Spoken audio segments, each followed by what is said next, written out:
Hey, everybody. Thanks for joining us for this meeting of the City of Gainesville City Commission for December 4th.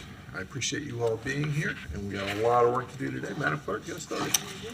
Mr. Mayor, we have our invocation by Dr. Saeed Khan from Welcome, Dr. Huda Islamic Center, Gainesville. It's good to see you. Thank you very much. Mayor Ward, Commissioners Book,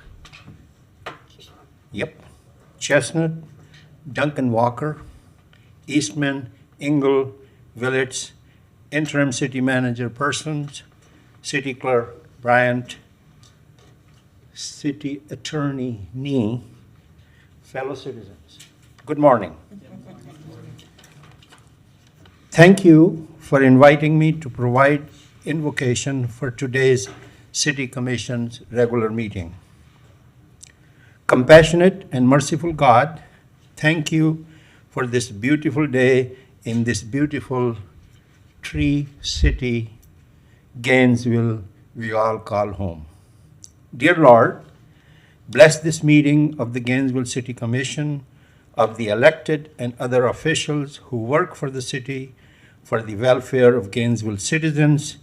We, citizens and officials, all need your guidance and help in making tough decisions. Dear Lord, we do not know the future, you do. Guide us so that we make right decisions for the future of our great city. We will have differences of opinions.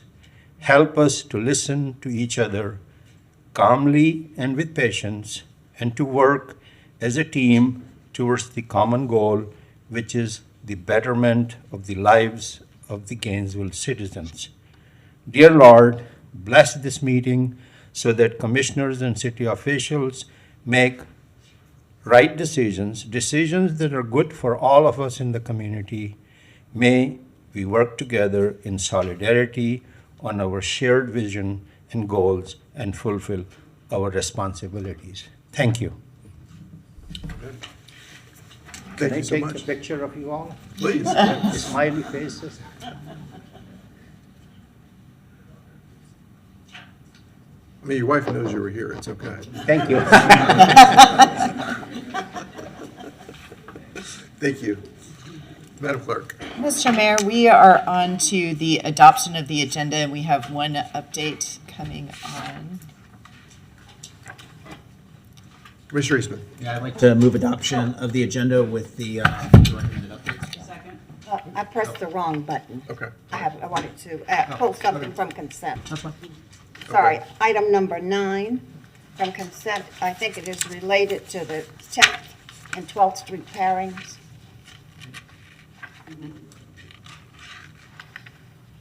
The American Rescue Plan Act. Quarter. Right, yeah. The recommendation there is related to the pairings. Okay. Well, it's fine. I do want to get clarity because, I mean, if a motion is made today, I believe, to reverse course on the 10th and 12th Street pairings, I doubt that we will use the ARPA funds for that use, and we would then make a motion at that time. So I don't mind pulling it. I just don't want us to be duplicative of a different vote that would be happening. Is that, if we pass this on consent agenda, that doesn't mean that we are locked into the 10th and 12th one-week pairings. Is that right, Mr. Manager?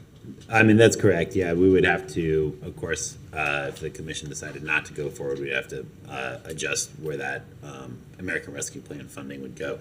This is just a reduction of the Vision Zero account as it relates to 10th and 12th. As you can see, it's just a slight reduction, what's already been budgeted.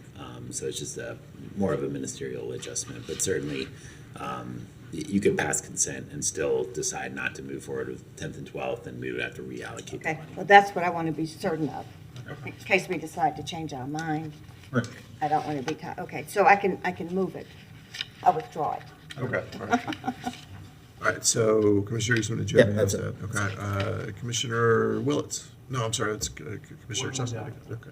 Yeah, one more time. I'm done. You're I'm good. done. Okay. I'm done. Commissioner Book.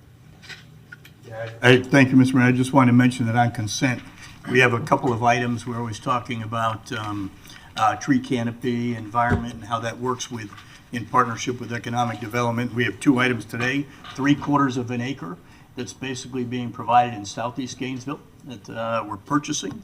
And then a land donation by Mr. Collier and Collier Enterprises in southwest Gainesville, I think in your district, Commissioner Wilkes, which is Not in my district, but it's right next to it. right next to it. Right next to it. It's right on our border. It's on the board. That's right. And that's a significant donation. And then we have an item that we'll actually be discussing later that deals with some additional areas. So as we talk about the manner in which we balance economic development and environment and what we do, there's 3 items today that are pretty significant in what we're doing as a city. And they're good items. So thank you. All right, thank you, Commissioner Book. Commissioner Eastman. Thank you. I was going to point out the same things, but Commissioner Book, I think, hit it like I think this is a great, I've kind of poked and prodded at some of the urban forest acquisitions in the past. I think this is a great one. It's near the Hawthorne Trail. It has recreational value as well as being, I think, a good environmental value. I'm glad to see us moving to the 47th Park. And then also wanted to point out that our downtown pedestrian signalization safety study is coming out, which is great. That came directly from the Downtown Advisory Board, who recommended that, which then we took action on. And so I'm glad to see us moving forward with that. And that's all I got. Thank you, Mr. Mayor. Thank you, Commissioner Willis. Since we are just quick comments, I wanted, just so my colleagues know, number 3 is buying land for my much talked about Southwest Park. There's still a lot to determine in the future, but there's also a trail next to it that us picking up the land and potentially way in the future, potentially some street access. So this is kind of taking care of a bunch of different potential things, but this is exciting little piece. There's still a lot to go, but it sounds like staff has been working really hard. So I just also want to thank staff working really hard, but I didn't want to pull it off just to talk about it. So thank you, Mr. Mayor. Very good, thank you. All right, seeing no further lights, is there any public comment, Madam Clerk? There is no public comment. All right, all in favor, please say aye. Aye. Any opposed? All right, that passes unanimously. We have an agenda. Madam Clerk. Mr. Mayor, we're on to early public comment. We have 2 folks signed up. Joshua Ney is speaking to 2025-945 one-way pairs item. Welcome, Mr. Day.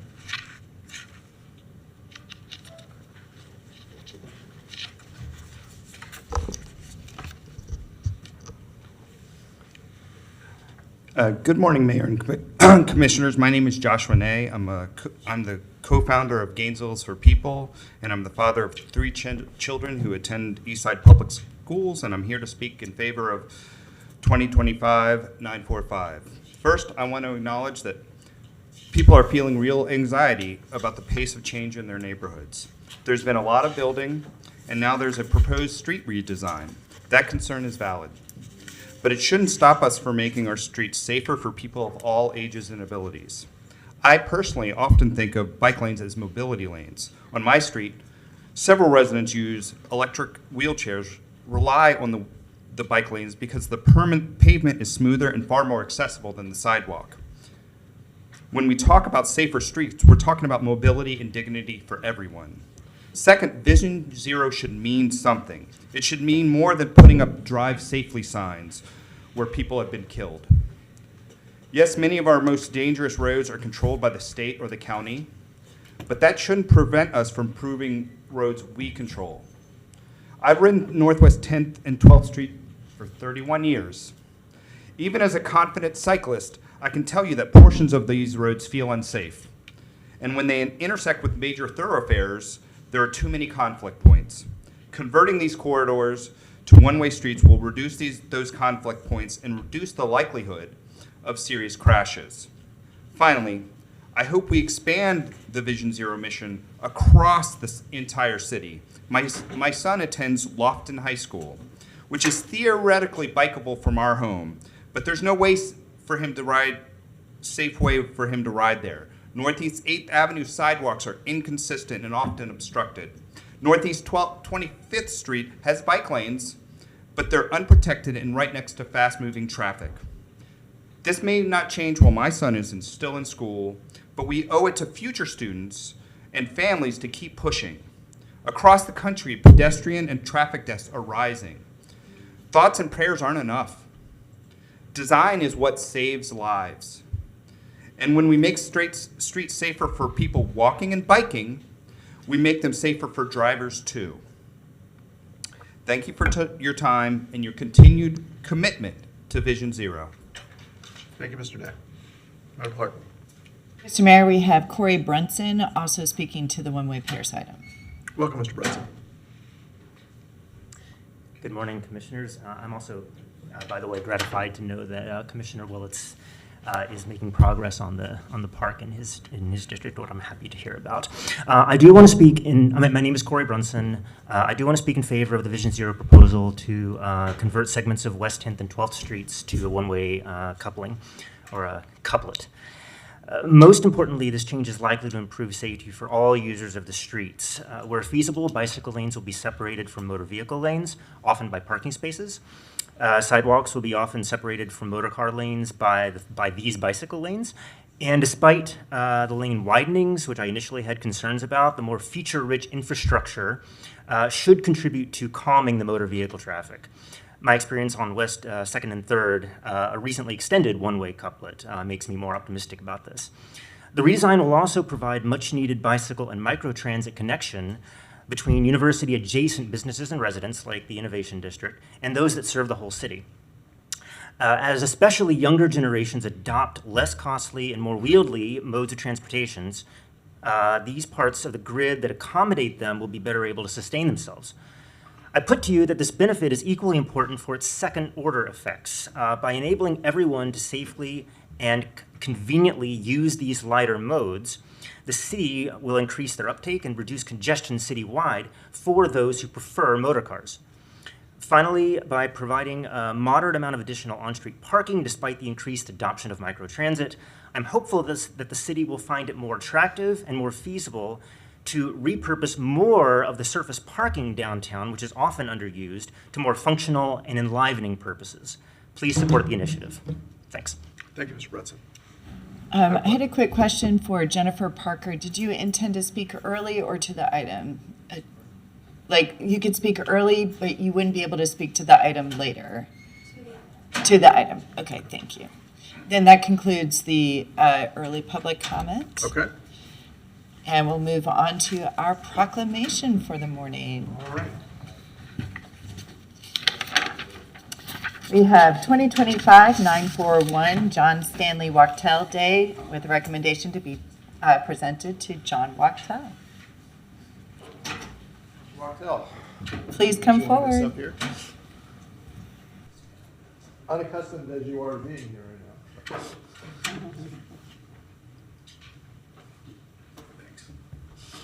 You want to hold that while we read?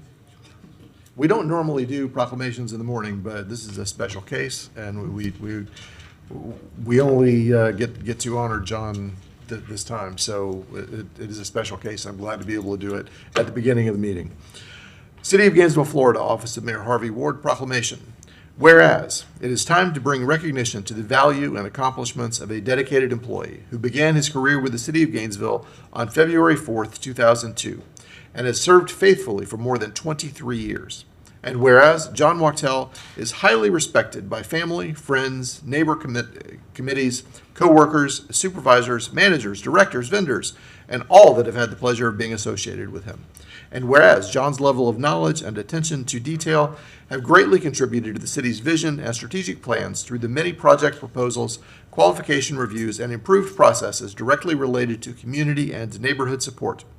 And whereas John's dedicated and consistent enthusiasm, professional courtesy, extensive knowledge, and stellar work ethic as a planner in the Department of Sustainable Development and as a neighborhood planning coordinator in the Department of Housing and Community Development exemplify his long-standing commitment to excellence, community pride, intentional productivity, and public service.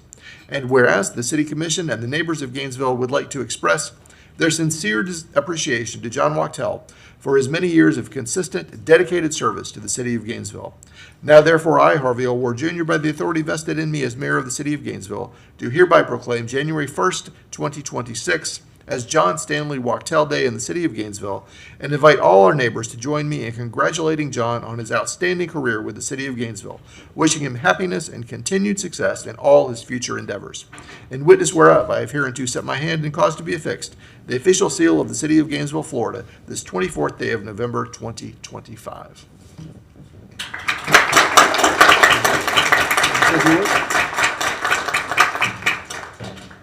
So just real quick, thank you. I think these types of proclamations and recognition means a lot to me, probably to the whole staff. Just it's been a real blessing to be able to, work and serve this community. Public service is great, and I've learned a lot. And yeah, just the opportunity to serve, I really appreciate that. Thank you.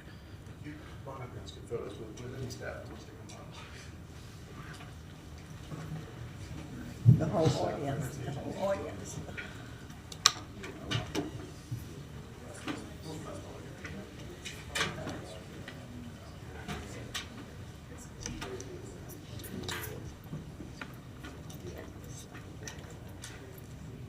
That's everybody.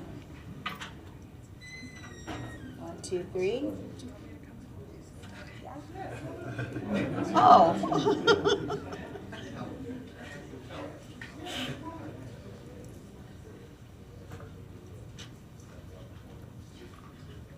All right, everybody, here we go. 1, 2, 3.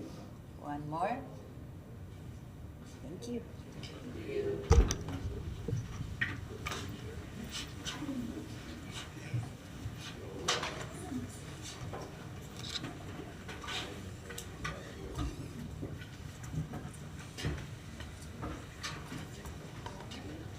Go back.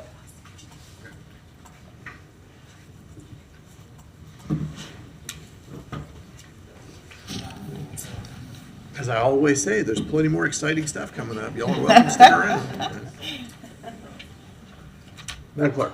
Mr. Mayor, we're on to our discussion items for the morning, 2025-942, quarterly housing update with a recommendation the City Commission hear the quarterly housing update presentation from the Department of Housing and Community Development. Very good. Well timed.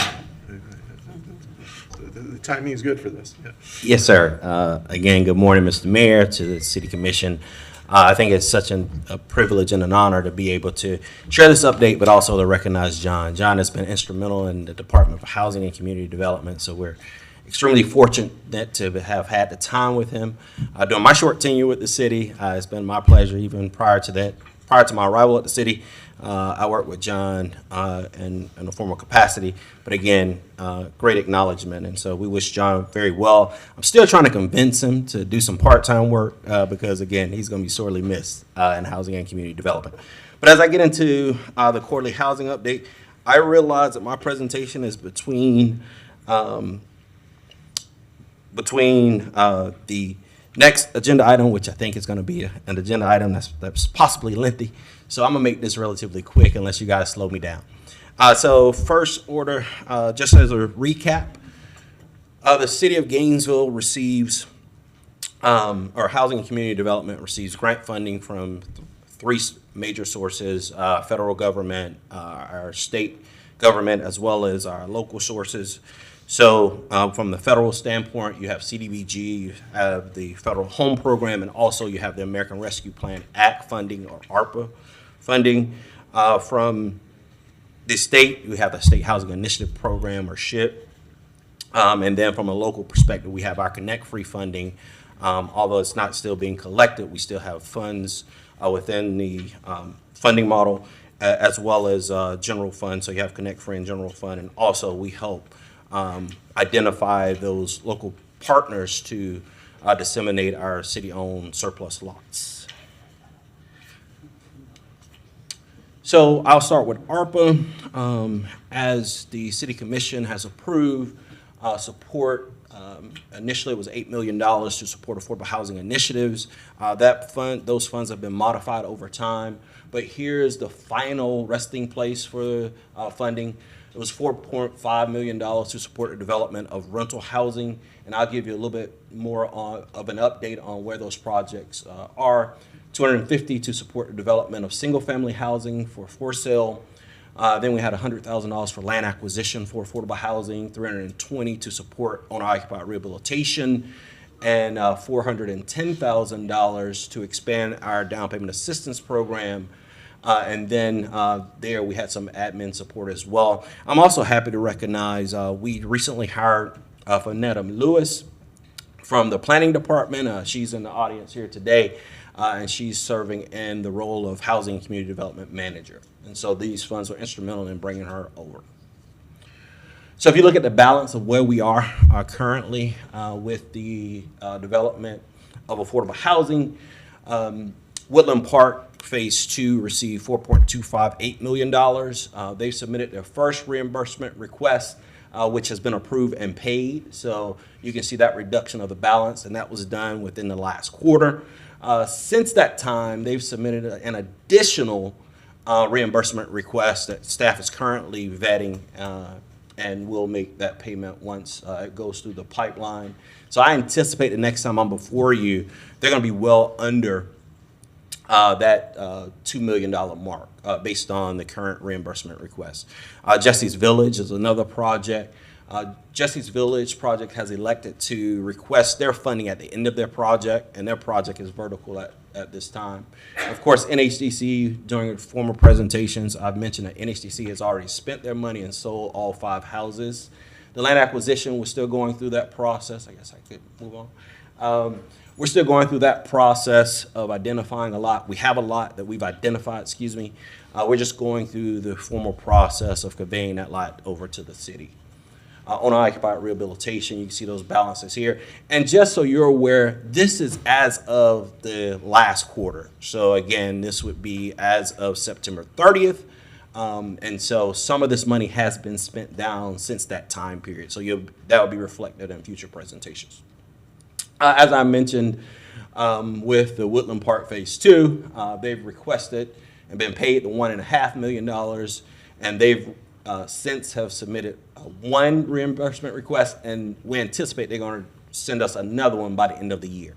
So again, we're anticipating by the end of this year, they're probably going to be less than a couple $1 million balance. Jesse's Village, as I mentioned, they at the vertical stage, beautiful project as it's going up, and they've elected to utilize their resources at the end of the project. The Community Land Trust, this commission selected based on an RFQ, the Community Land Trust, Bright Community Land Trust, and also provided them with 10 parcels and $1 million. I'm happy to say that the first 4 have been constructed.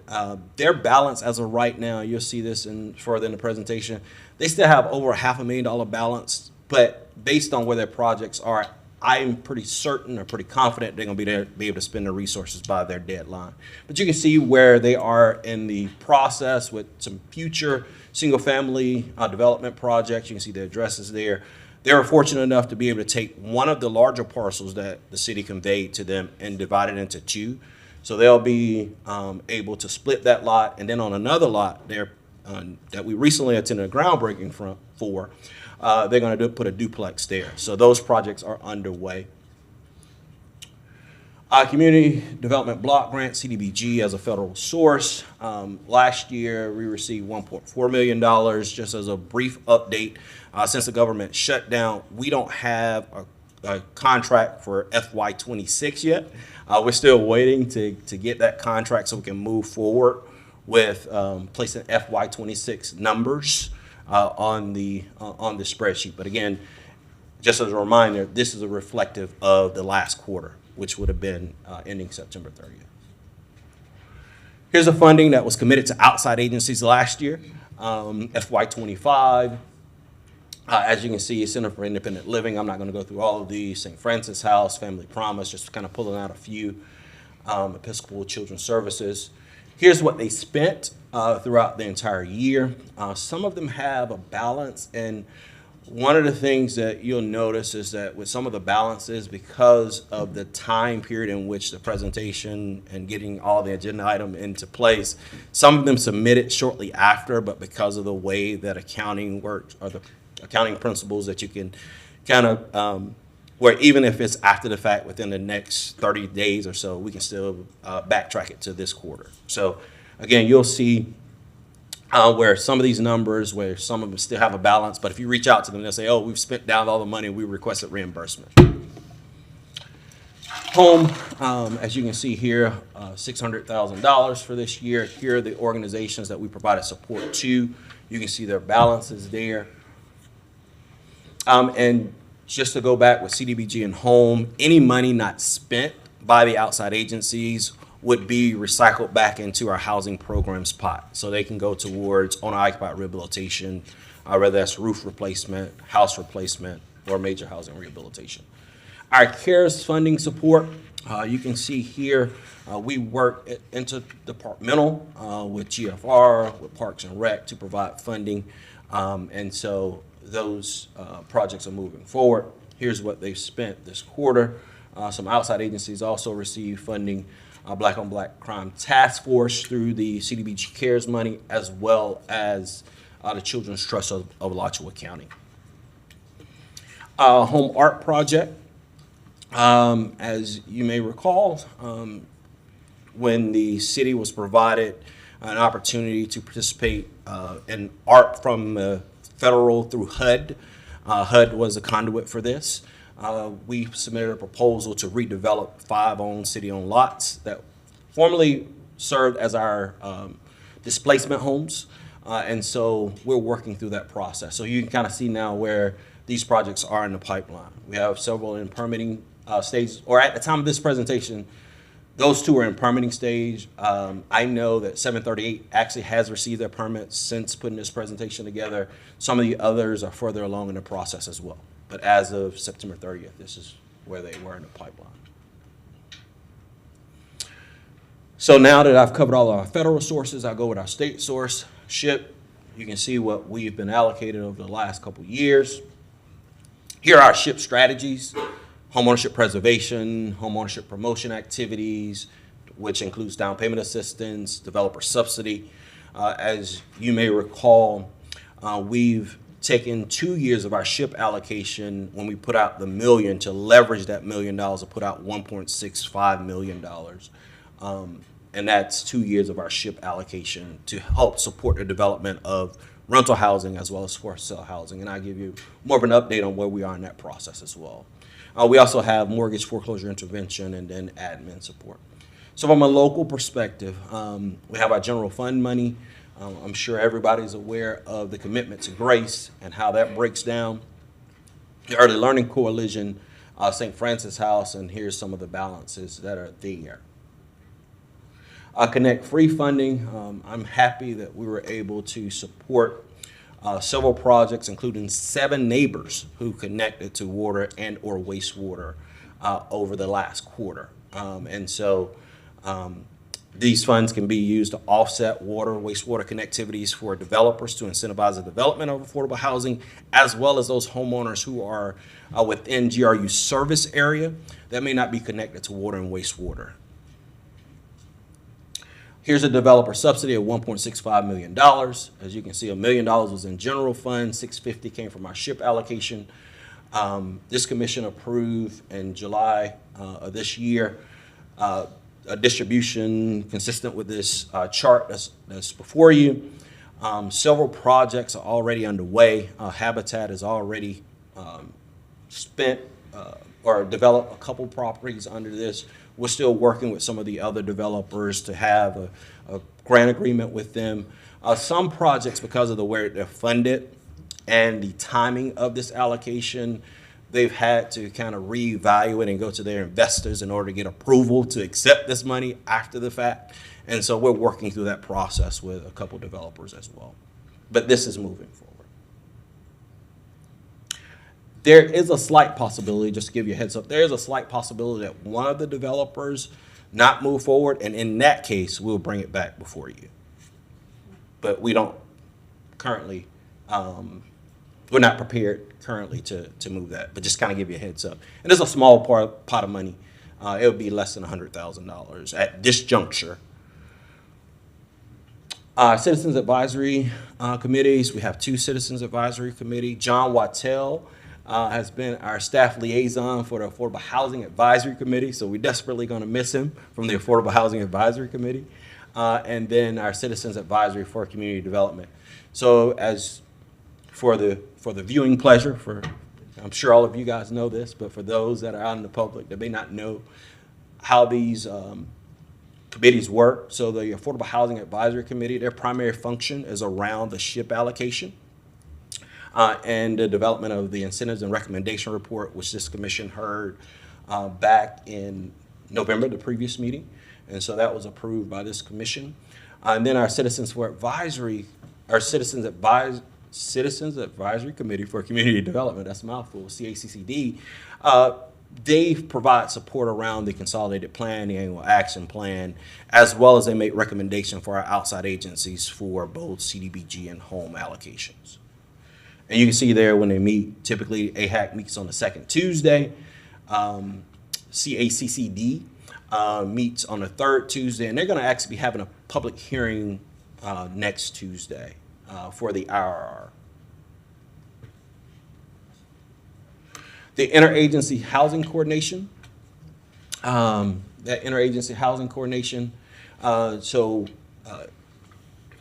shortly after I joined the city of Gainesville, there was some talks about having a regular touch base or touch point with the county.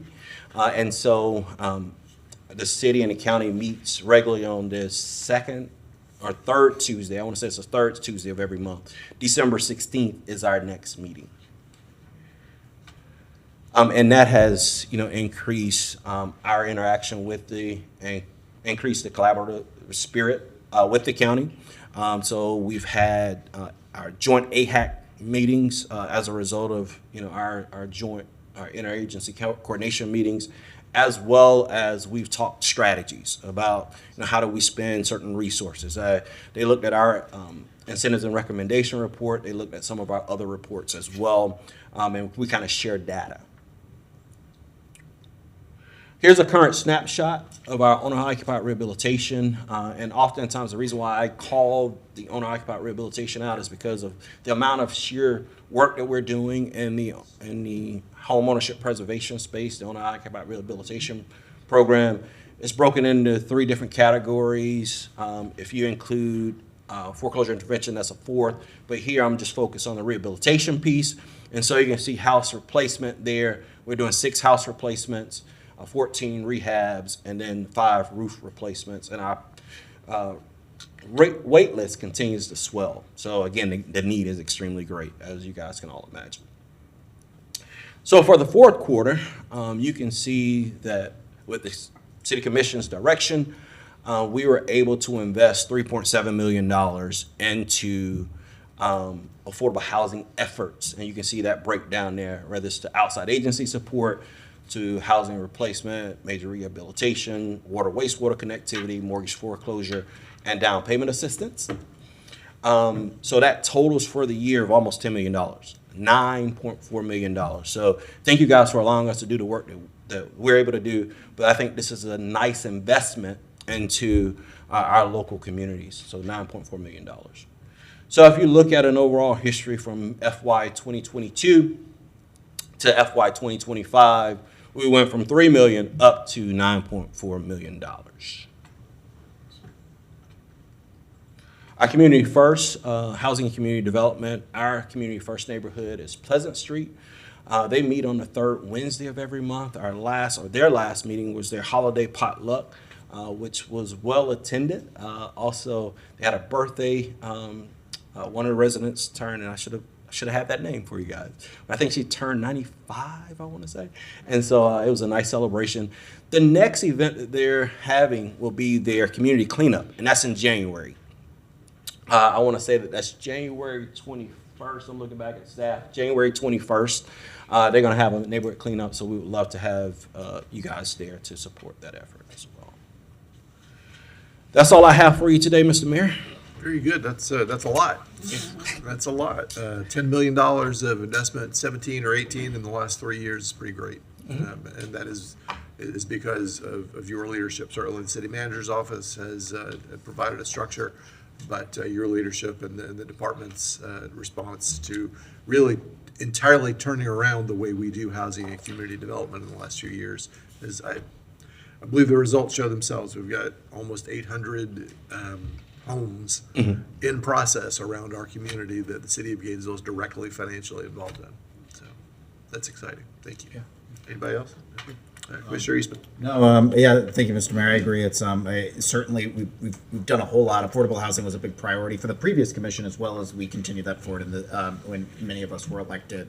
And Corey done a tremendous job with this. And the whole staff has. I am curious. We in a previous commission meeting we mentioned new state law related to development on churches. This came up at the county meeting a couple of days ago, where they were talking about how they were going to work on it.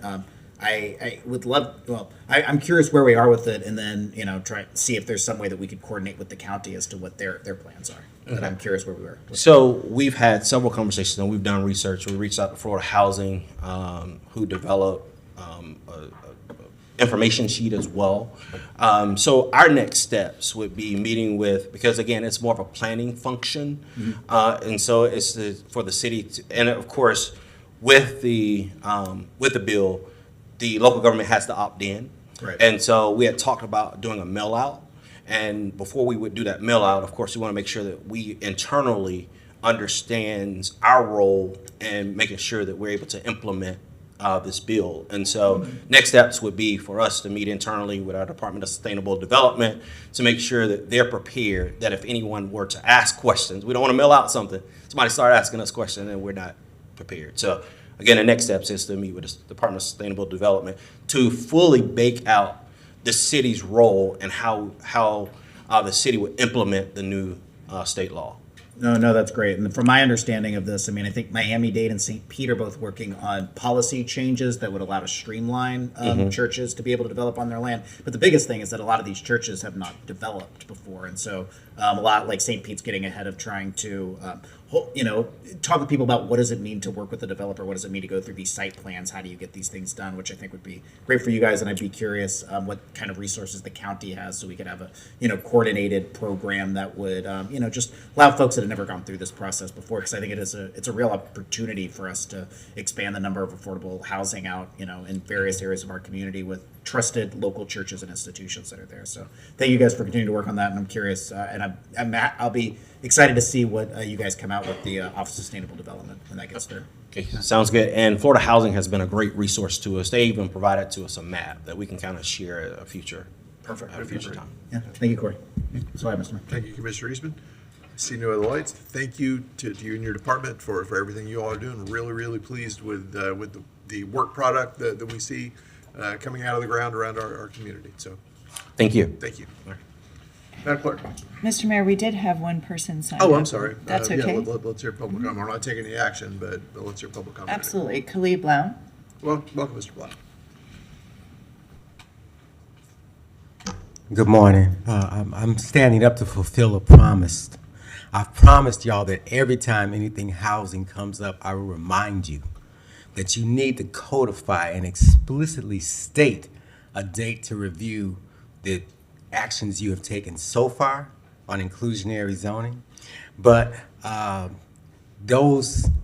what you've done so far, and Mr. Mayor, I understand what you told me. At least we did something. We have to start somewhere. But that's hollow if you don't set a specific date, codify a date that you will review the results and state that you are willing to modify. And that is about the percentage set aside affordable, that you now have 10%, and the level of area median income that you're targeting, which yours is high and therefore is only touching the tip of the iceberg of our housing need. And Corey and his team would have so much more positive work to do if your inclusionary zoning went at least 20%, if you focused on 50 to 60% AMI as the floor. That doesn't mean that you can't serve higher groups, but it sets a floor that lets the bulk of people perceive some access to housing. And you have no ownership component whatsoever. So the dignity of ownership is not to be facilitated for low and moderate income people. I think that you need to say that, we had these voluntary incentives for over 2 decades. If you don't set a date, are we going to go 2 decades again before reassessing whether what you've done has met a need. Under the voluntary sets that city and county government offered, we got barely above 0 results on affordable housing. And the bulk of what we did get was located such that it served to further concentrate poverty, and that is against the goals you should have. Your goals should be to distribute low-income housing such that poverty is not exacerbated, so that you get mixed income, mixed and possible mixed use all over the whole jurisdiction. And so long as you have concentrated McMansion neighborhoods, then you are guaranteed to have concentrated low-income neighborhoods, and those dominated by low-quality housing. Thank you, Mr. Blau. That was our last speaker, Mr. Mayor. Oh, you just gave me one. Sorry. Give me one moment. Terry Bailey. Welcome, Ms. Bailey.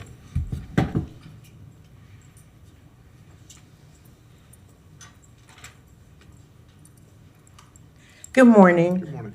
I just came through to speak out about the changes that are going to be made over by Malden's Auto Glass and the area where Santa Fe is getting ready to make those streets one way. I wasn't sure if this was on the agenda as of yet, but I know that there was a neighborhood meeting the other night I had no idea about. I was really upset about it because there was nobody on my street in that meeting, and most of us are pretty active about our community. Nobody told any of us about these arrangements to make those streets one way. And so I think I realize that people are saying, oh, it's not a done deal yet, but I feel like it is a done deal. So what I wanted to come to talk to you about today is we need people on the commission who are going to advocate for us as citizens of those neighborhoods.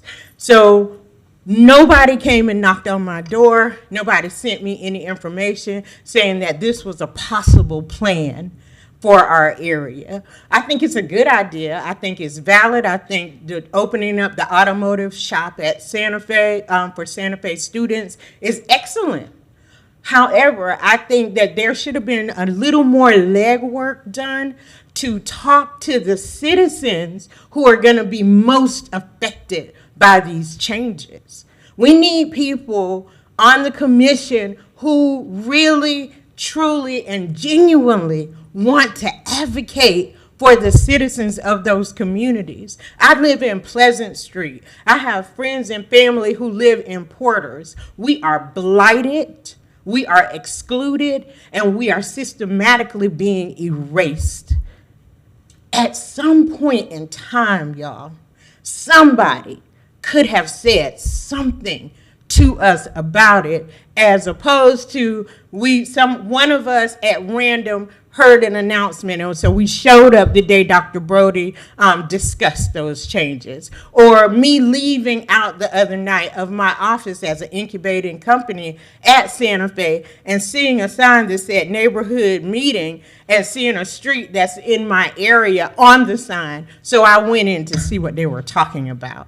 I was told we sent postcards and it's online. I understand that community outreach, boots on the ground, community outreach is antiquated, but for the people who are in these affected neighborhoods, it is quite necessary. My mother is 76. If she got a postcard and it was this big and came with a bunch of other junk mail, she didn't see that announcement, but I think she would have liked to be at the meeting. Going forward, as Gainesville continues to make all these changes, we would appreciate it if you make a little bit more effort to contact the people who are going to be affected the most by these changes. Thank you. So did you have anything you wanted to add about the affordable housing, which is what this item was? Yeah, well, I was told I could come up and talk about general comment, but yeah, about affordable housing. I live in Pleasant So Street. if you would try to keep it real short, because I gave you more than I 10 live minutes in, oh, already. thank you so much. I live in Pleasant Street. There is no affordable housing in Pleasant Street. I've lived over there my entire life, and so has the majority of my family. We can't afford $1,200 a month or more for rent. There is no affordable housing. We'd appreciate it if y'all make some. Thank you. So I'd love for you to be able to get a copy of the presentation that was made, because we actually have some right across the street from there that we're working on. Yes. And so what you're working on, look at the plan. Is it buying or is it renting? Because not everybody is in a position to buy right now. They're rentals. Thank you. They're rentals. Thank you, Ms. Bailey. Mr. Mayor, sorry for the confusion on that. That's okay. That was our last speaker. All right. Madam Clerk. All right, Mr. Mayor, we are on to 2025-945 West 10th Street and West 12th Street, one-way pairs, with the recommendation the City Commission discuss the project. Mr. Manager, did you want to intro us here? Thank you, Mr. Mayor. This is, we have staff both from Transportation Department and from Public Works to give you an update on the 10th and 12th one-way pairs project, as well as an update from the Public Workshop that we had earlier this week. Very good. Thank you. Take direction. Welcome. Hello, Debbie Leistner from the Department of Transportation. We're here to give you an overview of the project. As you can see in this illustration, the two corridors that we're talking about are in light blue. West 12th Street is programmed to go southbound, and West 10th Street to go northbound, and one piece of Northwest 10th Street between 7th Avenue and 8th Avenue remains as two-way. As you can see in this illustration, this project was envisioned to continue the safety efforts and continue to promote the Vision Zero strategy that the City Commission has been working towards. It follows the work that was done in the early days of the Vision Zero strategy, when we were looking at the Vision Zero core area and projects that could improve the safety of vulnerable road users. This is one of the areas that Vision Zero core area was established because it was one of the areas where the highest densities were, the highest incidence of crashes affecting cyclists and pedestrians. So the one-way pair initiative started with corridors west of 13th Street, those dark blue corridors north of University Avenue. As you can see here too, there have been lots of improvements along University Avenue and some upcoming improvements along 13th Street. Those two corridors we have been studying over the past several years on looking into how to make those as complete streets. 13th Street is a constrained corridor, so 12th Street several years ago, back in the early 2010s, was converted into a bicycle boulevard to promote cycling and increase connectivity of the system. So as you can see here, basically this project continues to advance those strategies. Is in accordance with the city's comprehensive plan goals and strategies, and also in accordance with the Vision Zero action plan. The stars in here represent the red ones west of University Avenue intersection modifications that have already been completed.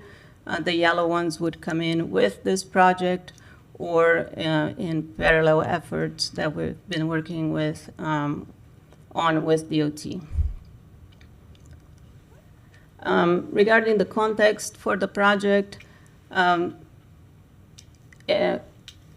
you can see on the figure on the right side all of the developments that have occurred.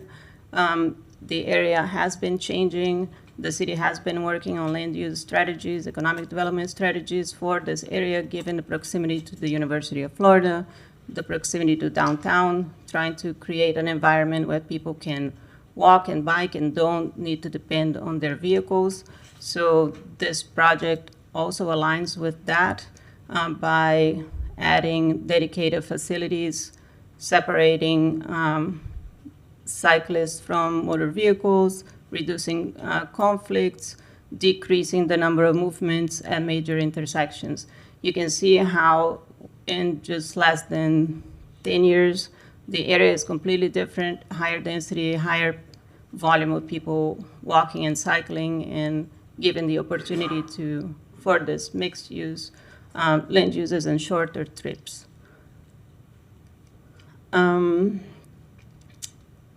There were some questions about how this project overlaps with the Heritage Trail that's programmed. So this map illustrates, I think it was presented to you a few months ago by the GCRA. So I overlapped here the 10th and 12th project. There, you can see Aquin Jones over there is up the upper limit of the project. The project adds that segment, continues two-way, adds parking, and adds a new crossing on 8th Avenue. So my understanding, based on the project manager's information, the Heritage Trail is primarily walking and cycling type experience. It can be also experienced via driving in the area, but we don't see that this project would have a negative impact.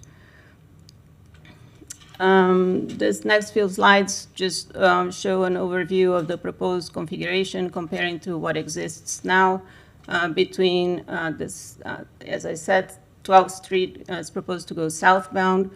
Segments of 12th Street south of 2nd Avenue currently have bicycle lanes. This project would reallocate the space to a buffered bike lane and add additional parking. This area south of the university has constraints in available parking, and with the development, there's a lot of pressures there. That was also one of the drivers for the project to try to balance all the needs in the area. The West 10th Street is proposed to go northbound again, as I mentioned. So this again shows the proposed configuration of that project. And north of 7th Avenue, as I mentioned, it continues to be two-way with added parking. This just illustrates how the project, one of the main aspects of this is to increase safety and reduce conflicts. So you can see that there is about 25 to 30% reduction in the number of conflict points at the main intersections with University Avenue. So that also ties in with the University Avenue Complete Streets initiative that we have been working on over the past several years. Pause you there for a moment. Commissioner Willis, no? Okay, all right. Thank you, Mr. Mayor. Real quick, so the previous slide, the configuration proposed for 10th Street from Northwest 7th to Northwest 8th, this was the only part of the whole plan I was a little confused on because there's a stoplight there. So, but just for that one block between 8th and 7th, would continue to be two-way plus a parking lane, a parking area, and because it's pretty wide right there. It's very wide, actually. It's very okay. wide, yeah. I was a little unclear whether that stoplight would still function kind of completely 4 different ways, but it sounds like just for that one block. That's the part I didn't know previously. Thank you so much. Thank you. Go ahead. We talked about outreach. This is some of the things that we've done in the past. We also had a community walk with a few members of the neighborhood. We had a workshop 2 days ago at Santa Fe. We had a few neighbors that are directly impacted and a few that were came in support of the project overall in terms of the bicycle facilities and safety aspects. Their residents again, recurring themes that we heard on the workshop were about enhancing communication types and the engagement, because some people mentioned that they were not able to attend, that were not aware of the project. There was some confusion about other signs in the neighborhood for other neighborhoods or other neighborhood meetings. There were questions about the origination of the project, and as I mentioned, again, in how the project was conceived, what type of data supported the project. We had done studies by a professional local consulting firm that had evaluated all of these one-way pairs based on traffic data, crash data, and traffic analysis. We'll pause you for a moment. Commissioner Chestnut. Thank you, Mr. Mayor. On the outreach efforts, the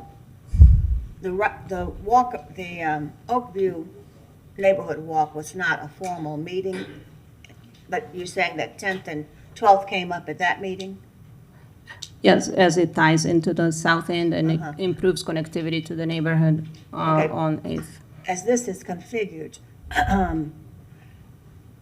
Oakview neighborhood will not be impacted. It's just everything else, but not Oakview. You're not impacted. Okay, now, February 22nd, where was that meeting held? February 2022, my apologies. Where it was held, I think at our offices, transportation At your offices. office? Okay. All right, May 2022, where was that one held? That was held, I believe it was online. Online? Okay, then the multiple workshops on University Avenue? Those were several meetings that we had, and we had community walks for those corridors, and the project was discussed during those as it ties into the University Avenue project. Okay, and then the February Division Zero workshops? Those were also held at RTS. Those were overall discussions about all the Vision Zero efforts, and the projects were outlined there. There were boards about the projects, and it was discussed. Okay, so are most of the meetings of this nature somewhat walkabouts? And what I mean by that, I attended the December 2nd meeting. There was no presentation, no opportunity for people to ask questions and hear the answers, but you had to walk about from table to table. So I'm really concerned about that format, because that's the format I've seen used before with the 8th and Waldo. It doesn't really get the community input. So here, I'm concerned because people are not, as I think you'll hear today, they have not been notified of these meetings. They have received no notification, but yet they're coming to meetings expecting to hear a presentation, but there's no presentation. Mr. Manager, I guess is that your method of presenting these community meetings? Mr. Mayor, I would say I think I wouldn't say it's my method, if you will. I will say that I think that the type of engagement event and the format, whether it's like a open house, I think is the parlance that sometimes works well for certain things, and then other times I think we hear from community that they kind of all want to sit down, in rows and hear a direct presentation from staff. I think I hear the comment, related to the open house is maybe not always a one size fits all engagement approach, and we'll definitely take that under advisement. Thank you. That's my comment for now. All right, thank you, Commissioner Chestnut. Thank you. Please go ahead. And then this is, as you know, a contract has been signed for the construction, and so that is advancing. It is scheduled to start in December.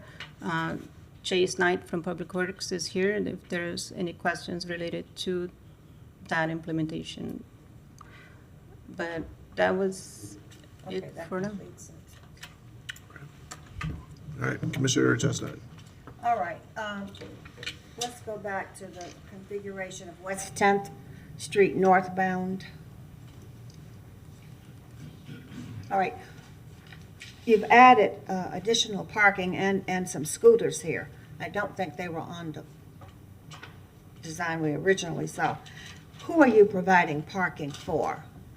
Because the neighbors have parking. So you've got 16 parking spaces at one site, 6 at another. Who's that being provided for?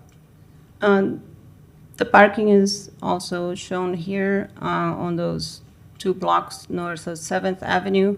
There is available space. The configuration there is very wide. There was a way to balance all the needs in the neighborhood. It can be used for anybody in the neighborhood. That parking is not proposed to be restricted. So it just would fit the needs of the neighbors, would fit the needs of those visiting any of those facilities, or as another space to park and visit, follow the Heritage Trail. Okay, and then how many accidents have been recorded in this area? There were several identified in the study. I'll look in the. Thank you.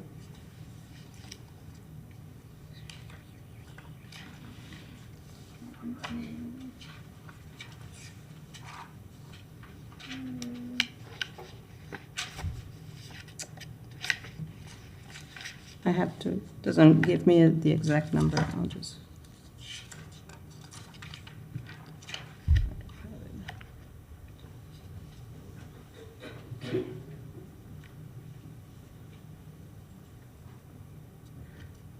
Over, I don't know, about 30, 50 along the corridors.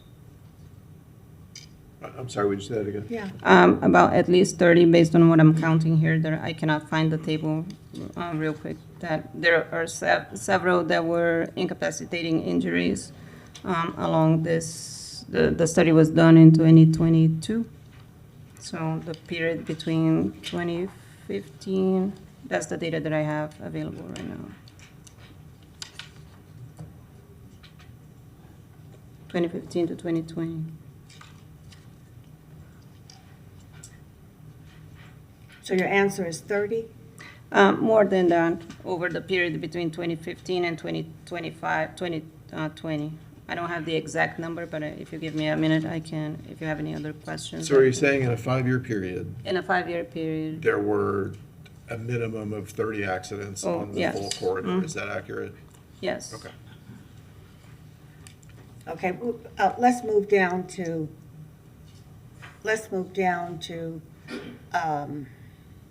Aquin Jones and then come north. How many accidents there? I think that would be 7th and 10th, that area. At that particular intersection during the study period, there were none in there. Okay, and then let's take that same area and go from 10th to 8th Avenue. How many accidents do you have there? 10th to 8th Avenue, 1, 2, 3. Oh, 9. No, 7. 7? Okay. All right, thank you. That's it for now. Good. Commissioner Willits. Mr. Mayor.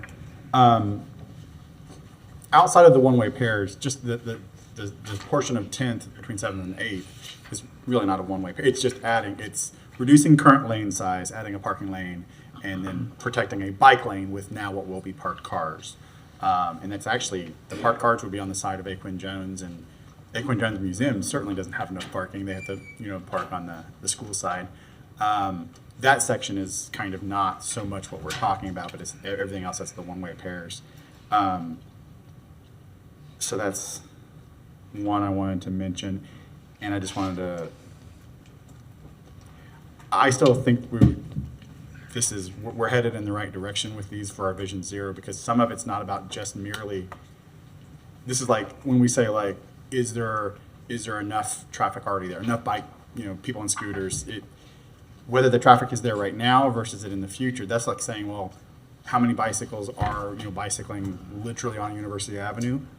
Hopefully almost none, because it is just a little too dangerous. That's why we have bike boulevards on Northwest 2nd and Southwest 2nd, and that's part of what we've been doing here. But I really think, particularly on 12, if we make that only one lane, and we really give you typically talk about bikes, but the new world is very small electric scooters, right? And I think that's really going to allow traffic back and forth. And sometimes we think of only on the northern portion getting south, but it's also Innovation District being able to use, bike lanes going north, a safer street, maybe to get to Publix, so that we're taking traffic off of the 13th and University, or the cross pedestrian bike scooter traffic off of 13th and University, and moving it to 12th and University. I know that I personally have seen, anyone who's ever tried to get to that Publix or out of that Publix on 13th, the back way, you've experienced this, what we're talking about. And I've biked it as well. As a bike boulevard, I will say it was not everything I ever intended. I personally would intend in a bike boulevard on 12th. I think this is taking that to the next step.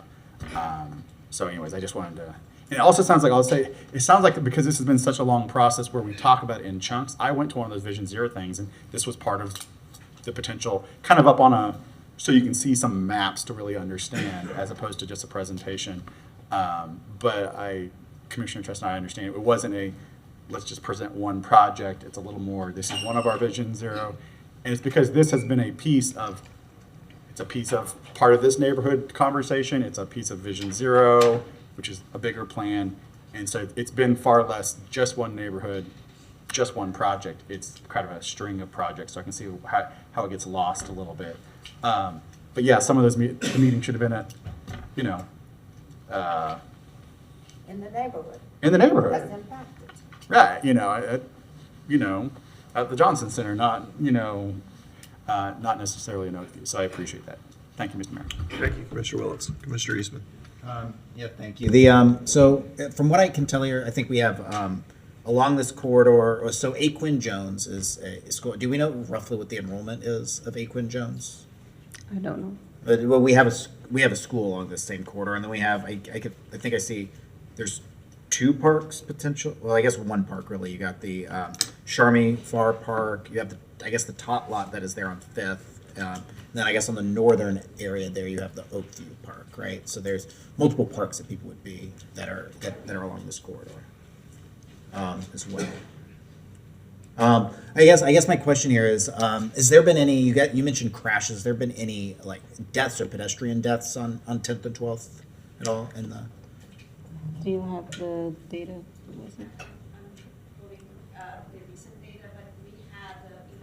Come on up. Come on up. Excuse me, Carla, Department of Transportation. Thanks for hosting the project. We had some fatalities in some intersections and in between 12 and 10, including a recent fatality, and also up north in the 8th, we had a fatality as well. The study was conducted before we came on board. I came on board for the one that we had the analysis, but I'm putting out the recent data, and we had at least 12 crashes in like the south part for 12, and similar in 10th, the south part, and I have to pull out the north part still, but it's around that. Okay. What's the answer? I'm sorry, I didn't get it. I think what I heard was 2 pedestrian deaths along the corridor, and then you gave some of the recent data past 2022. Yes. Like I'm pulling from 2020 recent data after the design and everything was done, because the project is started a while ago, right? So the study is not that updated, but it's available for. What is I wasn't aware of the recent pedestrian death on the corridor? What was the context? It, of that? it was in between in University Ave. It's Okay. close to the intersection. Yeah. Okay. Because I don't know what you mentioned like the cause of all this. I do remember right about the time that this started is right when Sabrina Bondo was walking north on the northern portion of this on 12th Street. Someone was turning left, hit her and killed her. She had just graduated from UF a couple of months before that. Was walking home from work, which you can still see the sign of hers right there. This would certainly at least have changed the context of that because there's no northbound on this one. But I don't know if that was part of what pushed all of this, but I know that was for our neighborhood in Oakview, that was a big deal. And I know for a lot of the folks that were there and for a lot of our friends, that was something that we really wanted to work on to try to find some solutions as to how we can make that intersection safer. I have more thoughts on it, but I appreciate all of you guys' work on it, and then and that's all the questions that I have. Thank you. I can bring you updated data in another opportunity too. Oh, okay. Okay. All right, thank you. Commissioner Duncan Walker. Thank you, Mr. Mayor. And I just want to start off with a thank you. Mr. Mayor, thank you for bringing this back to the agenda.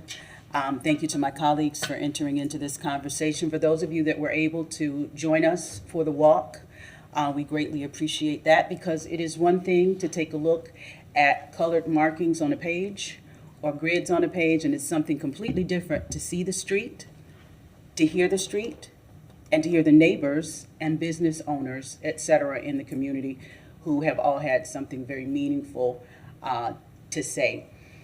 So I wanted to just start there. And then I did want to make sure that we heard that the fact that this item is even a conversation today elucidates the fact that there's advocacy here from this dais. This was gone, but it was brought back. So please know that we're advocating. This is a part of that process. A lot of people are concerned, and one of the things that I've been hearing consistently from everyone who's coming to the table to speak about this are their concerns for safety, but there's also concerns about livability. And that's where I know for me, as I approach this work, I'm trying to find balance and I'm trying to make sense of it all. I have a couple of questions, and at some point I know I'm going to want to make a motion, but I'll start with questions. I'm grateful to see the individuals who were able to join us today from the community, who I'm sure will have something to say shortly. I'll reserve the remainder of my comments after I hear from them, but I would like to ask these questions. Was there a mobility and needs assessment done for elderly and long-term neighbors in this area? Any kind of needs assessment, any type of research done with that particular? Not specifically, just looking overall mobility of all different users as part of the traffic study that was completed. Okay. How about a full exploration of safer alternatives that would allow both of the streets to remain two-way? An exploration of all of the opportunities or all of the alternatives to make these streets safe, but to keep them two-way. Was that ever considered? In the past, yes, on 12th Street being a bicycle boulevard since around 2013, 2010. But with the intent of improving connectivity overall in this area, but the study didn't include, let's analyze the bicycle one-way conversion versus other types, no. Okay. Was the school board or Aquin Jones itself ever included in this conversation? In the contacts that the consultant did, yes. The consultant went and spoke with them? I believe so, or invited them to the meetings. Did they attend? I don't remember. What I'm looking for is, did we actually gather any input? Do we have any data or information from them specifically? Yeah, as of recently, there was something that came up about the access to the VPK at the corner of 12th and 6th and 7th Street and 6th Place. So we were discussing with them alternatives for serving that location, and we achieved resolution is not a problem for them. But in our meetings, the list of meetings that we had, did we reach out specifically to them? I believe we did. You think so? We'll have to go back and look at the records of the meetings and what the consultant may have sent, but Okay. yeah. All right. Not trying to put you on the spot, but I am trying to draw attention to the need for us to be really, really intentional about how we do this work. There are major stakeholders that I believe have not had the opportunity to lend their voice to this conversation, and that's critical. It could definitely help us to be able to do this work in a way that includes them. I just want to make sure that as we move forward, we're mindful about who's in the neighborhood and who's at the table.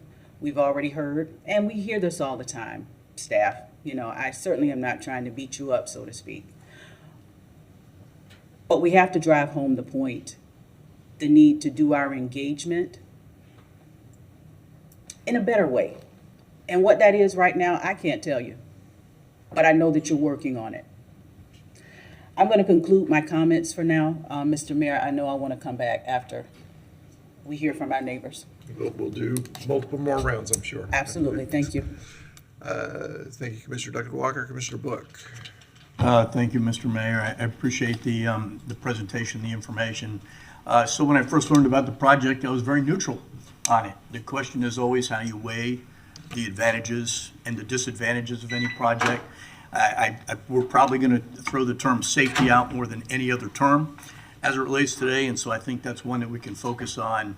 So in learning more about it, really I focused on 4 factors. One was safety. One was the existing traffic patterns and how it impacts, which is factor 3, which is the neighborhood, and how the people who live and work there actually feel about a project that changes or transforms or impacts the people living there. And lastly was just research. The last factor that I was kind of digging into was research and trends in traffic engineering and what it means for an area and what a one-way pair or a couplet, which is a lot of times in terminology you'll see it called a couplet, and what those show as it relates to one-way pairs and safety. So just a couple of questions. We're all going to probably end up coming back on this one. It's a pretty complex issue. Is the when you look at the one-way pairs and the intersections, what's the disadvantages in current trends and data about one-way pairs, or are there?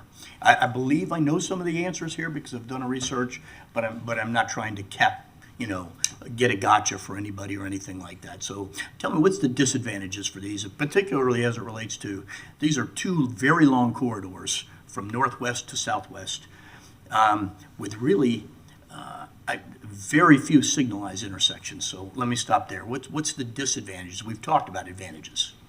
Yeah, disadvantage would be having to go off your preferred direction of traffic to circulate through the neighborhood to go where you want to go. But so a little bit more distance that would have to be traversed. But the roads are very well gridded in this area, so there's many opportunities to achieve those destinations. So that's one disadvantage. The project was designed so no individual property would have their accessibility removed in terms of driveways. All of that is maintained. We heard also that there were some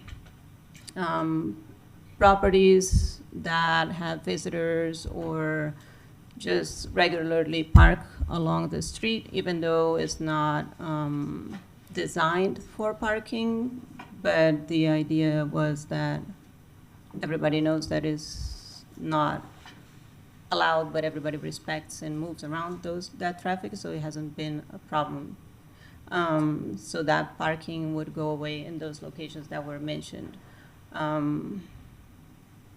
believe that would be it. There has been a trend in some other locations where roadways were converted to one-way and then are now being converted back to two-way.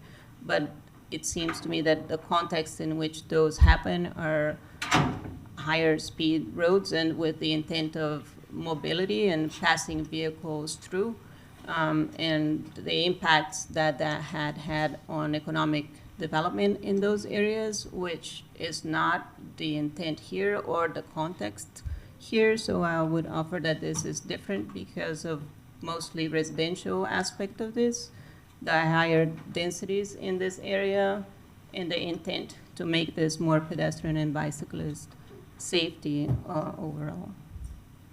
All right, well, thank you for some of those. You referenced a couple of things, just in kind of my layperson's reading of a lot of studies related to basically the last 3 years. There's been quite a bit of research and I would say unbiased reports coming from universities and traffic engineering firms that have changed some thinking about one-way pairs.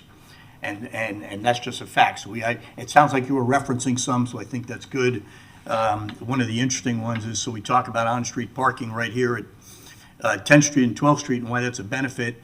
And yet at 15th Street, we approved a huge project on the theory that we needed no on-street parking or additional parking in cars. So 4 blocks west, that project has a tremendous amount of residents that potentially will live in a high-rise building. And we said we didn't need parking.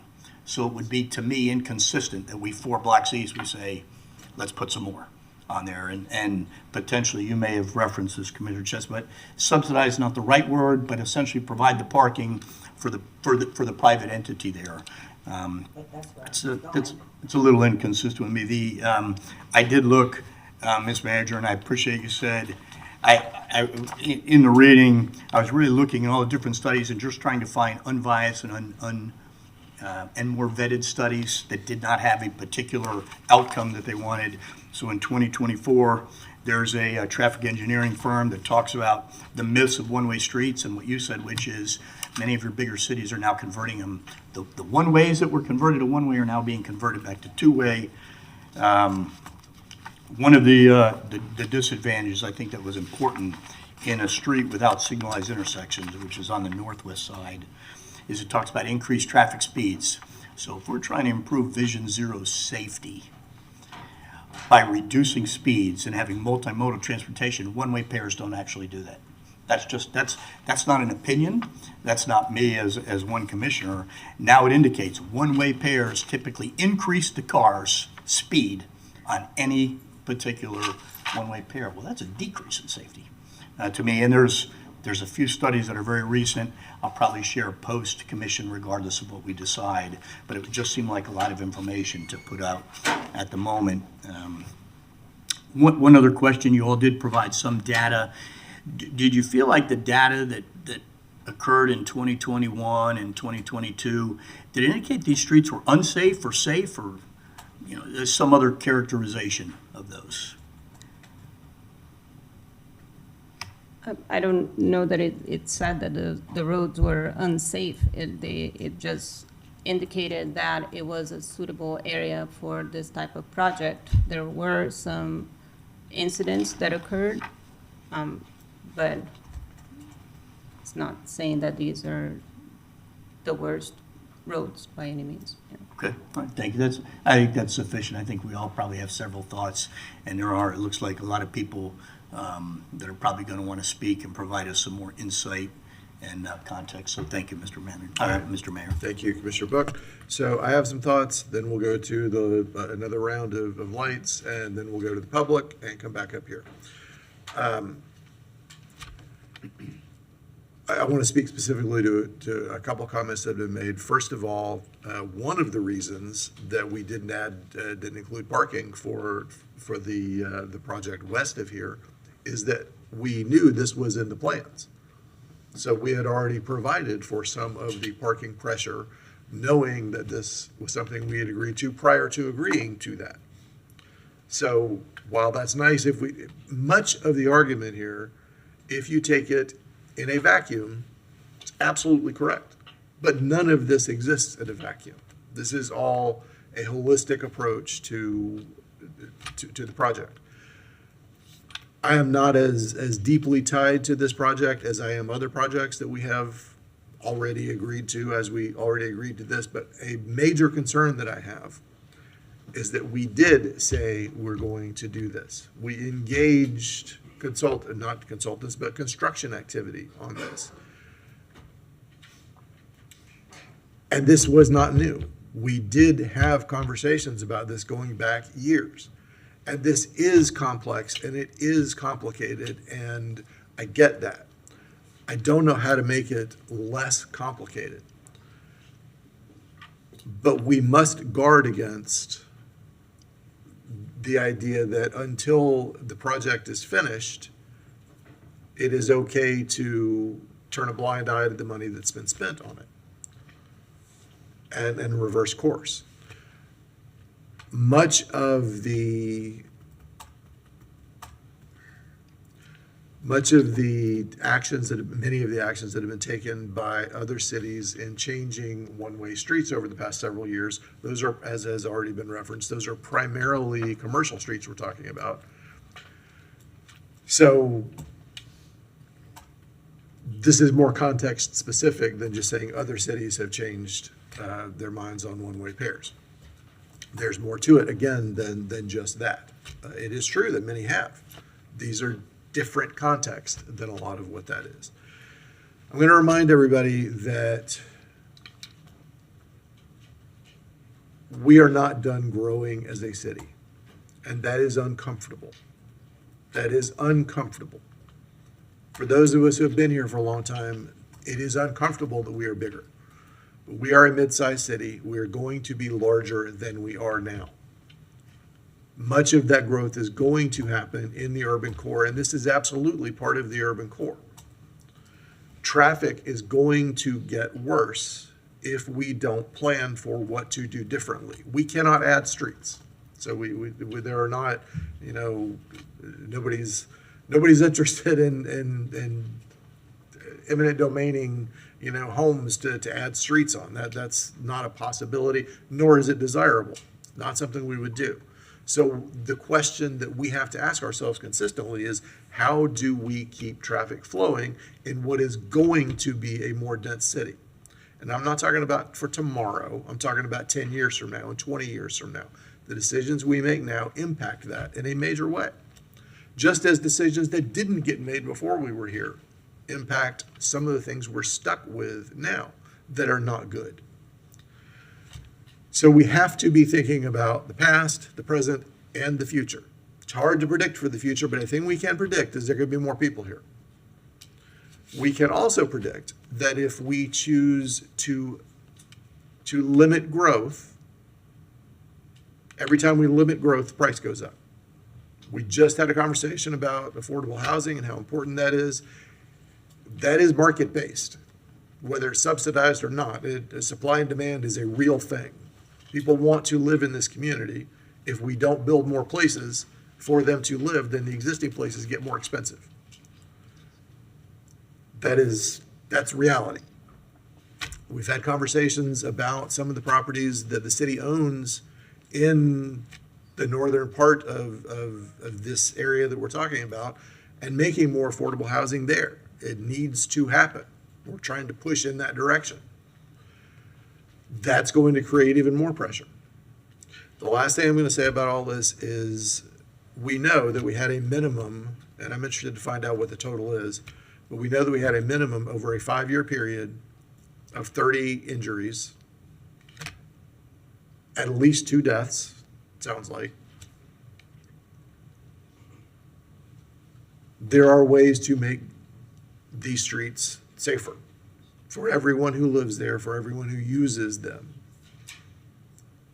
And we have consistently said, going as far as creating what we called a traffic violence crisis almost 3 years ago, and doing real work to re-engineer streets to make it safer, and we have made it safer. The data show that we have reduced the number of not only fatalities, but crashes in general, while adding more people to the community. Re-engineering streets is the most important thing we can do to reduce injuries on those streets. We put up all the signs we want, that doesn't really change anything. changing the way the traffic moves, whether that's car or truck or bus or bike or scooter or on foot.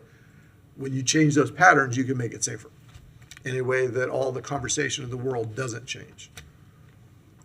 Public safety is arguably the most important responsibility that we have, and that is a major part of public safety. Vision Zero is kind of an abstract concept, but it's really about human lives. It's about public safety. I want us to keep that in mind as we move forward. Obviously, there are going to be differences of opinion here. There's no wrong answer. I'm not trying to say that there is, but we need to hear the whole context and be thinking about this holistically and not just based on a very small number of blocks on a large project. Let's have the entire conversation and keep it all in mind, and what the alternatives might be that achieve traffic flow and safety. All right, let's go back around. Commissioner Sesta. Thank you. I just wanted to provide some information for Commissioner Eastman. The enrollment at Aquan Jones is 91 students. You probably looked it up as I was looking it up as well. Here's what I'm deeply committed to for the time that I'm here, and it is in preserving our neighborhoods. I have sat here and just seen how neighborhoods have been destroyed. You sort of incrementally begin to take away various things from them. But you look at Porter's, we can go to Pleasant Street, and now we're coming down to Fifth Avenue. But we've been at Fifth Avenue for a while. But our neighborhoods are being impacted and being destroyed. And so at some point, we have to stop. Now, I've heard her say the traffic accidents were not down in this neighborhood. They were up on, from what I heard, was up on University Avenue. I am very concerned, too, about providing parking when parking should be provided by the people who are building the apartments. And if we're coming in subsidizing parking there, I think that that is wrong. You're destroying the neighborhood as you subsidize developers who are coming into the neighborhood. This street impacts, this configuration impacts the churches there in that community, impacts the businesses there, and it impacts the residents. And this is not a good design. I'm not sure why we decided to encroach on this neighborhood and destroy it. Thank you. Thank you, Commissioner Chestnut. Okay. Commissioner Willens. Thank you, Mr. Mayor. I want to make sure when we talk about two pairs versus one, Commissioner Book, that Ms. Leisner underplayed context. No, you're fine. She underplayed the word context. The most one-way pairs, from everything I know, I did my study in geography, and when we talk about urban geography, this was right in the early 2000s. Is right when people were figuring out that two-way pairs had some negative impacts, specifically on. Traditionally, they're in small downtowns where a state highway department needed. There's one state highway; it's a two-lane road, and they needed higher throughput, so they grabbed a parallel road. The highway department took it over from the city, and they did multi-lane one-way in a set of pairs, often taking out street parking for even additional fast throughput, which, yes, absolutely, the research shows that safety was not improved because now you have two lanes in the same direction, and the changing of lanes to get around in a downtown environment, multi-block crossings, where people wanted to go from, store one to store two. Yes, that is safety. And then it drove up vacancy rates. So that she mentioned context, the studies and the specific Kittleson Associates November 1st, 2024 study on the myth of one-way pairs specifically mentioned multi-lane one-way streets tend to not favor non-auto transportation modes. It's specifically in multi-lane, which that's not what we're talking about. We're not having about two lanes. Yeah, if this was two lanes on 12th headed south, I'd be a no. I would have been a no previously. Because all that really encourages is high throughput, high speed, and there aren't typically those don't typically a lot of those two-way pairs, you don't have parking either. So you're cleaning up the edges and people are flying through. So I just want to make sure when we talk about context, that's like if we two-laned something downtown and didn't have parking on the side, yes. If we had two-lane Southwest Second at some point, or even parts of Southeast Second, and if we had one-way that with 2 lanes in one direction, that's what we would have been getting, and we would have been trying to remove it right about now. And lots of either small towns where you had a highway department do that, or even small traditional commercial corridors. This is something I knew it 20 years ago. I'm glad we're bringing it up and talking about it again. But these are really different contexts between almost all residential, almost completely residential, and versus what is traditionally the one-way pairs or tradition. Those couplets are usually in commercial, and usually those are multi-lane, and we are not talking about multi-lane one-way. I just want to make sure that we understand that, because most of us have been in downtowns where there's a multi-lane one-way, and it is dangerous because now someone who's behind you, if you're going too slow, looking for a parking spot, looking for where you're supposed to go, they're whipping around you, but that's not what we're talking about here. So I just want to make sure that she undersold the word context. She vastly undersold it. The context of previous studies that say that and the people's experience of going from the multi-lane one-way pairs going back to 2 ways is in small commercial areas, or even large downtowns, but it's about commercial, and it's not the same residential one-lane in multi-pairs that we're talking about. I just want to make sure, because two things can kind of be true at the same time, but not about this context. Thank you, Mr. Mayor. Thank you, Commissioner Willetts. Actually, I don't see any other lights. Let's go ahead and go to public comment. Yes, Mr. Mayor, we have Carrie Johnson, followed by Aaron Green and Jennifer Parker.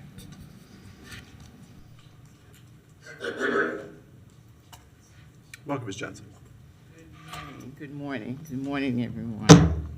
It's still morning. I am Carrie Johnson, and I'm representing still the Fifth Avenue and Historical Association. And first, I'd like to thank Mr. Mayor, the commissioners, and the project team for coming into our neighborhood and taking a look at what we were concerned about. When we were last here, we were asking for reconciliation of the project, and I'm thankful that you were able to at least let us hear from the group again. So we understand that change is good, and we need change in instances that are needed, and I'm not going to try to get into any details, but I do agree that change is good and needed. But we also want to keep citizens safe, regardless of the mode of transportation that they may be using. However, as it relates to our historical neighborhood, we feel this project is not necessary and would disrupt the current traffic flow and culture of the historical neighborhood. Not sure about the bike lanes, parking, and two-way, even at that point that has been identified, the cluster of the transportation and the travel. It seems like an awful lot, but again, we do what we feel is necessary. One of our major concerns was the community involvement, and I saw all of the data that was on the screen. I've been a member of the Neighborhood Association for many years, and our past president would always bring us data or announcements or notices of things that would be happening in the city, and I cannot say that we ever heard anything about this project. I've been on the corner of 7th and 10th for about 40 years, and again, I have not encountered any accidents within the neighborhood. We've invited the police department to come into our meetings monthly. We ask for police reports. We haven't heard any discussion about accidents in that neighborhood.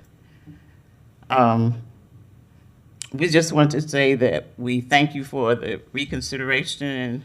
The discussion has been good. I hear a lot of things that I just don't understand where the data is coming from. But again, thank you for listening. Thank you.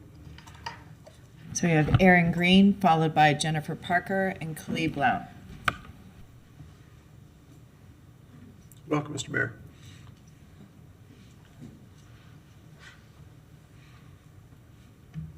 Mr. Mayor, members of the commission, I'm Aaron Green, and I'm speaking here in opposition to the one-way pair that's been adopted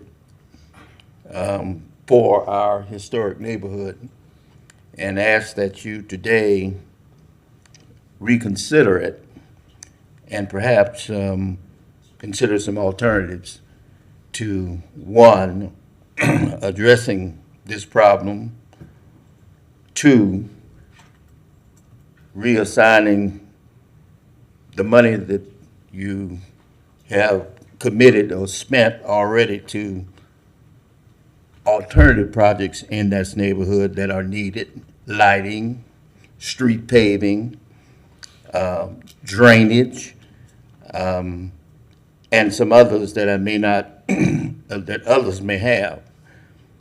The first planning mistake in this neighborhood was to, back in 2018, approve higher density housing under the guise of needing, or false justification of needing more affordable housing in the neighborhood, when in fact this has turned out to be high-density student housing with 3- and 4-story garages, which exacerbate the traffic in this neighborhood, especially on 12th Street.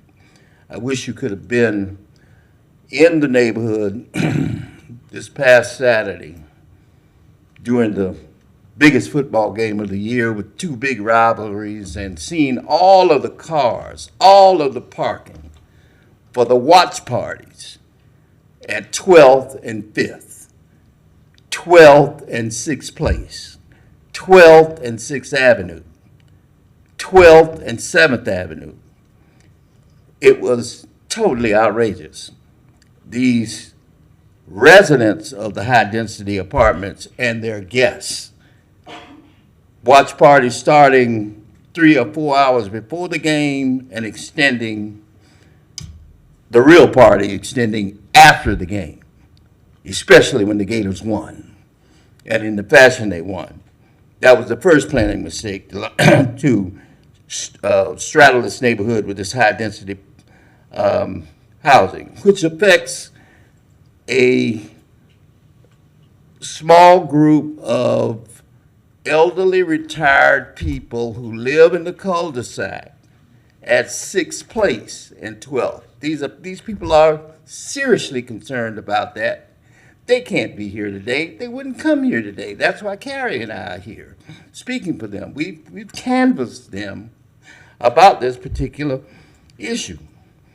The outreach program that was shown at the beginning of the presentation did not include the 5th Avenue neighborhood back in the 2021 timeframe when this project was first understood. It's clearly said up there that there was a walkthrough in Oakview, and Oakview is north of this particular area. We would have gotten, if we had gotten notice that this was being considered, we would have expressed our opposition to this project much earlier.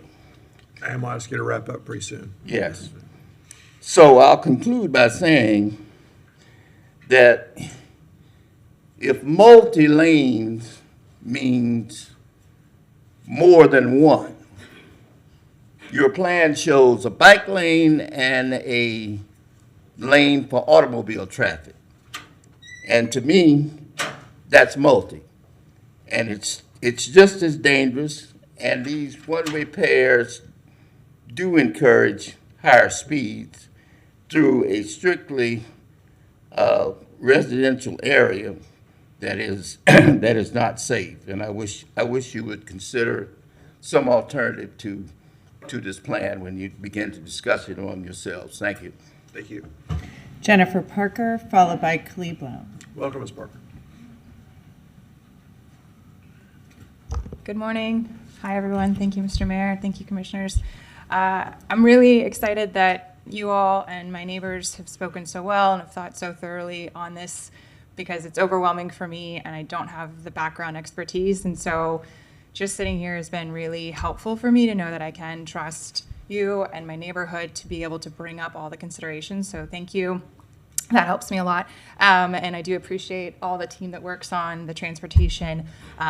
It's a lot. It is a whole lot. And I've been a resident, again, my name is Jennifer Parker, at 1202 Northwest 4th Avenue since 2010. And technically I'm in Urban Heights, which is a historic neighborhood.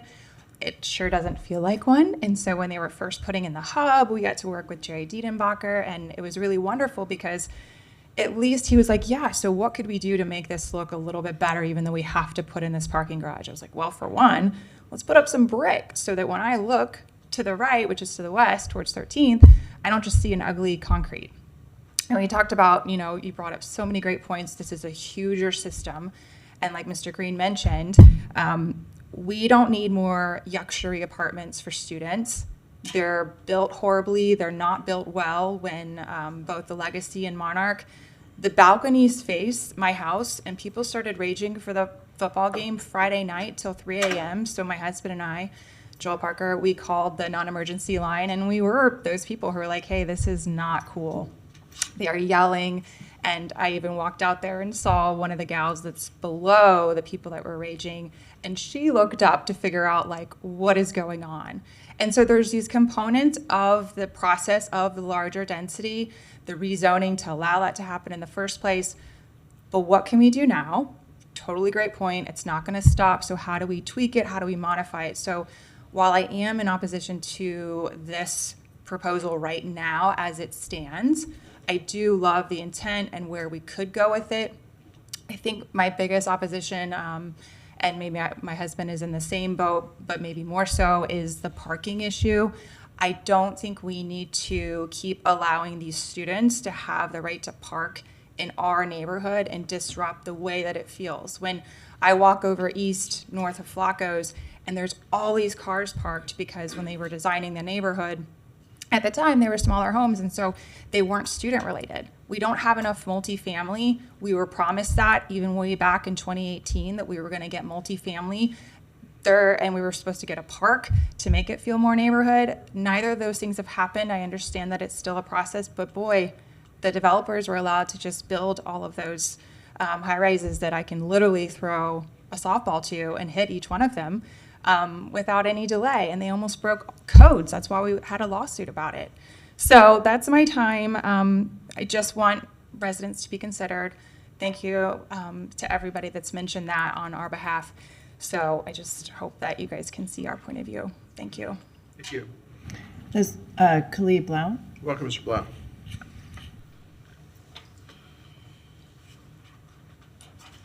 Thank you. 13th Street is described as constrained. That street should have been, and we shouldn't shoot ourselves to death because you can't change the past, but it should have been designed and handled to accommodate all multimodal transportation, pedestrians, bikes, scooters, mass transit, private vehicles, safely. And that didn't happen. For example, the standard was allowed to develop without any possibility now, because that massive thing is there, of having a dedicated right turn lane at that corner, like you have right across the street by the university's gateway. All four of those corners should have that. The standard is now sort of impossible. It could still happen in front of Holiday Inn. It could happen on that open corner, the southeast corner of that intersection, where you know something massive is going to happen eventually, but there should be a dedicated right turn lane. That one intersection causes a lot of the constraint on 13th Street, but now you have massive buildings going on up the street, 10 or 15 feet from the curb, that make it impossible to emphasize safety for these multi-modes. So now the neighborhood pays for it. And who are the interests that really direct it? I even heard the suggestion that which direction cars go coming out of McDonald's lot decided to direct which street would go north and which street would go south. And I'm glad, thank you, Commissioner Chestnut, for bringing up the whole concept about outreach. I was discussing this in a county gathering yesterday, and I'm so frustrated at development review meetings and so forth to hear developers come up and say, well, we had the outreach meeting and no staff was there, 2 people were present, they collected 1 or 2 comments. We need to up the game on outreach. If it takes, you need to make it possible for people to attend as well as informing them. What about childcare at these meetings? What about a food spread substantial enough that people can set aside meal prep at home that evening and afford the time to come? What about anything creative? Invite some students from the School of Massage to give chair massages. Do whatever you can and get people into those meetings, because it matters that you hear from the people. I'm also at the board meeting for the Housing Authority. We were looking at pilot on the agenda. I think you all know that's payment in lieu of taxes. The UF gives none. In addition to the constrained 13th Street, the other cause of the need for this is the huge increase in density of student housing. Yet the university is giving you this many dollars toward this change. So I want to dispel the idea that the university is our friend. We see so many things they're doing that are bad for the general community and that cost us. And we need to demand pilot from UF. Thank you, Mr. Blunt. That was our last speaker, Mr. Mayor. All right. Thank you. Okay. I apologize. Yes, we have the. Come on. Yeah. I must have misaligned your name on the list. I apologize. No problem. Well, Good morning, John Fleming, Trimark Properties. I'm going to speak in opposition, and I'm going to keep my comments mostly to West University Avenue South, to Southwest 8th, which is I'm most familiar with. So this study from CHW was done back in 2017 or so, 18, so 8-9 years ago, and somebody mentioned it earlier, the modes have changed quite a bit. 15 years ago, I looked out my office window across the street to Tigert Hall, and there were 50 bicycles and 2 motorcycles. It was 15 years ago. Yesterday, I looked out, there's 100 mopeds, 100, and 2 motorcycles, not a single bicycle. We've taken out bicycle parking on most of our properties. They don't use it. They need the moped. They're using mopeds, scooters, e-bikes, all that good stuff. Some bicycles here and there. My point to that is that it has changed quite a bit. The proposed one-way pair, 2 different issues. Southwest 12th is a straight shot. There's only 6 parking spots on the entire stretch of that 8 blocks, and you have bicycle lanes down both sides. Works great. What they're not showing you, and I'm taking this, my apologies, I'm taking this from what I was told, because the plans the other night were not blown out plans where you could actually see it. But my concern, because somebody brought up safety, my concern is Southwest 10th. Southwest 10th does not look like that existing. Southwest 10th, if you're going to have a bicycle lane and you want to put cars on the outside of it to protect the bicycles, sidewalk, and then traffic on the other side, great, love it, works perfect. It's Swiss cheese on Southwest 10th. You don't have that condition at all. What you have is a bunch of what I call bulb ins. So there's bulbs on both sides, 3 parking spots. Then an alley, then you go 4 more parking spots. The proposal is so that the bicyclists will now go into those parking spots each time, and then the cars will go outbound of it. So as I'm sitting there in the alley between 4th and 5th, I'm thinking this thing through. I've got to now look at sidewalk both north and south. I've got to look at this new bicycle lane north and south, because it can, even though we're going one way north, scooters go wherever they want to. I've got to then try to look over, and luckily in my truck maybe I can, but I got to look over the cars that are parked there, because now I've got bicyclists whipping that will be out in the street, eventually go behind that car into that piece and come back out. And then I've got to worry about what's outbound of the parked cars as well. I just want to get it on the record. If you're worried about safety, that's not safe. And you are going to end up increasing the collisions and problems that we're having in that area. I guess I guess I will conclude with that. That's really the biggest issue I foresee. Thank you, Mr. Fly. Thank you. That was our last. All right, Commissioner Book. Thank you, Mr. Mayor. The insight from the folks who live and work and perhaps build in the area is very helpful, because that's what's been talked about up here is, at least one of my factors in decision-making is what's happening to the community with whatever we do in the community. And unless we have real strong evidence that indicates what we're going to do, even against opposition, would make it safer, I'm going to probably support the safer option. And yet, one-way streets are no longer in current technology and trends and research show to necessarily be safer. And actually, Commissioner Willits, your research is good because it does a lot of times, the research on one-way pairs and couplets talks about your urban cores and your downtowns and a little less neighborhood-like streets. So you're correct there. But I haven't heard anybody that lives or works in the area say they're for it. That's really important. And I know we have committed some monies. We have some federal funds and some engineering that's been done. But poor decision making is when you take those monies and you continue to go down an option that may not be a good option. And in hearing what I've heard and the research, like I said, I started off completely neutral. I'm in opposition too, so I rarely say how I feel, but I think that this is not a good idea. It does not benefit, it does hurt the neighborhood and the people that live there in various ways, and it is not necessarily a safer option. In fact, there's the UCLA School of Public Affairs, which came out of research. I know you're going to look this up. Okay, so the UCLA School of Public Affairs simply studies, and it's kind of like a research think tank. And two of their biggest outcomes, and I'm just going to read, they're very short. I read so many things. It says, just as one-way streets make traffic safer, or make traffic faster, two-way streets can slow it down, improving safety, accommodating multimodal travel, increasing livability and property values, and helping customers more easily reach businesses. That last part is your point in urban core. So that's one of the big outcomes of the UCLA School of Public Safety. This is 2023 data. This is vetted data.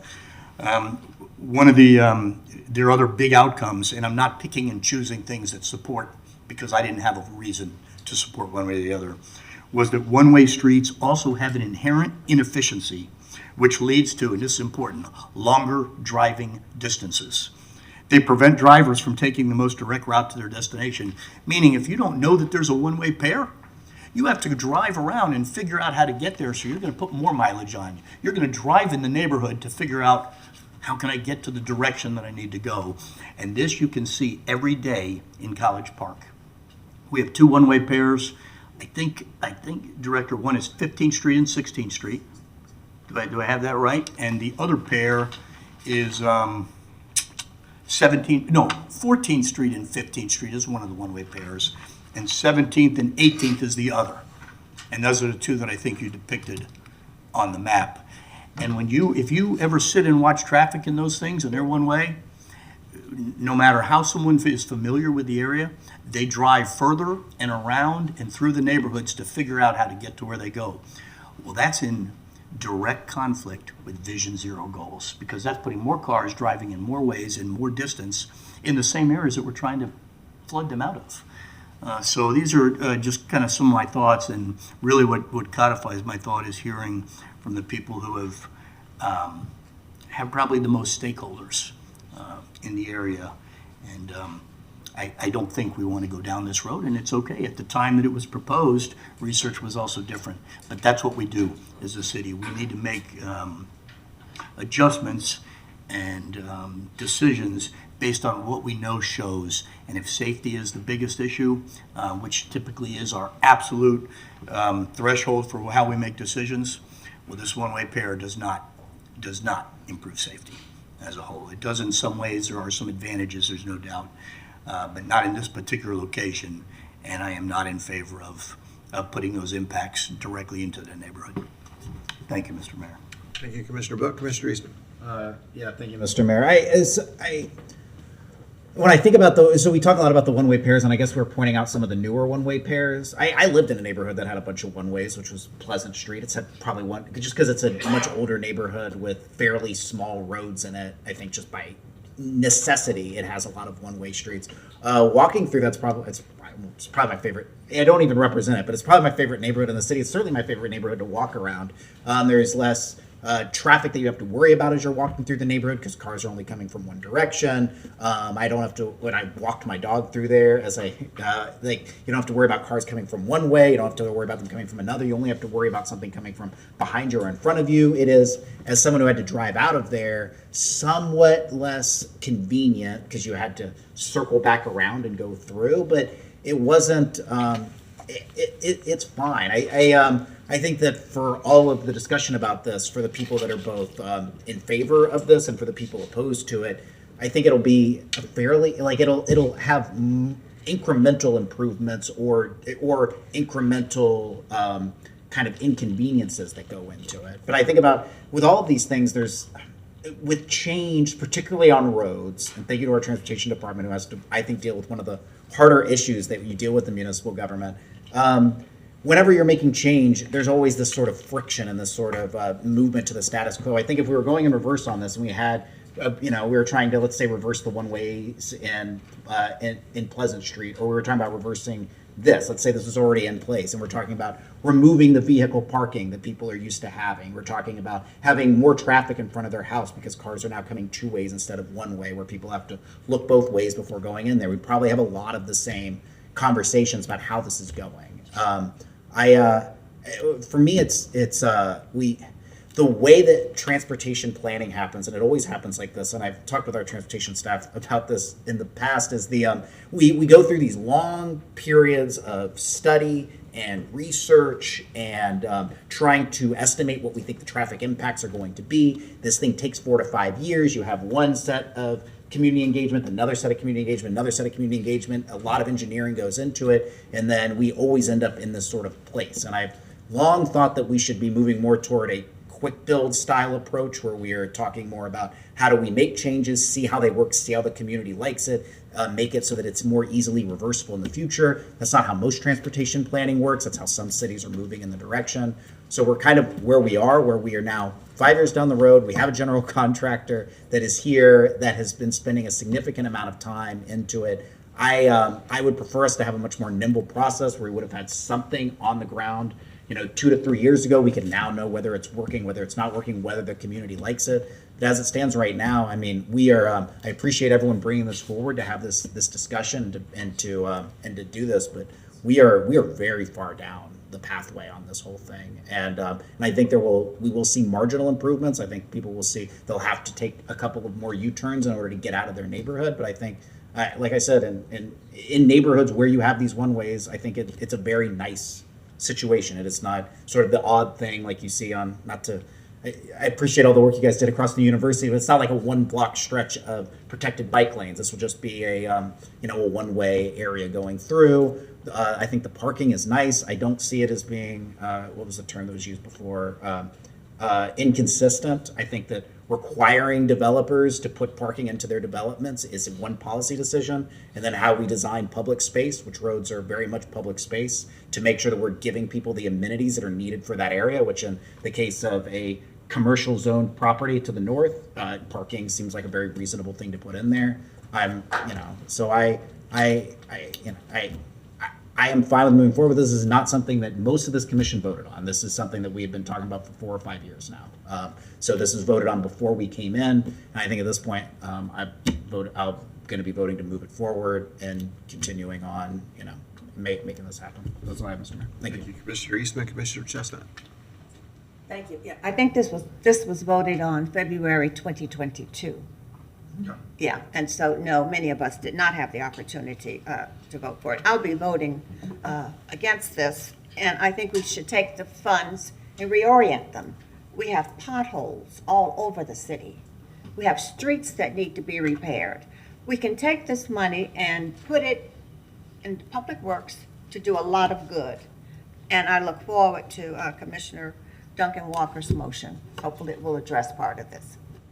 Thank you, Commissioner Chestnut. I do want to say that much of this money can't go all around the city because some of it comes from very specific sources. So, Commissioner Dr. Walker. Thank you very much, Mr. Mayor. And Commissioner Chestnut, to your point, one of the things that has always been quite concerning to me is to walk through our historic neighborhoods and to see the need that has existed for decades. And that's what you hear.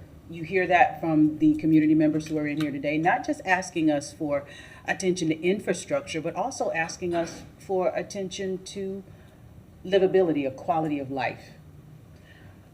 I do want to go back to one of the things that I saw when I went out and I took the tour. Right in front of Ms. Johnson's house is a strip of land where there is no sidewalk. Yet there is sidewalk along the rest of the road. And while a part of that is on Ms. Johnson's property, I don't know that Ms. Johnson has ever been approached about the possibility of extending a sidewalk in that area. And I'm mentioning that because, for me, as I look at how you balance safety, as I look at how we make or keep our communities livable for everyone who wants to be there, making sidewalks that connect to each other is important. That increases and improves safety. We have spaces where individuals who are on bicycles who choose to ride on the sidewalk can't ride on the sidewalk all the way through. But at least in front of Ms. Johnson's house, that is an opportunity. That opportunity may not present itself all throughout this area, but in the areas where it does, I would be more interested in seeing that than seeing the current proposal. I'm more concerned about seeing sidewalks extended. I'm more concerned, and right now what I would need to do is ask the city manager, the interim manager, how these funds could be reapportioned. Because to the extent that sidewalks is a way that we could repurpose this money, I'd like to consider that. I know that we do have some limitations and some restrictions, but if you could take a few moments to explain that to us, Mr. Persons, I'd greatly appreciate that. Thank you, Mr. Mayor. I think we've had some, internal discussion about what if the commission did change direction on this. What we would likely recommend to you all would be to move the allocated funding into the work that we're doing on 6th Street. I don't know if Mr. Singleton wants to come and speak a little bit more about more detail about what that work constitutes, but as you all know, a significant portion of the funding for this is American Rescue Plan dollars that the commission's allocated through your Vision Zero effort, and that money has to be expended by the end of 2026. So it is time sensitive, and there are limits in terms of reallocating it. It essentially has to stay within that category of sort of Vision Zero projects. Mr. Singleton. Good afternoon, Brian Singleton, Interim Chief Operating Officer. The Vision Zero ARPA piece of the funding for the project, if it were to be reallocated, we would recommend moving it to Southwest 6th Street project. That is the project that the commission asked us to go through the redesign process. That is something that we could construct and expend by the end of the calendar year deadline. Trying to allocate that Vision Zero funding anywhere else, we wouldn't have time to expend the funding. There is an allocation of the former CRA district to the project, the College Park, University Heights, if I'm getting that correctly. We don't have any other priority projects for that at this time. We would have to, look at the needs in that area and determine where that could be reallocated to. I forget the limits of that area, but it is definitely south of Northwest 3rd Avenue. So it would have to be somewhere in that former district area. And then there's a small allocation of gas tax, and that could be reallocated to any roadway type function project. Any roadway, did you say? Any roadway function, any transportation function But that's a small project. piece. It's $50,000 of the allocation. Is there a geographic area that the commission is limited to? Not for gas tax, no. Okay, I didn't think so. I just wanted that to be said into the record. I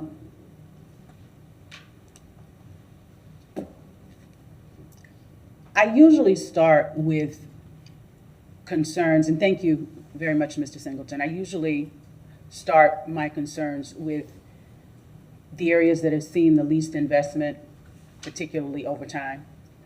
And so when I think about where monies could and probably should most likely be spent, or the most attention, the areas that need the most attention. So I go right back to my initial desire to put that money back into the area, one of the areas in particular that would have been most impacted by this if it moved forward.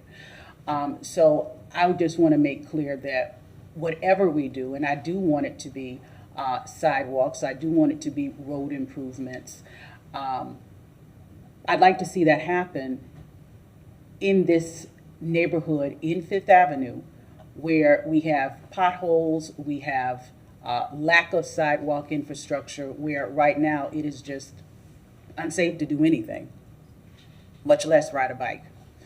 So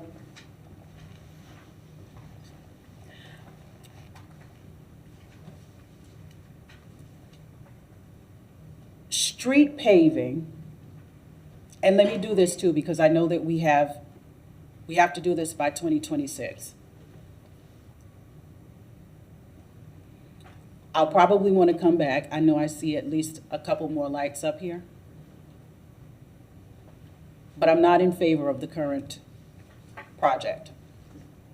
And right now, what my mind is trying to do is cobble something together that, and maybe what needs to happen instead of me trying to do this, is that staff has the opportunity. Staff hears the heart.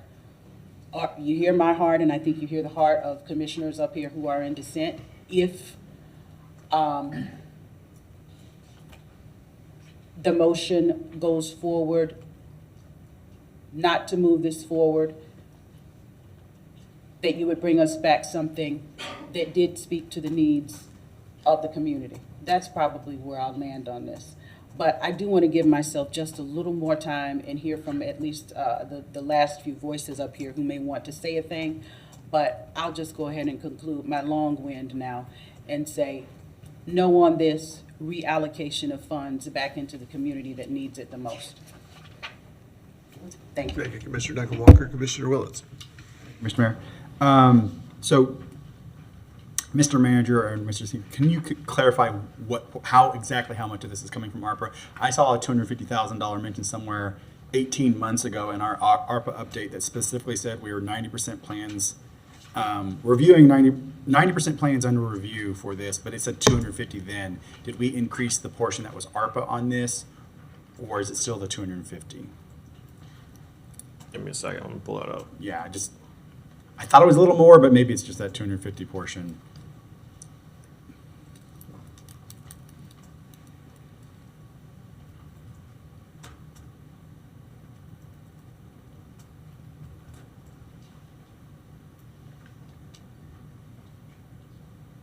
And I bring this up because I know they've said that we could move it to Southwest 6th project. I get a little worried that even in a year, we can get that money expended. They say they can, I get a little worried. The last thing I want to do is leave any of ARPA dollars on the table that we don't put back into our community. The ARPA funding for the construction phase is approximately $445,000. The CRA portion is approximately $699,000, and the gas tax portion is approximately $50,000. Okay, so in one of the budget amendments, we did some moving around of ARPA, and it's a little more. That's somewhere in my mind, I just couldn't find it. Thank you for telling us that. And I just want to make sure the moving around, we start getting, there becomes kind of a drop dead date where we just really shouldn't be moving anything else. And so if we're going to, I don't feel comfortable anything past this. My opinion is going to be, I'm going to vocalize it, that we are threatening to lose dollars. because this is December, we got literally 380 days to spend this or something, you know, till the end of next year. And then I'd forgotten, well, I knew that part of it was CRA, but part of that reminder, particularly south of University, this is redevelopment. A lot of this is redevelopment funds. And so the idea of adding some on-street parking, I don't think is the most insane idea about using CRA funds to make that neighborhood, you know, accessible, livable, and all that kind of thing. So I think we need to remember that it's not, that this is it's cobbled together, but part of this funds is for the benefit of that specific neighborhood. College Park, some of it, College Park is north of University, but the majority of it, I think, is south of University along this corridor. So I just wanted to make sure that those things were kind of mentioned. I do a little worry. I know city staff, if we had to move it, they would work really hard to make sure, but in the end, we are getting a little close, and we still may have to, on the housing side, do a little bit of rearranging. And so we need to be conscious of that. Thank you, Mr. Mayor. So that's, again, the boundary, the northern boundary is Northwest Third Avenue, correct? For College Park. Yes, yeah, for that $700,000, the boundary is Northwest Third Avenue. So, Commissioner Engel. I did have a couple of questions for some of our traffic experts here. One being, what is kind of the current state of research on these single pairs being particularly safer or less safe than the current configuration? I don't want to have read a study or two and think that I'm familiar with a very complicated situation. So somebody who does this for a living could give me a rundown on that. I'd appreciate it. Debbie Leistener again with the Transportation Department. We do have some preliminary data on an evaluation that we've done of the existing one-way pairs on 14th and 15th and 17th and 18th. Those were built several years ago, but because of the effects of the University Avenue and the delays there, so then we had to postpone a little bit the after study, but we conducted data evaluation of before those were implemented and after, and it did show related to speeds, a reduction of speeds by 2 to 4 miles per hour. It showed a reduction in traffic crashes, and then it also showed reduction in the peak hour volumes. It seems that during the day there is not overall on a daily basis not much of a reduction, but more of a spread in how people are traversing those corridors. So we still need more work to do on this. The study is not ready.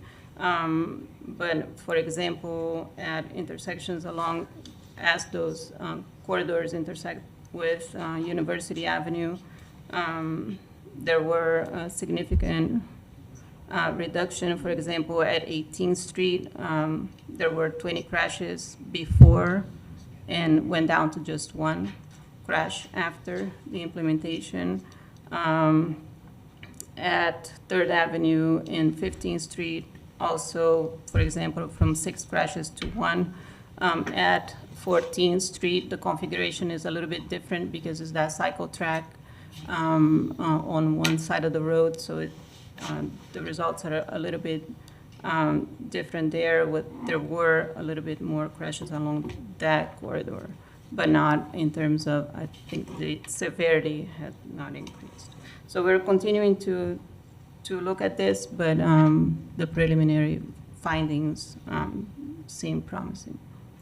Thank you. And then I have a question the gentleman brought up on 10th. Are bikes going to be like weaving in and out of existing parking lots? Are we looking at changing curbs?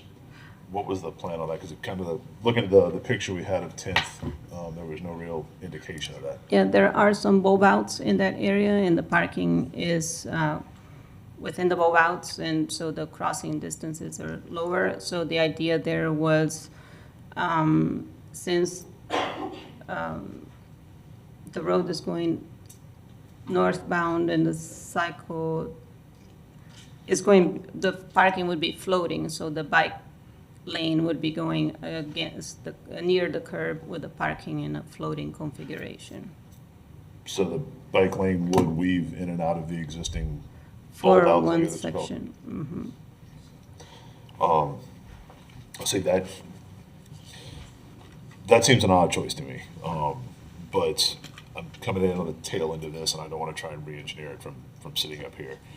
I will say, in general, I am real skeptical about kind of stopping at this point in the project and trying to redesign it now.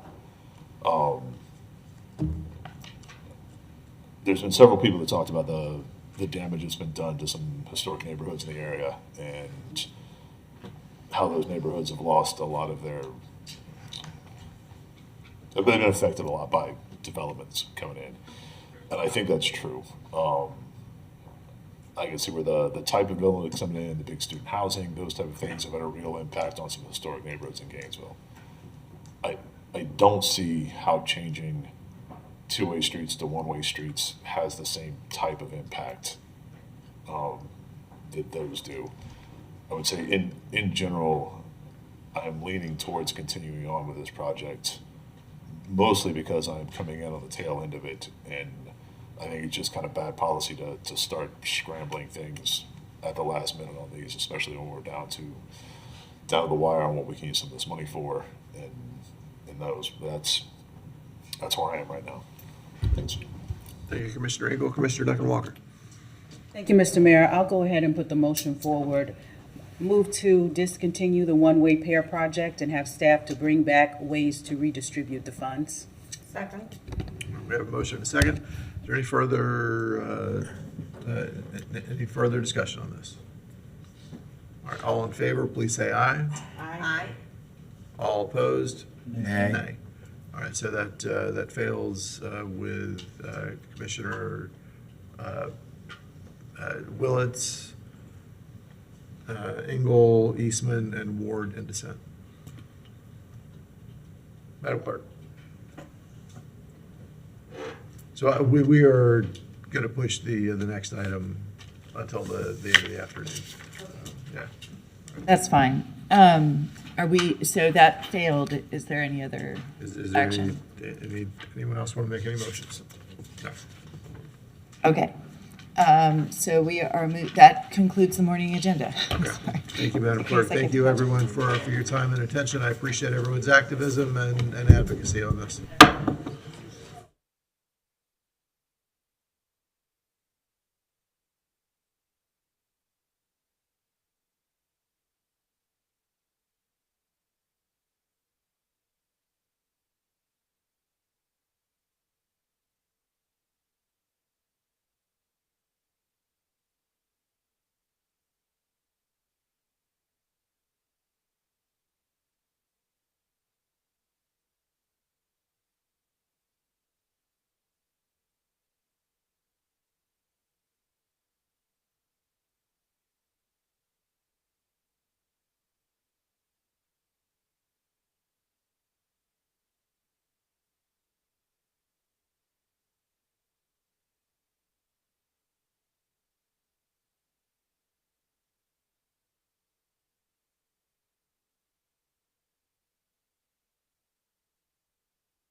Everyone, welcome to the afternoon session for this December 4th meeting of the Gainesville City Commission. Madam Clerk.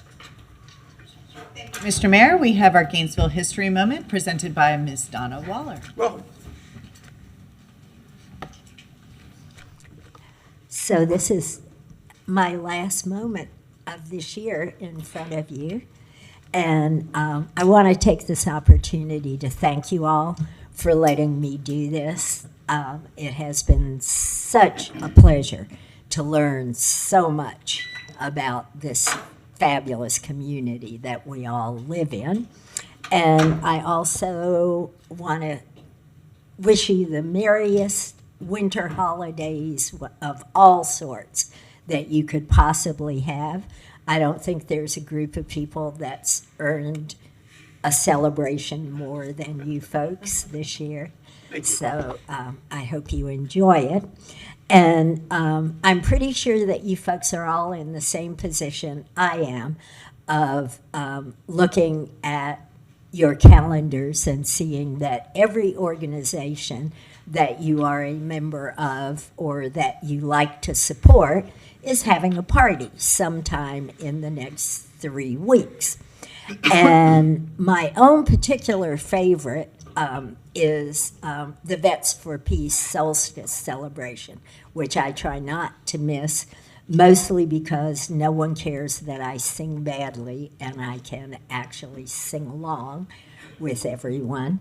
But I want to talk about something else today, and that is that I never enjoyed that particular event as much as I did when it was at the Thomas Center. And probably only a few of us remember that because the event outgrew the space is what basically happened. But the first couple of years I lived in Gainesville, it was always at the Thomas Center. And I want to talk about the Thomas Center today and encourage everybody who's here and everybody who's watching this to make a trip over there and look at it when it's decorated for the holidays. I don't think there's a prettier place in Gainesville. But I want to remind you of the history of the Thomas Center, which is really a kind of an intriguing one. And I want to start by telling you that the historical sources differ on the first part of what I'm getting ready to tell you. The county archives say that Sunkissed Villa, which was the original name of the Thomas Center, was begun in 1906 by a gentleman named Charles Dutton, who owned a company called Dutton Phosphate. And I just saw Commissioner Eastman raise his eyebrows, so he probably knows that the website named this person Charles Chase. And until I did this, I had no idea there was this discrepancy. So over the holidays, I'll find out which person actually started it. But it was begun, the thing they agree on is whoever it was owned a phosphate company and made their money that way and started Sunkissed Villa in 1906. It was not complete in 1909 when Charles Dutton, according to the county records, died, and William Reuben Thomas bought the building incomplete. It was completed in 1910, and the Thomas family lived there for 15 years. And it was, if you think about the way Gainesville was configured at the time, it was literally a country estate. and absolutely the grandest place in Gainesville. And then, and this is an out of Gainesville thing, but this is why it happened, the automobile was invented. And what that did in the 1920s was to bring hordes of tourists to Florida for the first time. The automobile made travel accessible to a far wider audience. So by the 1920s, Florida had become a kind of a tourist mecca, and Major Thomas, who kept his non-existent officer status, decided to turn his home into a hotel. And in 1925, they began remodeling the original building, and that's when they added what I think of as the southeast wing of that building. And it opened as a hotel in 1928. It had 94 rooms and a miniature golf course, and it was, by many accounts, the most famous hotel in Florida. It was a great tourist mecca in the 20s, and people forget this, but there were enough rich people, even after the Depression hit, that it remained a really popular sort of tourist haven in the 30s and 40s. By the 1960s, it had begun to be eclipsed as a hotel, and in 1965, the Thomas family stopped running it as a hotel. It was a hotel up into about 1963 and 4. And in 1968, the family sold it, and the new owners leased it to the new community college, which had just started and had its temporary home in the old Buchholz High School building. And there are many people around Gainesville who taught at the Thomas Center when it was Santa Fe. Barbara Oberlander, who's a good friend of mine, told me that she first came to Santa Fe then, and she was shocked to discover that she had an office that had its own bathroom, one of the 94. Many people from that era remember Mickey Singer doing yoga under the oak trees. He was one of the first psychology professors there. Santa Fe signed a 5-year lease in 1968 on the Thomas Center, but they did not stay the whole 5 years. They opened the Northwest Campus in 1972, basically. And the Thomas Center simply stood empty, and no one had done very much repair work in the Santa Fe years. And in 1972, there was a rezoning hearing in which the zoning board decided to raise the building. And that galvanized the neighborhood. A man named Sam Gowan, who some of you might have known, formed a group called Historic Gainesville, Inc., and they moved very quickly to save the building, and one of the ways they did it was they got it on the National Registry of Historic Places in 1973, and that stopped the demolition at all. And in 1974, the city of Gainesville, in one of its most far-sighted moves, decided to buy the building and began renovating it. The renovations were complete in 1979, and the building that you see now that houses the Department of Cultural Affairs and many of your offices and belongs to all of us is basically the renovated from 1979 building. And it is absolutely one of our gems. If you have not been over there, go over and look at it and walk around and enjoy a wonderful piece of Gainesville history that was saved by Gainesville citizens and the city. And may you continue to do those kinds of things. Have a wonderful holiday. Thank you, you too. And of course, the best time that you could possibly see the Thomas Center is 5 o'clock this Saturday when we officially turn on the holiday lights. So hope to see everybody there. Commissioner Engel, yeah.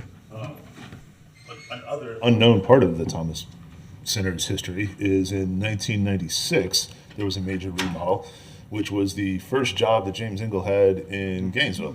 So my very first job I had in town was a remodel on the Thomas Center. I remember in the attic, I was running some new conduit for electrical stuff, and we found a pencil that was an advertisement for the old Baird Center, and it had a phone number on it, and the phone number was only 3 digits. So we found that it had been there for a long time. So the Thomas Center's always had kind of a neat place in my head here, too. Very cool. Thank you. All right, Madam Clerk. Mr. Mayor, we're on to early public comment on the agenda items, and we have Jim Conish on item 2025-875, the Stormwater Management Resolution. Welcome, Mr. Conish. Mr. Mayor, Jim Conish, nice to see you. Happy holiday. For 15 years, I've tried to point out to you that on our bundled GRU bills, by piling stormwater and solid waste fees on top of a sky-high customer charge, amplified by pyramided utility and gross receipts tax and a surcharge out of town, you create a situation where a low-income person cannot pay the entire bill. And thousands of meters every month are involuntarily disconnected due to non-payment. And we're not talking about setting your thermostat lower. We're talking about people that cannot hold on to refrigeration and lighting. But we don't know how many people are behind these meters. We don't have a count. We don't know who they are, but I do know this. When your power is turned off, it's a problem. Particularly if you have a well, then you don't have any running water. This is done to shift the cost from landlords like myself to tenants. This is why at the last minute, the former city manager got you to back away from moving it onto the ad valorem tax bill, where it would be collected at a 96% collection rate. Instead, you're paying Bolarski $1 million to bundle it into these bills that people can't pay, low-income people, and it's resulting in disconnections, means you don't even collect the money. Every 5 years, you hire a consultant and pay them about $250,000 to find all the accounts GRU doesn't bother to bill at all. And that was last done in 2018, sir. So this is just another example of how you make it impossible for a low-income person to live in our community. You force them into a trailer outside of your service area where they have clay electric, a well, and a septic tank. That's what you're doing, sir, because landlords, like this guy over here who he works for, they have hundreds of units, but they don't want to pay for the stormwater and the garbage that their buildings generate.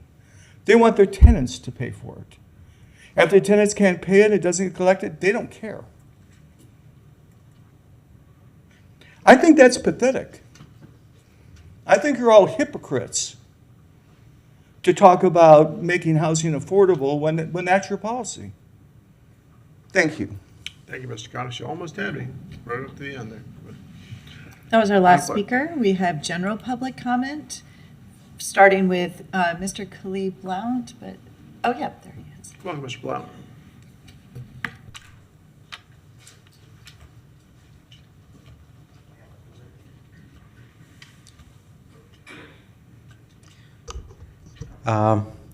I need to share some info with y'all about community development in this country historically. Jumping on the, oh, Donna left. I wanted her to hear some history. I got a master's in urban and regional planning, and we did a lot of study of the history of this country's community development.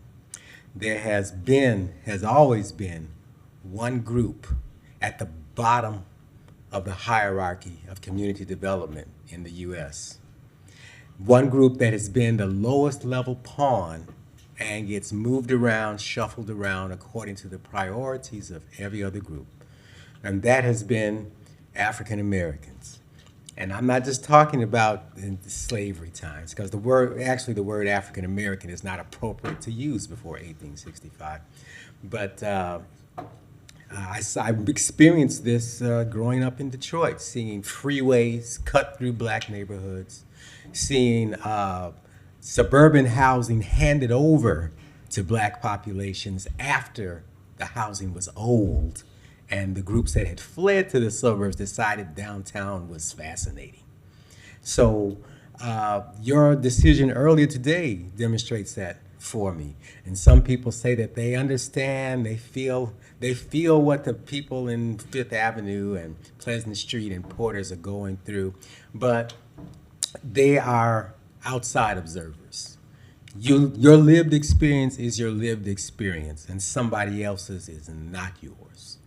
They are not seeing what is happening to the historical population in Fifth Avenue, Pleasant Street. And I saw this over a long time, serving on the Fifth Avenue, Pleasant Street CRA years ago and seeing the chapter named anti-gentrification excised from that plan.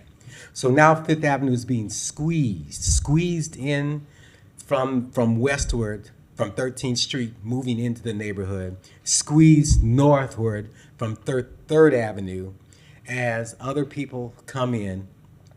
And it's so amazing to see this great anticipated tourist attraction of the Heritage Trail. So it seems that our history is a great tourist attraction, just don't want to have too many black people in the way. We are to be an artifact, a sales point, a tourist attraction, but we have to be out of the way. The effects on Fifth Avenue neighborhood and others, Pleasant Street, Porters, are the fact of other groups getting to have their priorities put atop people who have been there a long time. And the historic population just doesn't matter. And what really tops it off is the university not having to pay its share of its impacts on our community. And I wanted to come up and invite y'all to this, so I'll just let you read it off the screen. And I won't talk politics to you if you come to the Holiday Jazz, and you can bring an instrument if you want to. Thank you, Mr. Blount. Johnny Law. Welcome, Mr. Law. Ad hoc. Good morning, all over the globe. Sovereign worldwide global American kingdom. Okay, I despise absolute authoritarian.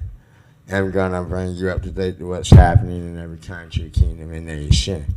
I have my number 2, Donald John Trump dismantling all state, religion, slavery, establishment regimes. As you know, we did have our government shakedown, and that continues to persist and go on.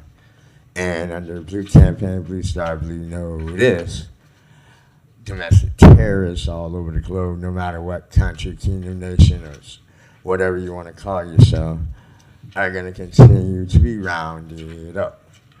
And then those that are warring on the globe, having these state and religion wars, are going to continue. I'm going to continue to ask you to cease and desist and no longer carry out your weapons, war, mass destruction against all peoples. You guys try to make it a black and white situation when it's not that. That's just something that you give the people to pay attention to while you continue to do what you're doing in the background. State, you have occupied every country, kingdom, nation, people, civilian, and citizen since the medieval Renaissance time. Your origins being European corporation, slavery corporation, Africa, and Britain. Africa. How long are you gonna not pay attention to your people over here in my lands, the Americas, here in North America, corporation US? You hear them crying out all the time on the televisions to my people, and my people cannot do nothing for them, for you will not let them budge or do anything. But yet you sit over there in Africa laughing at your own people because they don't know to contact you, but they keep ranting at mines.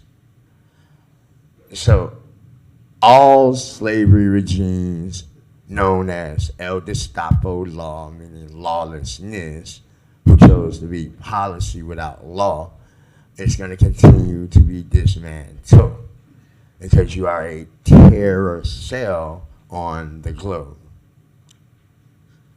Donald John Trump will break it down into business terms because I know that my indigenous language, you have a hard understanding what I say. Thank you. Thank you. That was our last speaker, Mr. Mayor. All right. Oh, I apologize, yes. Come on up, Mr. College.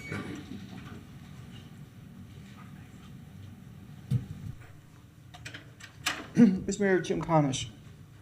The very first sentence of HB 1645 was identical to the Perry bill, and I want to read it to you.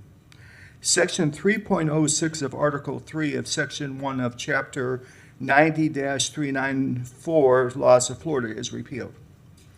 The very first sentence eliminated the GRU-GM as a charter officer of the city and abolished all the powers of that office and invalidated 27 city ordinances built on that provision. Gone. And then it added 12 pages to a 22-page charter. Now, this was done by a local special act of the legislature. This commission does not have the power to repeal a local special act of the legislature. Only officials elected to state office could do that. So if you want to repeal it and keep it local, you want to get Areola, who's an immigrant, into Speaker Pro Tem of the House, and then he could do what Clements did, who, incidentally, his family came to the community in 1834. But they'll need a sidekick like Keith Perry, whose family likewise has been here generations. So that the idea that GRU isn't local is preposterous. It's just ridiculous, as is your attempt to repeal it with a referendum, generating literally millions of dollars in legal fees if you take it out to its illogical conclusion. You cannot repeal an act of the legislature. I don't care what you try. And in fact, the court has said that until we look at the first referendum, you can pass all that you want, but they're not going to be enforceable. So I would admit that Mr. Nia is much more nimble than the authority, and he came very close to divesting the appellate court, stacked by the Republicans, of jurisdiction, but it's no cigar. It's not happening. And you can't win on appeal. It's impossible. You cannot erase what the legislature has done through any mechanism. And you're wasting our money, and you're creating uncertainty that could result in further debt downgrades that your cronies ran up. And that could be catastrophic for this community. I know it's personal, I know it's partisan, but it's time for you to abide by your oath and abide by the Constitution. Thank you. Thank you, Mr. Connors. That's a lot to work through. Mr. Mayor. That was. Good. Mr. Willens. I hope Mr. Connors can hear this. Shame. Immigrants have just as much right in this community to be elected or to be involved, to be part of our community. And I don't know what Areola he was mentioning, but David Areola was born in the city of Gainesville. He didn't immigrate anywhere. He didn't go to UF. He did go over to college over at Flagler, so we can hold that against him.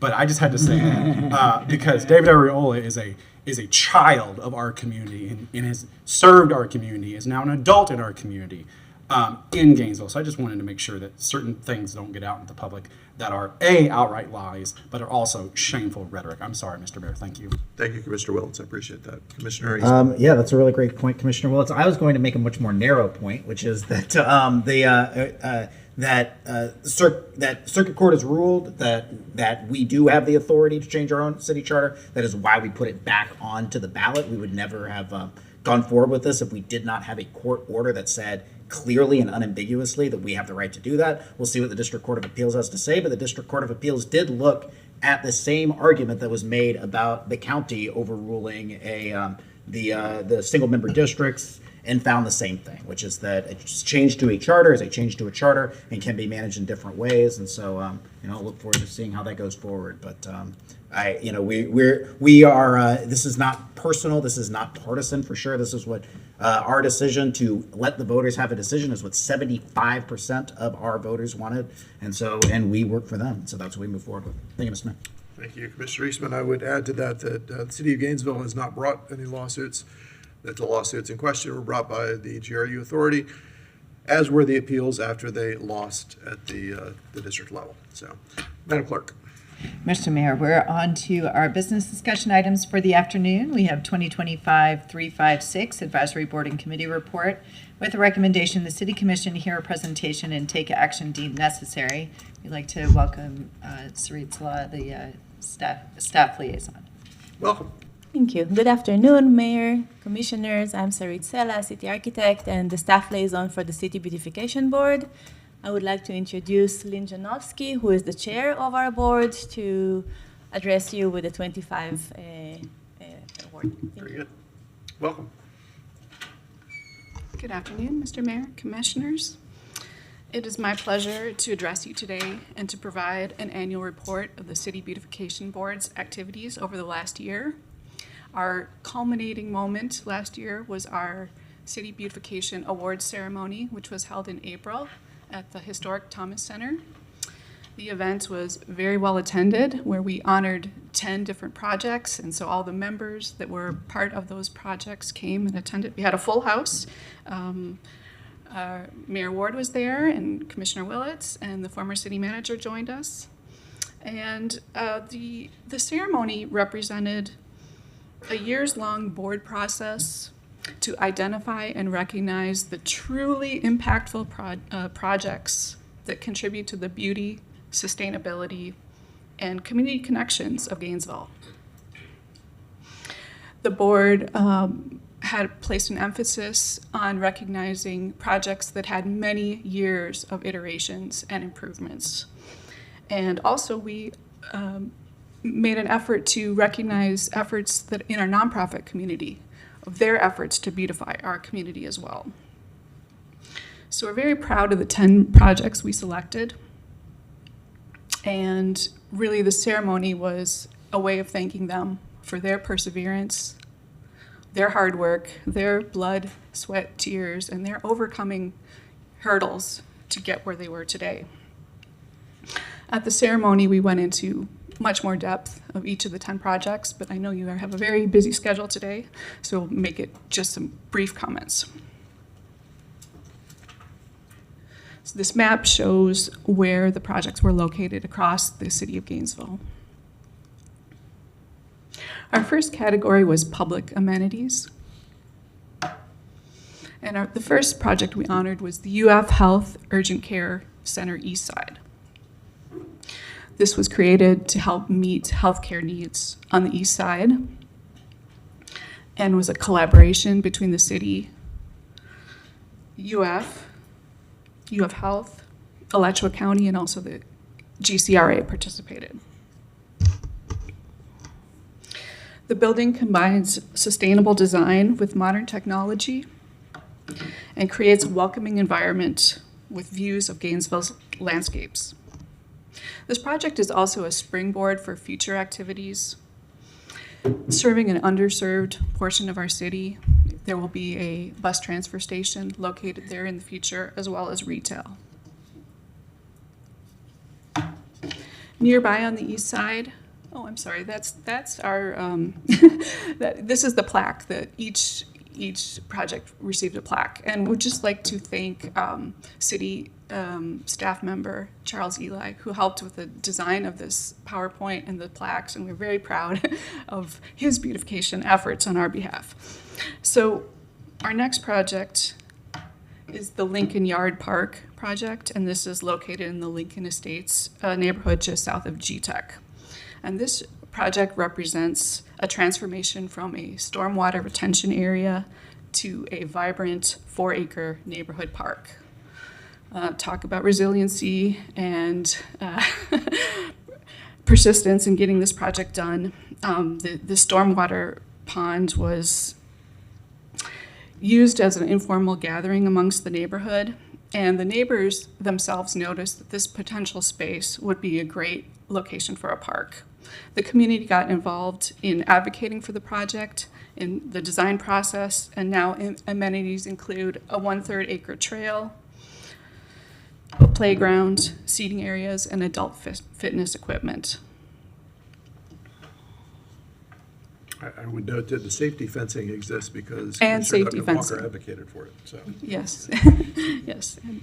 And so just a couple more pictures.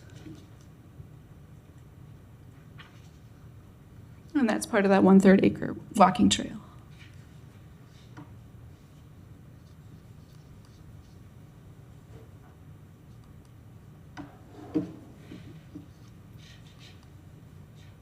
And then we're moving on to our commercial and social hubs.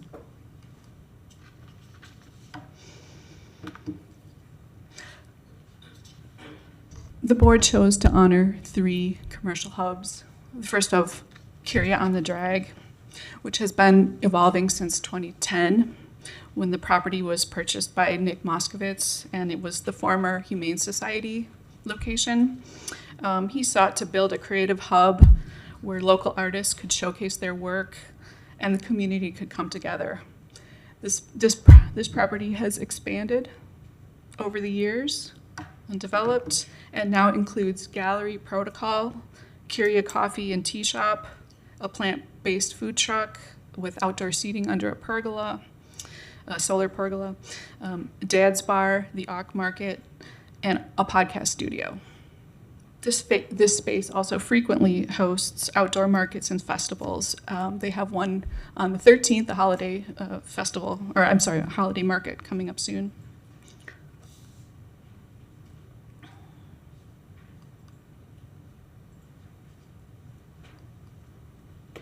And there's there. And the second one is the 4th Avenue Food Park. This got its start in 2012 when 2 brothers, Tim and Brett Larson, were searching for a new location for Opus Coffee Roasters. And they discovered some neglected buildings on Southwest 4th Avenue. And this was a long process too, going from dilapidated buildings to a vibrant food park, which now draws about 350,000 visitors annually. And visitors can experience their eclectic murals, their street art, and all their unique features. This food park houses local favorites, Muñecas, Humble Wood Fire, Square House, Baker Baker, Dry Rot Cider, and Fehrenbachers. and they host numerous events, live music, and themed markets throughout the year.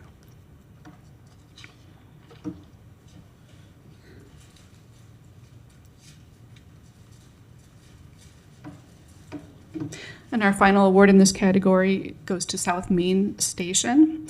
This property has been evolving over many, many years. It started by being led by Hoach Shatama and continues on in its progress along with his daughter, Mariko. And this has been a vital part of redeveloping the South Main area.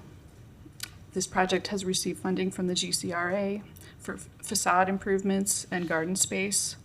So the location contains gardens, dining decks, and venues that's a gathering place with food, drink, music, retail, and the arts, and honors the craftsmanship and the history that shaped the property. It's the new home of, it now houses Heartwood's Downstage, Humble Wood Fire, Bingo Deli and Pub, the Grand Scheme Brewery, and the Lynx Bookstore.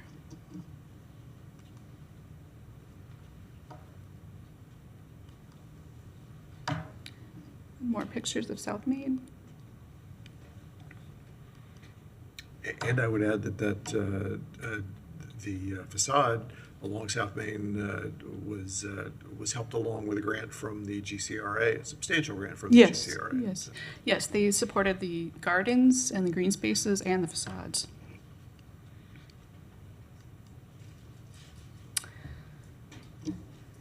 And then we honored the Lynx Bookstore, which is a part of the South Main complex. This bookstore is founded by local novelist Lauren Groff and her husband Clay Coleman.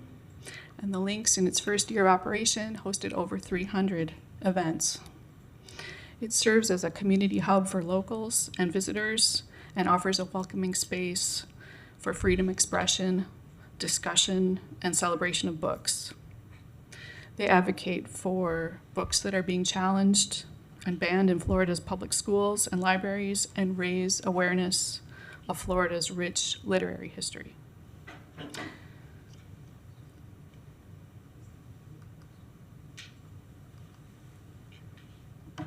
And moving on to our nonprofit initiatives. Starting with Grow Hub, which is located at the far end of Northeast 8th Avenue. Grow Hub provides adults with disabilities the opportunity to gain meaningful skills and engage in rewarding work. The program has a nursery where staff and volunteers grow plants for sale, and the income pays for staff salaries and provides support services and art therapy. Grow Hub provides our community with healthy, locally grown plants and trees and artwork made by staff for sale in its gift shop, and it provides a beautiful environment to visit. Regular visitors will know that this is also a constantly evolving space, and they are constantly expanding their offerings with pop-ups and special educational events.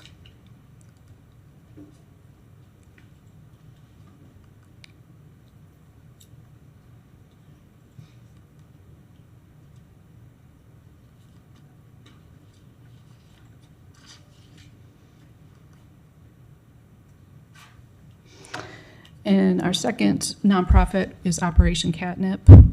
Operation Catnip promotes the humane and compassionate care for community cats. It provides over 8,000 surgeries focused on unowned and free-roaming cats, 8,000 each year, and they are expecting to perform their 100,000th spay and neuter procedure this year. They have a new facility in the Duck Pond, and this is their first permanent home. Oh, sorry. Going back.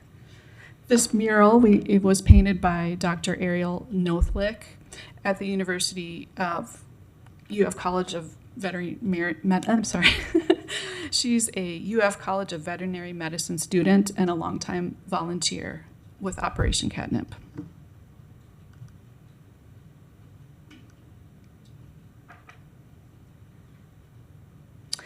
And then our third nonprofit organization is Plant for Pollinators.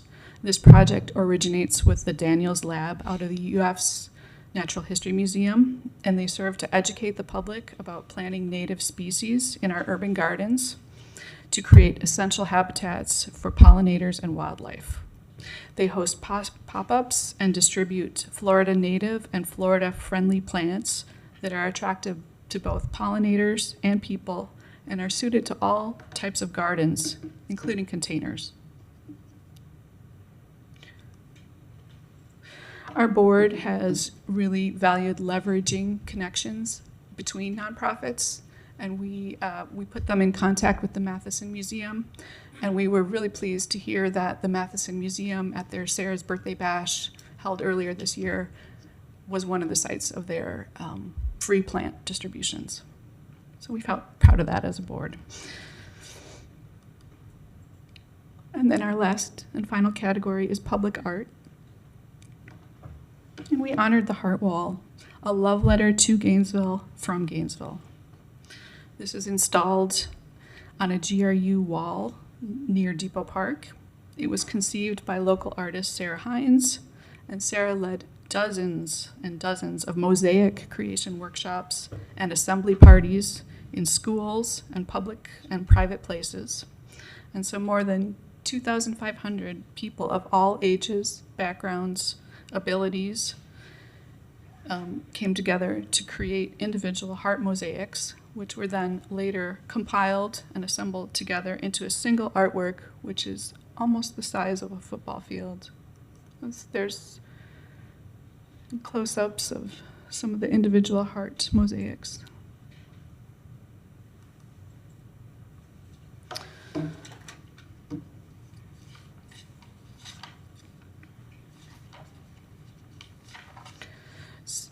So we thank you for your time today, and we thank you for your support of this board. We will continue our quest to beautify within our city, and we look forward to supporting and recognizing the best of Gainesville that is yet to come. Very good. Thank you. And if you have recommendations of new members, we're always willing to take on new people that would like to join our mission. Very good. Hang on just a second, Commissioner Book. Thank you, Mr. Mayor. I just want to say thank you for the work of the Beautification Board and the staff liaison. It was one of the first two boards I was ever on in the late 1980s, I think, and then it came full circle when the Rotary Generations Project at Northside Park was put together by the Rotary Foundation in partnership with the city, and I was on the foundation board, and we were so excited when the Beautification Board recognized that at the time. So I do really appreciate what you all do, and it does matter when you recognize others because that leverages what everybody does around the community. So I Yes. appreciate that. Yes. Thank you, Mr. Mayor. Thank you, Commissioner Book. Yes, the excitement and the pride in that room of the recipients was palpable. Absolutely. It's always wonderful to be a part of that event, and I appreciate y'all doing it. Thank you. All right, Madam Clerk. Mr. Mayor, we do have one public comment Okay. signed up. Khalid Blau. Welcome, Mr. Blau.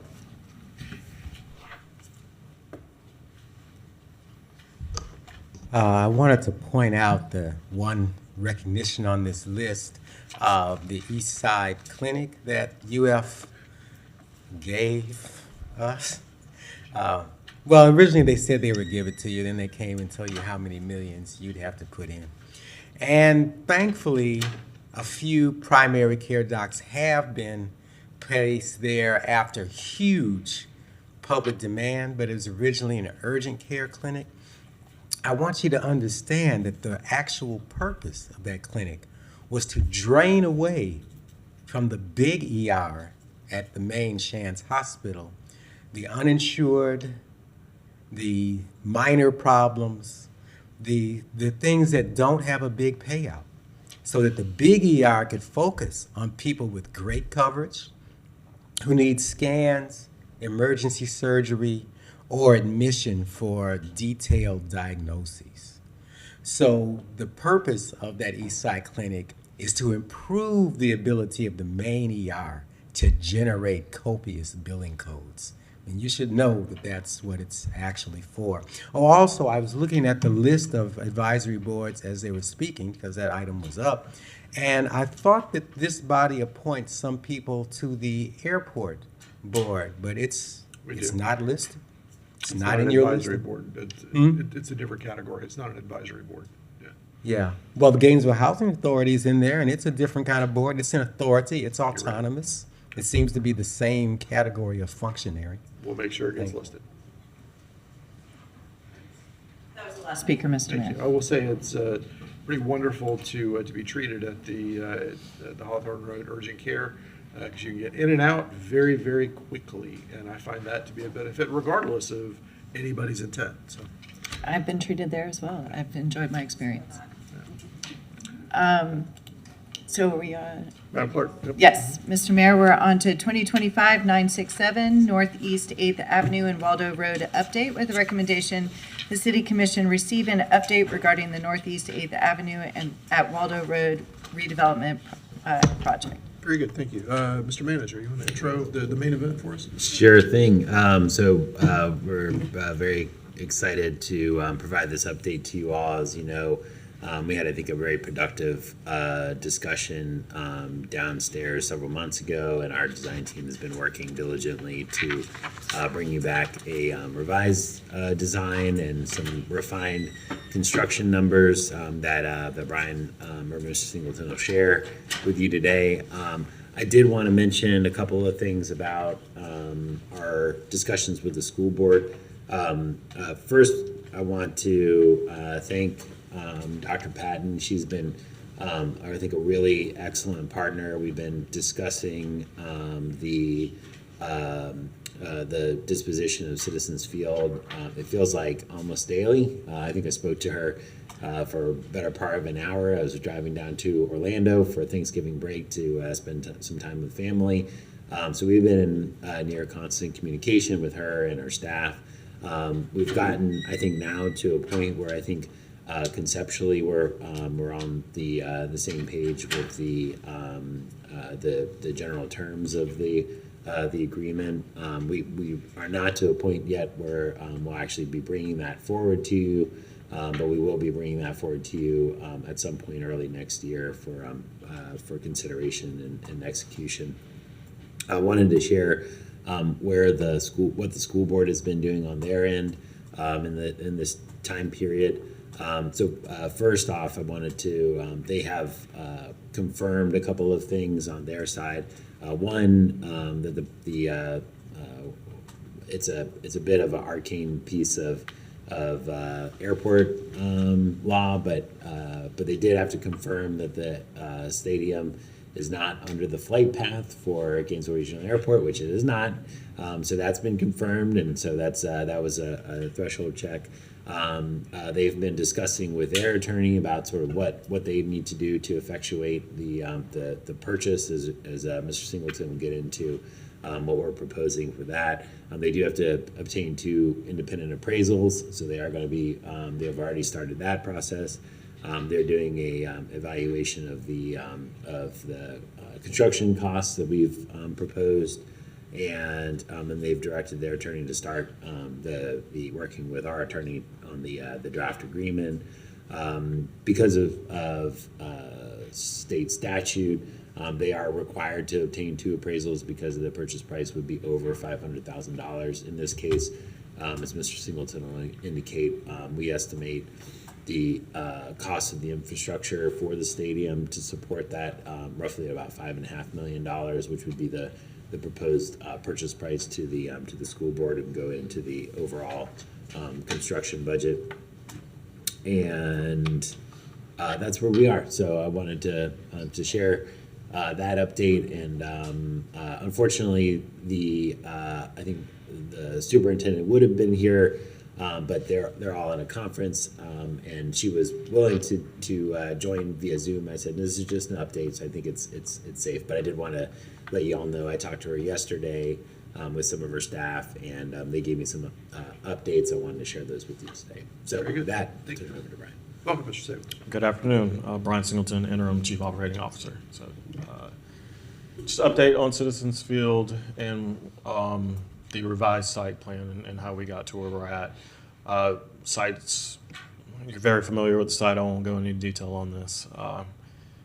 But prior commission direction back in June, we brought 2 different scenarios to you. One of those being a site with a stadium, scenario 1, and then scenario 2, a site without a stadium. We got direction to move forward with scenario 1 and to return with a broader discussion on funding and how to fund an $86 million project. Back in July, we gave another update discussing funding, and the school board was there as well, and they had offered to purchase a stadium. We got direction to come back with different alternatives as far as scaling back the project and lowering the cost. So we returned in October. We were down in the basement and we had the puzzle pieces and we moved things around on the map. Ultimately, the direction was to negotiate a sale of the stadium to the school board, start the solicitation processes for architectural engineering and a construction manager for the final site design, and to provide regular updates to the commission on that process. And for phase 1 to include the components listed there, but site work, stormwater, environmental remediation, multipurpose fields, the 2 pools, and a senior center site. So this was the original scenario 1 site plan that was discussed on June, and that was approved in June. Again, it's that $80 million price tag. This was basically reconfiguring the entire site, moving the MLK Center, moving the pools, reconstructing the stadium, having a large event lawn, the multipurpose fields. After discussion in October, this is the revised site plan, and I'll go into this in a little bit more detail, but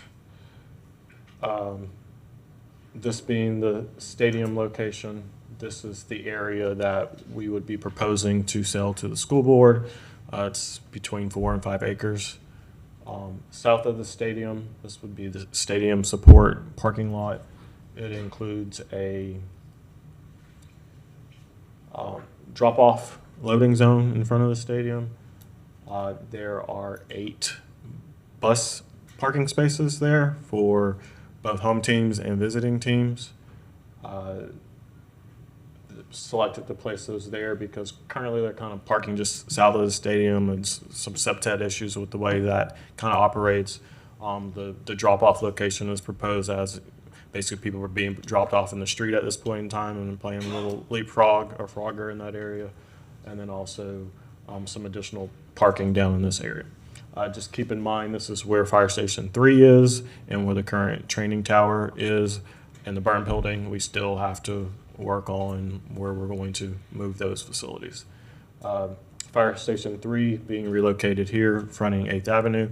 That is continuing in the permitting process. We should be breaking ground in that in the May timeframe of next year. Existing MLK is here, so we would be proposing to construct the new competition pool and community pool south of MLK.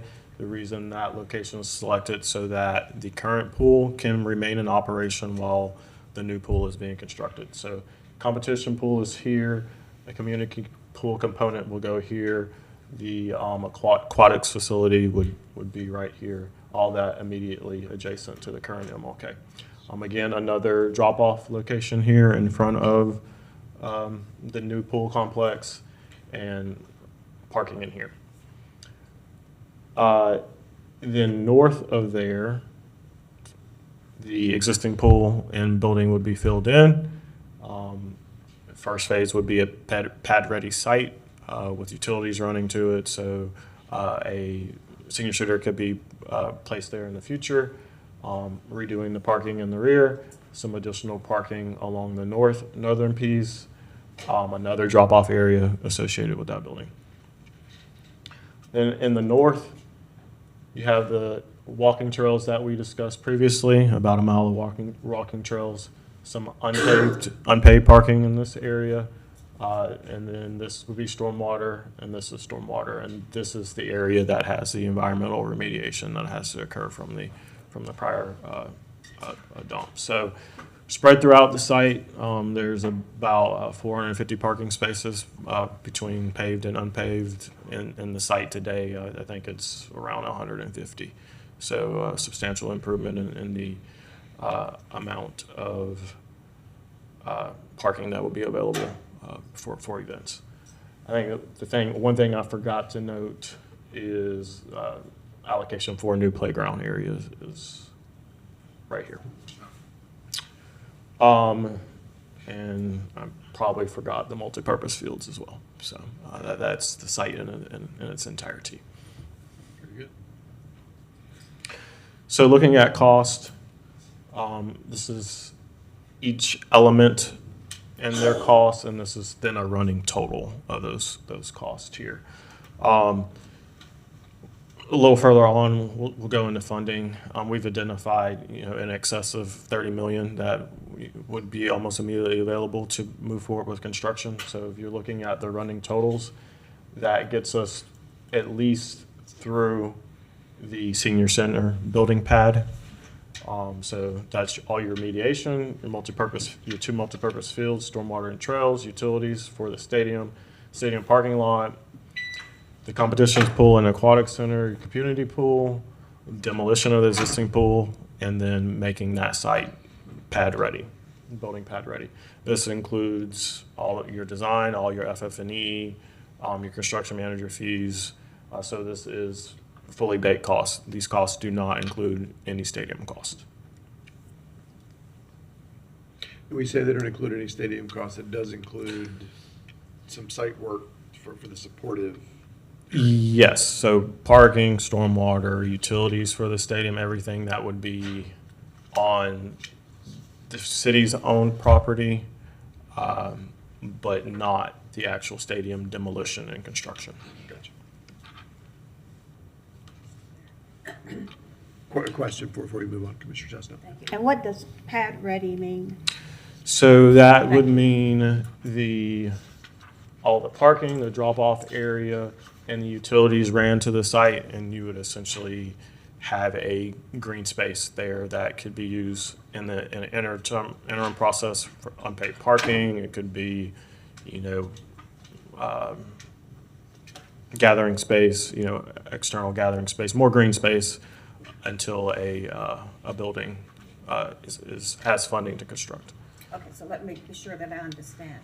So then, when you say that the site is pad ready for a senior center, the board would have to come back and vote on a senior center again? We have to find funding. Yeah. I thought the funding was the 9 million he's got on here. So when you get down to the pad ready senior center, 29 million is the estimate in today's number. The next project would either be renovating MLK for 12 million or building a senior center for 9.5 million. So we don't have enough funding identified in our current proposal for funding to move forward with a phase beyond making the site pad ready. So there would have to be additional funding identified in order to either renovate MLK or to build a senior center.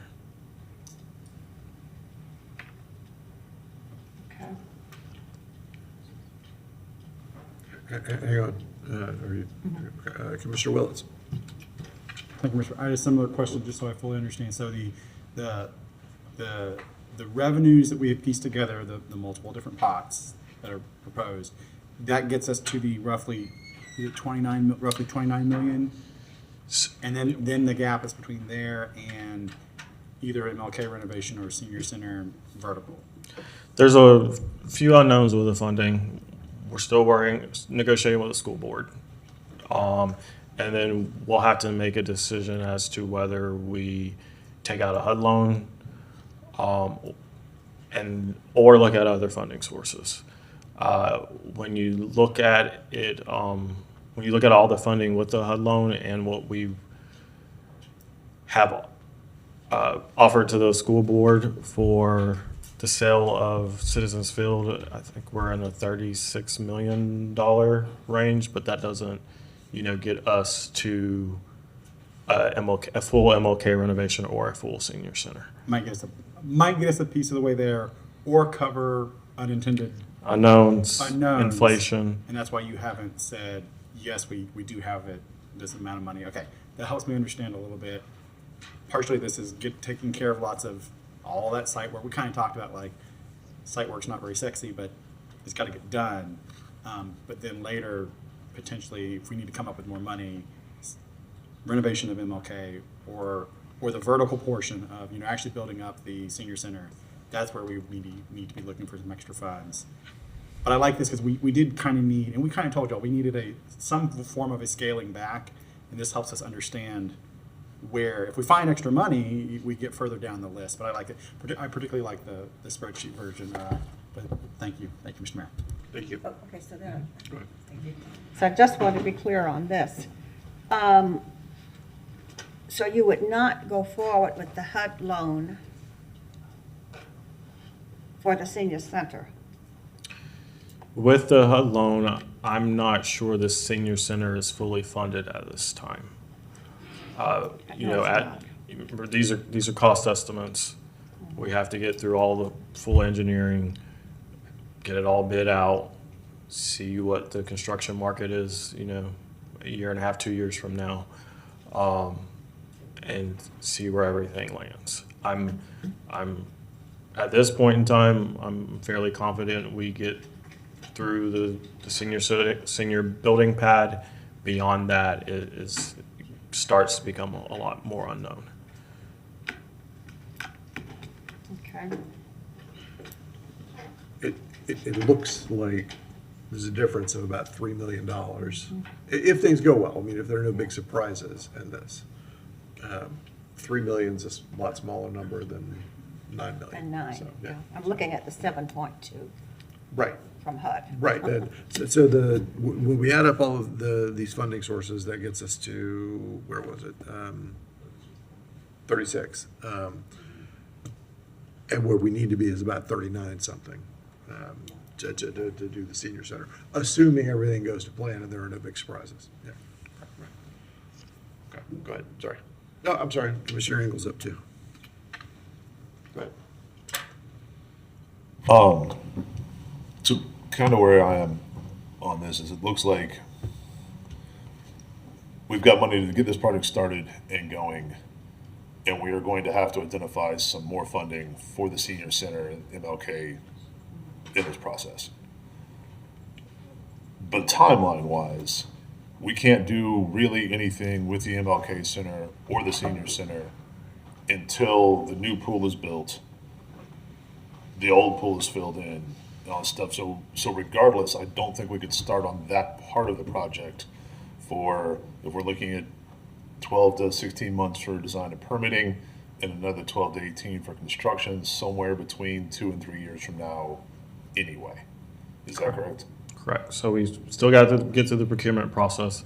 Sure. And then roll into design and permitting. But I mean, so yes. So even if we had the funding identified, it'd be 3 years before we were looking at the MLK Center probably anyway, because you've got to do all this other stuff first so that the land that the senior center would be going on to would be available to put the senior center on. Correct.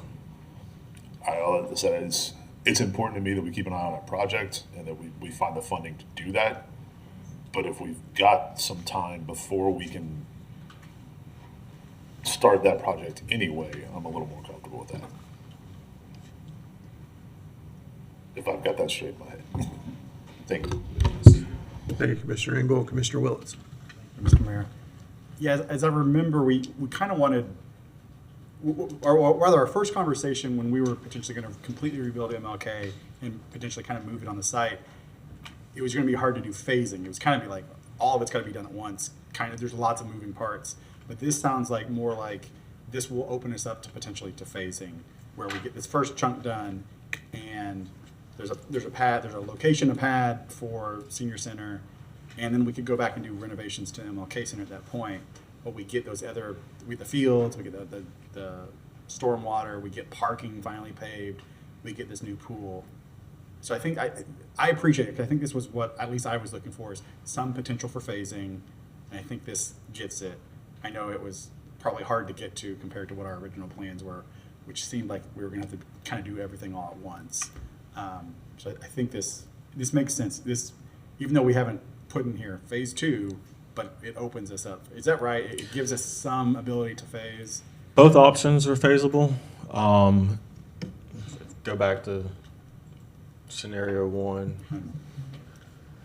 So the phasing plan here would have been, so MLK is in this area. So phase 1, be working on the fields and the stormwater remediation, and the new MLK would have been constructed here while the existing MLK remained in operation. And then once the new MLK was in operation, then the existing MLK could have been demoed, and the pool is in this area and would have been constructed where MLK was.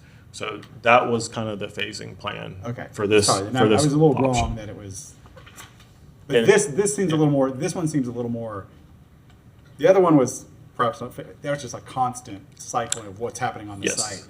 This is a little more like we can get one thing done. We can like cut a ribbon, and then as we've identified potential other future funding, go take on another chunk of it. So in this option, all the utility work can go on concurrently. The stormwater remediation, stormwater pond, the multipurpose fields, and the unpaved parking, the parking lot down here, the pool construction, all that can go on concurrently. Once the pool is done, then the old pool can be demoed and filled in. The site work can occur in that method. So a lot more can go on concurrently in this configuration than in the prior configuration. Okay. Thank you, Mr. Singleton. Thank you, Mr. Mayor. Thank you, Commissioner Willetts. And also concurrently, we're working on the new Fire Station 3 while we do the site work on the northern part of the site. So. Yes, so Fire Station 3, we fully intend to break ground May timeframe of next year. We might even be done with construction before we break ground on the rest of this. Okay. Just for reference, the existing Northeast Complex, the old fire administration building, the asbestos remediation is going on right now. Once that's done, police and fire will use the buildings for training like they normally do. Once they're done with their training efforts, we'll go ahead and remove those buildings. So we've already started work on this site. Yes. To remind everybody, this is not conjecture. This is not something that might happen in the future. This is happening right now. Yes. Yeah, I think that's an important thing to remember. All right, Commissioner Engel. One more question on that. Originally, I thought we talked about 2 pools, like an Olympic pool and a family pool, or a community pool. This looks more like we've got one big pool and like a community area. I didn't know what that meant exactly. So I see Roxy getting up behind me. She can speak to that a little bit more. But this competition pool we'll be able to use for both the community and competitions. But there's an area here where another element will be more fully designed for a more community-related component for children and families. And I'll let Roxy. That's about site number 8 on the thing, wasn't it? Thereabouts. Mayor, Commissioners, Roxy Gonzalez, Director of Parks, Recreation, and Cultural Affairs. Yeah, and working with the design team. So our current configuration for our community pool, which is also currently serving as a competition pool, still stays status quo with this location. So that's why it's similar to a U shape. So on the right side, on that side, it's lower it's lower depth, which allows for still community use. And then as you go deeper, so to make it a more of a competition pool, as you go deeper, there is longer areas of depth to allow for not just the dive teams and the swim teams, but also the water polo and synchronized swimming. So that's the competition and the dimensions that we discussed to do that, because that still allows us to still not just facilitate the community use, but also the summer camps and aftercare programs and the in-the-school typical field trips that come about. So we did that, and then that section D can be converted into a lower depth pool for younger children, or to some extent to that area, which also gives us the capacity with the amount of temporary staff we currently have, with possibly increasing at a very minimal of temporary staff and lifeguards. Thank you. Would you flip over to the list again? I realize it's not blue, but it will be blue in the future. All right, so the community pool is funded in the current understanding of everything? Yeah. Okay. Yes. All right. Yes. Okay. All right, Commissioner Duncan Walker. Thank you, Mr. Mayor. I need a little bit of clarity on MLK. And part of this is because I misplaced my glasses and I can't see that.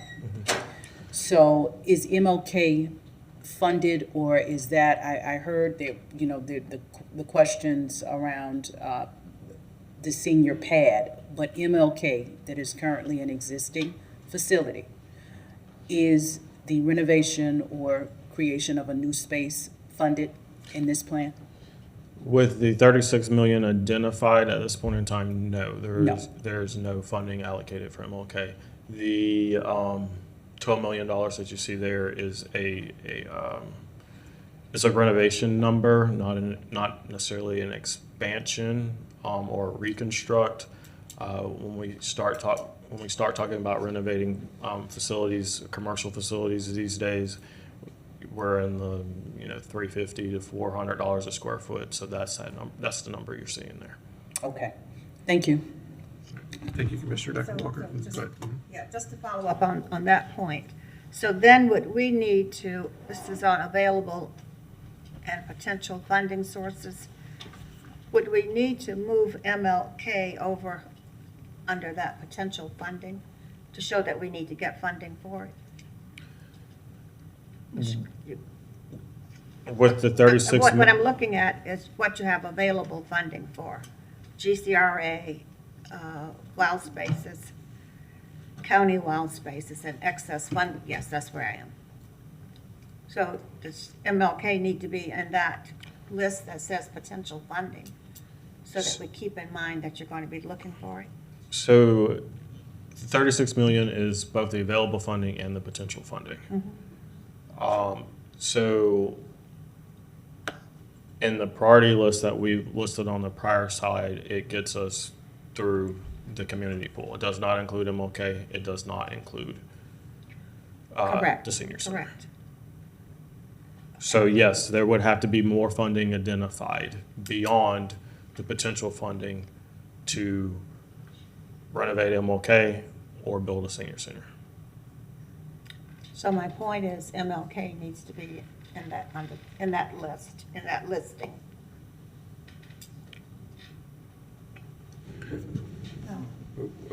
Mr. Manager, you may be able to. Yeah, well, I just wanted to maybe state this just so there's no confusion. Like our understanding as staff from all the commission discussion is that is the design, that is the final outcome that you all want. You want a senior center, you want a renovated MLK. I mean, you want to implement that design.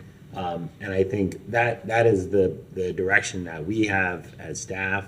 And so I think what we're talking about is what we have, like how far down that list of projects do we have funding for, with the understanding that just because right now as we stand here, we don't have funding for those other elements, that we're not going to stop continuing to work on those to try to identify funding, because ultimately we want a renovated MLK.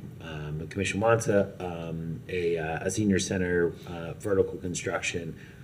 to finish this out. Like, so this is, so I want to make sure that that's completely clear with this discussion.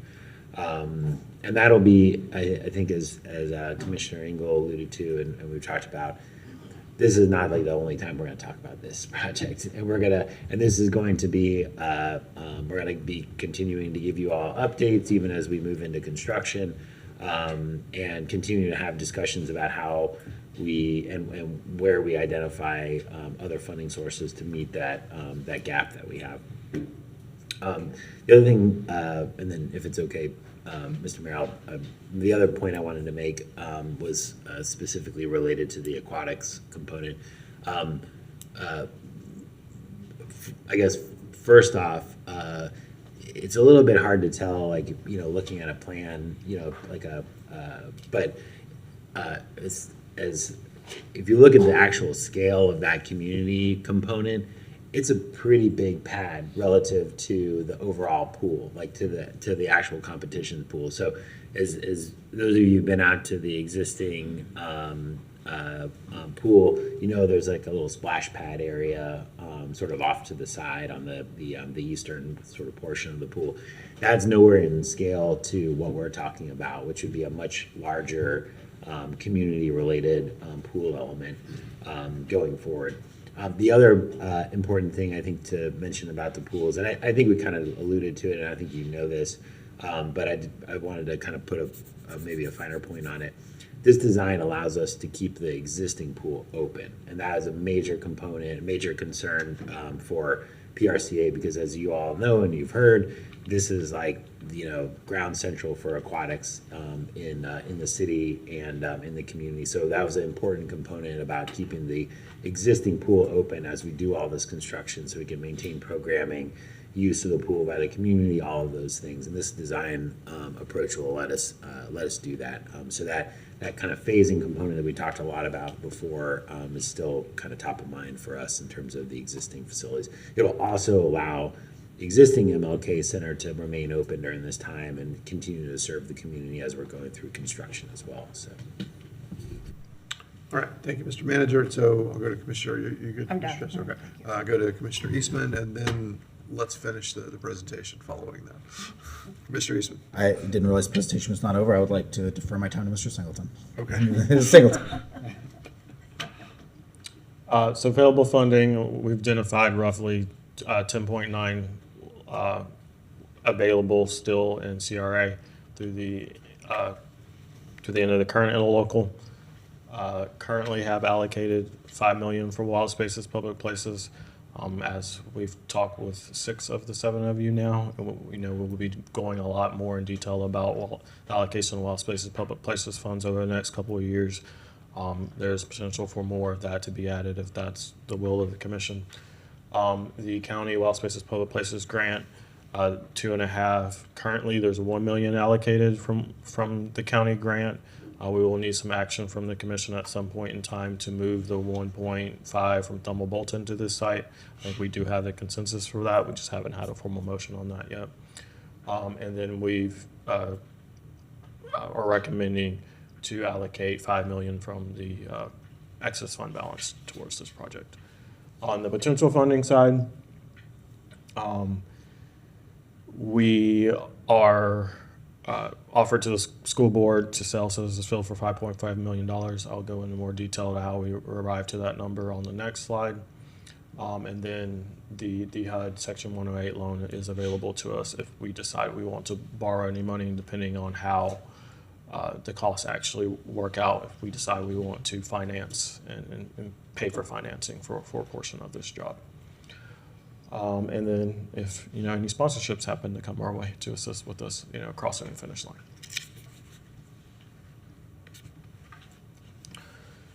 Sale of Citizensfield, as Mr. Persons noted, we've been talking to the school board and their staff pretty regularly, weekly if not daily. Draft agreement was sent to them with terms and conditions. It has a reverter clause, like we received direction to do, and the current iteration of the agreement indicates or requires construction to commence in August of 2028.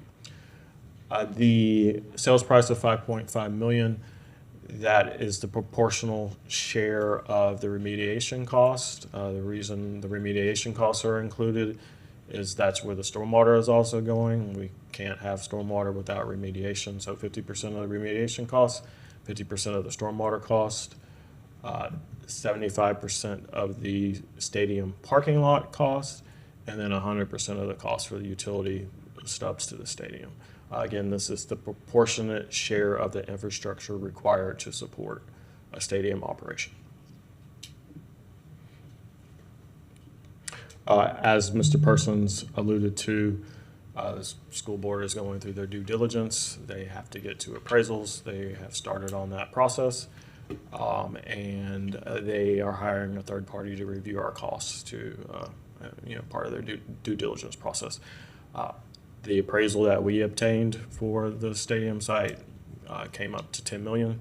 So again, we are recommending that we sell the stadium for their proportionate share of the infrastructure, as we would still have rights to use the stadium. And those, I believe we send eight events a year to them in our proposed purchase and sale agreement. We also received direction from the commission to move forward with the solicitations for the services to deliver the project. There will be 2 solicitations, one for architectural and engineering for all the buildings in the site, and then one for a construction manager. So the construction manager will work with us through the design phase, offer opinions on scheduling, offer opinions on cost savings, and then once the plans are fully permitted and designed, we would come back with guaranteed maximum price agreements for the various construction phases. They are set to advertise next week, and we should be returning to the commission with award in the May timeframe. The selection committee will have representation from the city manager's office, Parks, Recreational, and Cultural Affairs, and Wild Spaces, Public Places. And that's what we have for you today. Very good. All right. Thank you, Mr. Singleton. Commissioner Eastman, and then Commissioner Book. Yeah, thank you. Well, first of all, I think that we're at a very good place, and thank you to staff that have been working on this for so many years. A lot of this comes down to us figuring out, like, there's an old saying that you can have things fast, you can have it good, you can have it cheap, right? We're kind of in a similar thing here, where it's like we can either have this good, we can have this quickly, like we can have it within the next 3 or 4 years, or we can take out a lot of debt in order to make it work, right? And I think we had decided that we didn't want to go, like, we wanted to live within our means. And I really want this to be high quality, and so I really like the way that we have talked about this phased-in approach. I think we should continue to look for funding in the future for all of this, but I'm excited to see, you're right, Mr. Manager, that it's can be hard to tell the size of that community pool on there, but I am excited to see us have at least the ability to put in a large-scale community pool within this. That is one thing that I find other cities about our size have something like that, like a nicer splash pad or a little wading pool, places that kids can go. We have those, but they're those concrete blocks that we run around, and of course we have the thing at Depot. I think that's a really nice improvement to it. Just so I am clear, as we talk about the community pool, is that when we talk about the community pool, are we talking about the shallow section that is a part of the very small red number that is there? Or I don't know why I'm citing this because I can't read any of it. Are we talking about the shallow section of the pool, or are we talking about that other section to the north there? So we're talking about 2 different things. So right. The shallow section of the competition pool is a community element of a pool. Great. However, we're also talking about a second pool in this D area. And so even though it's not blue today, like I was saying earlier, that a pool facility would go in there. That's that $1.4 million that you're seeing for D. Which is in phase 1 still. So that would be a part of phase 1. Yes. And like Mr. Persons denoted, MLK is to scale. So That's probably 2/3 of the MLK footprint for the community pool. So, I mean, we're talking about a $1.4 million pool. So, it is a substantial Yeah, element. and that would be, I mean, a real tremendous benefit to the community, which is what I think, in Commissioner Chestnut, when you were talking about bringing this forward, I know this has morphed and changed over time, but I think that we are getting something that the community will be very happy with. I know when I have been telling the community how the folks, particularly the ones that live to the north here, about how things have morphed and changed. A lot of people had sort of misconceptions about what this was. Some people had been following along closely, and I think everyone was very happy with the direction that we're taking on this, which is how do we take what we love about the park, how do we improve upon it, how do we make it something that that is a destination, but not something that can fit within the footprint of the community, what the community expects from here. And so I think I'm incredibly happy with how everything is turning out, and thank you to all the staff for all your work on this. That's all I have to say. Thank you, Commissioner Eastman. Commissioner Book. Yeah, thank you, sir. Yeah, so from my thought is, let's do something, let's break some ground, let's see some visible progress on something, so we put up a sign and say, we're on the move. Even if it's a 5 to 10 year project, which it likely is for all the components. On the professional service solicitation slide, my only two comments there would be, this is a tremendously complex and gigantic project. So we want to cast as wide a net as possible to see who is and do everything possible to get the word out, whether it's trade publications, whether it's public notice, whether it's in our informal networks, to see who is interested in starting on this project, and then evaluates and grades out in a way that says you are the main contractor or the main developer or the main builder. So I would say do that. If there's the capability to involve our advisory board that's along the lines of Parks and Rec, and I don't know because this is a complex solicitation, just consider it. If you'll go back to the sale of Citizens Field slide. If I add to that a little bit, we are required to advertise in the newspaper, it's a statutory requirement, but these solicitations are advertised on a platform called OpenGov. There are hundreds, if not thousands, of vendors that subscribe to that platform that get this kind of information that comes out. State law, when we're talking about hiring these type of services, state law requires us to hire the best qualified.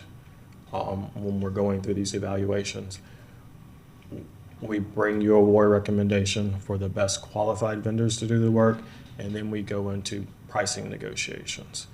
So selection is based on qualifications and experience, not necessarily low bid price when we're talking about professional services. Right, and that's why we want as wide a net as possible, so that we get the absolute top-notch organization that's going to provide the best product for us. We go the sale of Citizens Field slide. I would just say that from my standpoint, I'm not a negotiator. You said the appraised value is $10 million. You all are talking about potentially selling it at half that, while also paying all kinds of proportionate costs for other things. It seems to me to be unusually in favor of our school colleagues. I think our school colleagues might think that too. I don't know that they would voice that.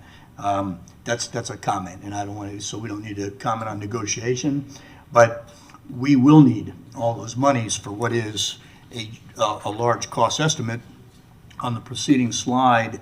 And my question dealt with the remediation. So you have 50% of remediation and 50% of stormwater costs. Is that these two figures that we have on the preceding slide? The 5 million for remediation and 3 million for stormwater? Or how do those relate? Can you repeat that question for me? Sure. So we are going to find out that we need remediation costs. And we're committed, or at least it looks like some of the negotiation would say, split it. The figures of this remediation on the preceding slide, is that what we consider at the moment, including this stadium, or is that even could be greater? It is our best estimate at this time. We have to do soil borings to determine how much that is all actually going to cost. Determine the actual footprint of all the contamination. We won't be able to just take the soil to any landfill either. It has to go, with it being waste. There's only a limited number of locations that will accept the kind of contamination that's. So I understand it's an estimate. The question is the 50% of remediation cost already in this figure? Are we already factoring that in that figure? So that is the full cost. That's the full estimated cost of remediation. So the school board's portion will be 50% of that. So when we're talking about the 36 million, that includes the school board's contribution, but those costs are still in these estimated costs. All right. In other words, it's not going to get greater when we share 50% of remediation costs, at least by current estimates. So what we've discussed with the school board is we want to just go ahead and determine each other's allocations. We don't want to do a true up at the end. So if it ends up costing more, we don't want to have to ask more. If it costs less, we don't want to return any funding back to the school board. So that has been the negotiation process to date. Okay, then it's, I think that answers my question on the 50% of stormwater costs based on our estimates currently.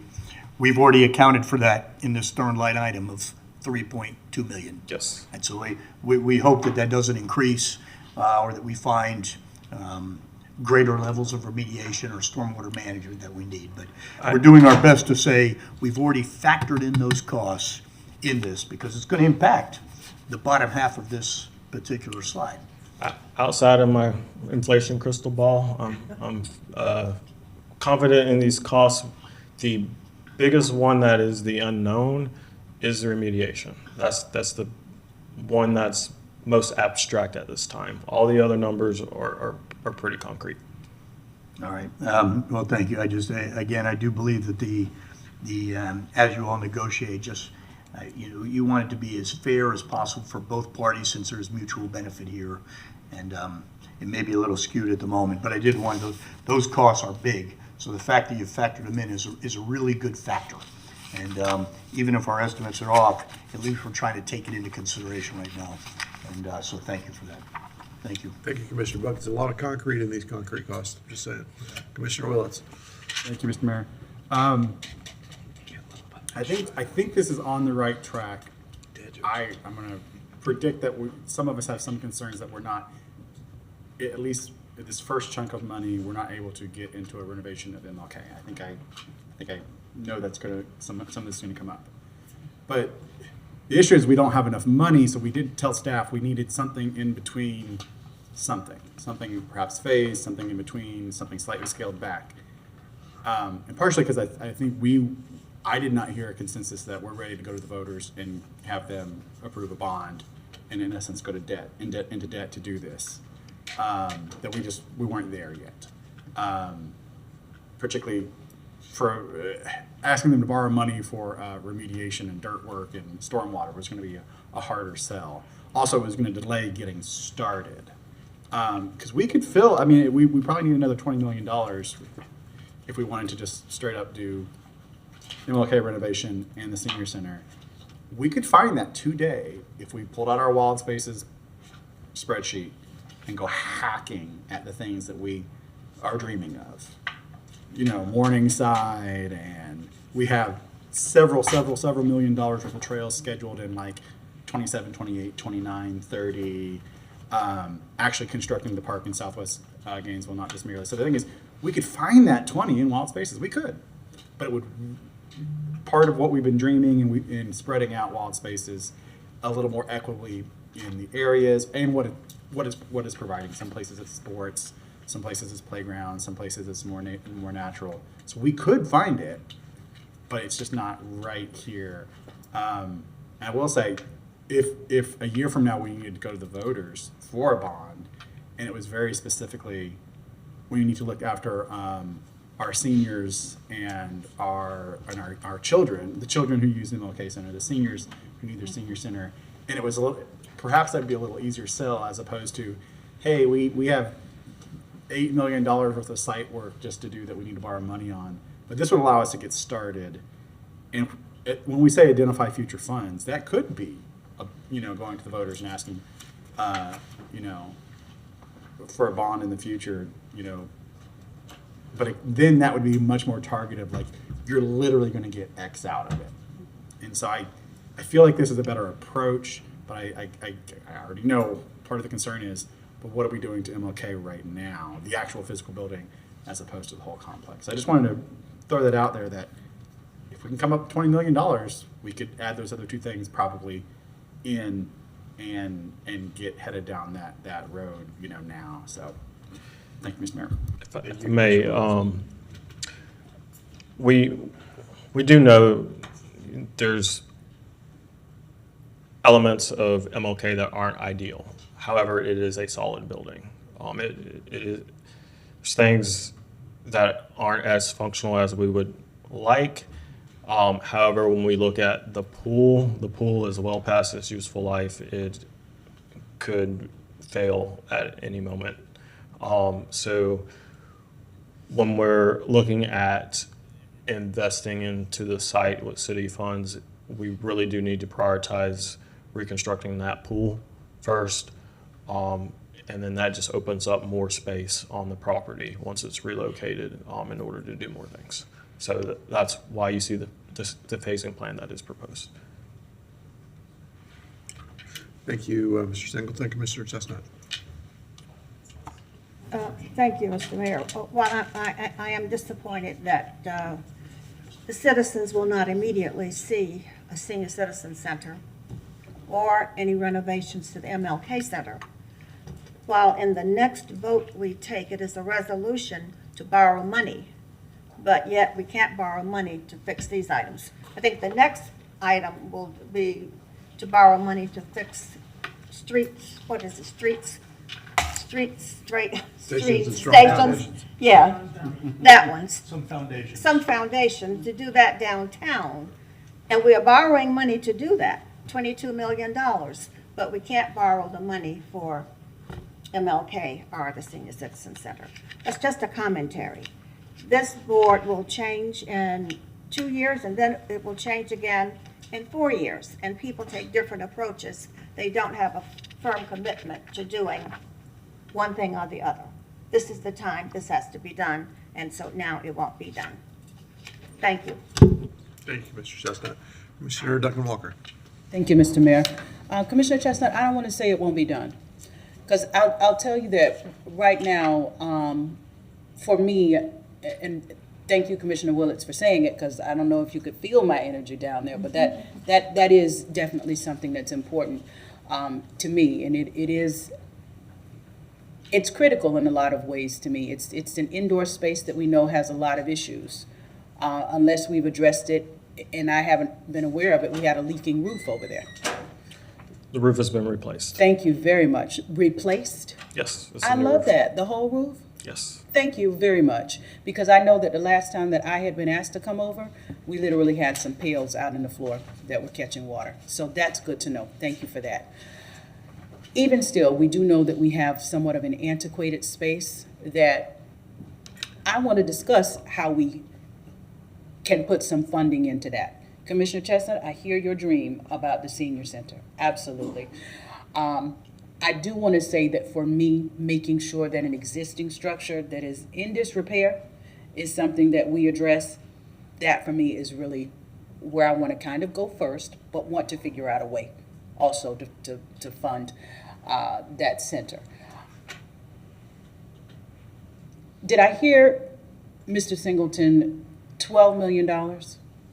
What was the number that I heard for MLK? Yes, 12 million. That's a very generic estimate. Very generic, I understand. When we talk about renovations, of that type of building, we're talking about 350 to 400 a foot. So that's the number you're seeing for 12 million. And the renovations, what does that get? What kind of renovations at MLK would that get? So that would keep the building in its general configuration, not an expansion, but when we talk about basically could be a gut and refurbish of all the improvements interior to the building. It would be, landscaping on the outside, repainting, redoing floors, ceiling systems, HVAC, all those components of a facility. So the layout structurally on the inside would remain the same. Generally, when we're at the 350 to 400 a foot, it doesn't really allow us to start moving, structural components in the walls and things of that nature. I'm not saying it's not completely off the table, but it could start becoming, not feasible within those numbers. Okay. All right, I'll conclude my comments for now. Thank you. Thank you, Commissioner Walker. So, before we go back around again, let me ease some of the concern here with what I see as a pretty rosy picture here.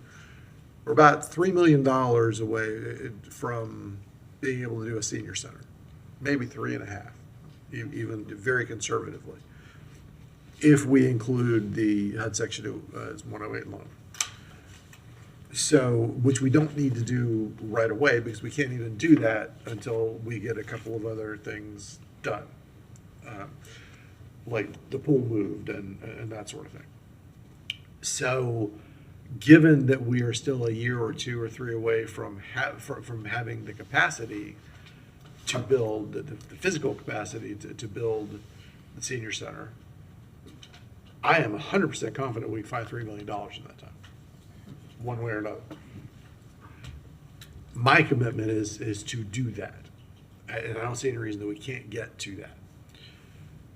The MLK is more, and we're talking $12 million here, but I'm thinking even a little bigger than that. And one of the things we can do once we, as Commissioner Willits pointed out, once we prove to the community that yes, we're doing this work, this is what we've delivered so far, we go to both the community, I think, and to the legislature and say, we need to have a hardened shelter here and ask for real legislative money to be a part of that next phase for what to do here. That's what's in the back of my mind with all of this. You're talking about FEMA? No? Maybe, well, I mean, Well, FEMA they don't barely have FEMA exists right anymore. now, That's so gone. we'll have to That's see what gone. happens with That's that. But just legislative funds for hurricane shelter, which I don't think that's impossible. You may call me a dreamer, but I don't think that's, I really don't think that's out of the question as we move forward, as we provide proof of concept for what we can do and how we can serve people in 2 different Senate districts here. I think these are things that are legitimately possible. So those are my thoughts on how we move forward and get everything done that is on this list.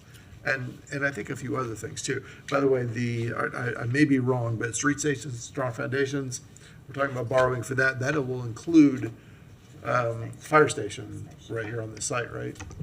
Yes, that is correct. We will have to do some futuring borrowing for Fire Station 3 and the Southwest Public Safety Center.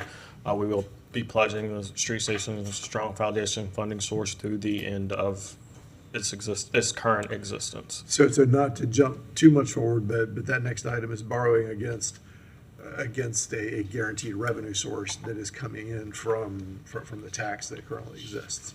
So it's just bonding early to pay for it. Correct. So we're not looking for a different kind of thing. We're bonding against a revenue source that we're already aware of. So, okay. And Roxy's coming up to correct me on something, which I welcome. Hi, Mayor, Commissioners. Also, for once the construction is complete and there's proof of concept with the competitive pool, we have the capability at that time to then look for funding resources through the Sports Commission. Because at that point, it is a competitive pool, so you bring in the sports tourism dollars. So I want to point that out there as well. Very good, thank you. So I hear both your concerns. I share those concerns. I want to get everything on this list done. I think there are ways to do it. Right now, we can count $36.1 million. We just need to be able to count more than that, and there are ways to get that done, I believe. So, Okay, Mr. Bannister, you want to weigh in before I go to Commissioner Willetts here? Yes. I know I frightened you a little bit talking about future money. Well, That's okay. yeah, no, but I think the one thing I do want to point out specifically about the HUD Section 108 funding. So we are moving forward with bringing on Florida Housing Coalition to provide assistance with the HUD Section 108 program, as well as application, assistance. I do want to point out, like I do, I think every time this funding source comes up, this, unlike the rest of the funding that we're talking about, which has already been allocated, HUD 108 is a loan, so we do have to pay that funding back. The only HUD 108 loans are structured in lots of different ways. One potential way that the debt service is paid is on revenue that's generated by whatever the project is. I would love to tell you that this is going to generate revenue, but generally, in my experience, recreational facilities do not. They go in the opposite direction. So what will likely happen is we'll have to, should the commission decide to do this, go this route, ultimately, we will have to either pledge general fund dollars to pay the debt service, or we'll have to be looking at CDBG garnishments in terms of that going forward, unless there's some other funding source that we identify, when we get to that point. But I do want to just make sure that, as we were talking about this, and I think I shared this with several of you, my recommendation is to really try to expend the funds that we already have allocated, that there's no loan component to it first before we walk down the path for the 108 funds. But we are going to continue to take steps to bring us closer to an actual application as we go forward, should that we decide to leverage that $7.2 million. Very good, thank you. So you don't have that $7.2 million in a safe in your office? That's what you're saying, okay, all right, just to be clear. Commissioner Willetts. Thank you, Mr. Mayor. So as far as what future commissions will do, if four of us get reelected next year, this could be this same commission for the next literally 3 years. So you may be all the same group, for 3 full more years before the first time there would be another cycle potentially.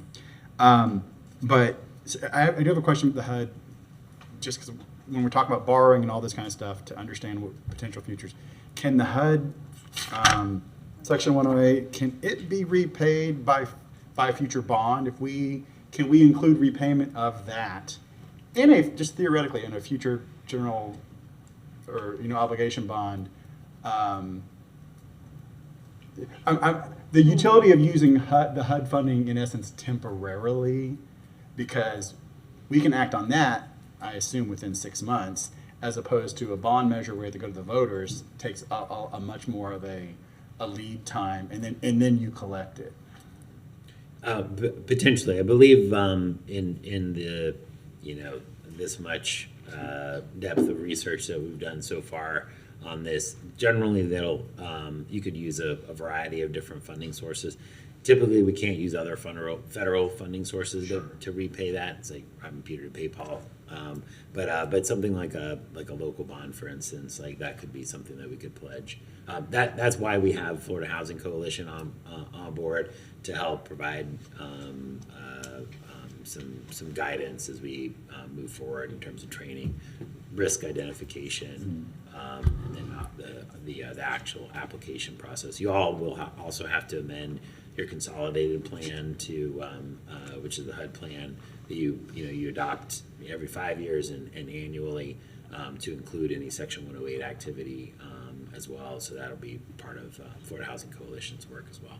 So that is a potential. You're not recommending to rely on it right now, partially because it doesn't get us all the way to anything. It's a lot of money, but it's not enough money. Right, and I'm hearing the mayor say that potentially if we use that plus identify a much smaller pool, we could be within spitting distance of the next kind of line down on this site. But I'm trying to also express that even then, like that could just be a temporary kind of funding solution towards something in the future that could be a more permanent.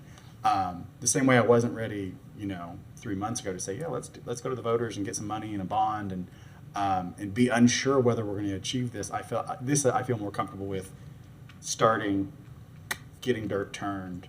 The vision and plan has some phasing. We could find extra money, that does make me feel a little more comfortable. And thank you, Mr. Singleton and Mr. Manager, for explaining a little bit about the borrowing. Because that other borrowing we're doing, we know exactly where that revenue is coming from. It's really just moving a fire station, in essence, earlier in our 10-year plan. Whereas on wild spaces, public places, almost all that money is, in essence, sort of spoken for, and we just plan some of it later, because when we get to it. But as opposed to large fire stations that we are in police evidence building, we are ready to turn spades very, very soon. That's why we need the money now. So thank you for explaining that, and we'll get a little piece of that in a minute. It'll go quicker, probably. Thanks, Mr. Mayor. Thank you, Commissioner Willits. So, Mr. Manager, do you need action from us on the excess fund balance piece of this, or is that something that would happen in a budget amendment? No, it would definitely happen as a budget amendment. Obviously, if there was, commission input on it, we would certainly accept that. But at this point, we don't need any formal action. Okay, but I think you understand that the sense of the commission is that we do want to move forward and commit to that. So, Yep. And I would point out, just as a reminder to everyone, the reason that parking and utilities and stormwater and remediation are as high up as they are, and the reason that the pool the competition pool and aquatic center is high up as they are, is because the two fundamentally broken pieces here, or things that are on the verge of being broken and unusable, are the stadium and the current pool. That's why they're as high up the list as they are, because they're, as Mr. Singleton said, next swimming season, the pool could become inoperable.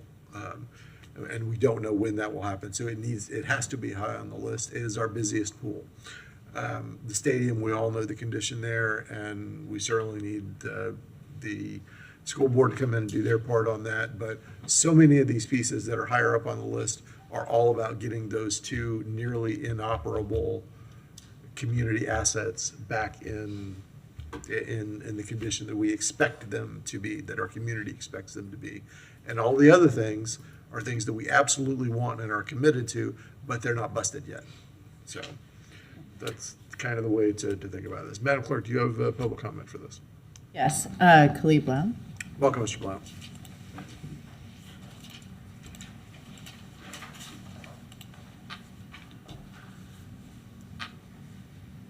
I have just a very quick question or comment. I was looking at the amount you're discussing with the school board, and I thought about Gainesville Housing Authority getting $8.5 million for that comparatively tiny footprint in Fifth Avenue neighborhood. Maybe you need to negotiate harder. Thank you, Mr. Blount. So last speaker, Mr. Mayor. Okay, Commissioner Duncan Walker. Thank you, Mr. Mayor. I just had a really quick question, and perhaps we don't know the answer, and maybe they haven't shared this with us. But Mr. Manager or Mr. Singleton, I wonder, has the school board discussed what they are envisioning on the site? Like what they'll be replacing that with? Are they going to do aluminum stands?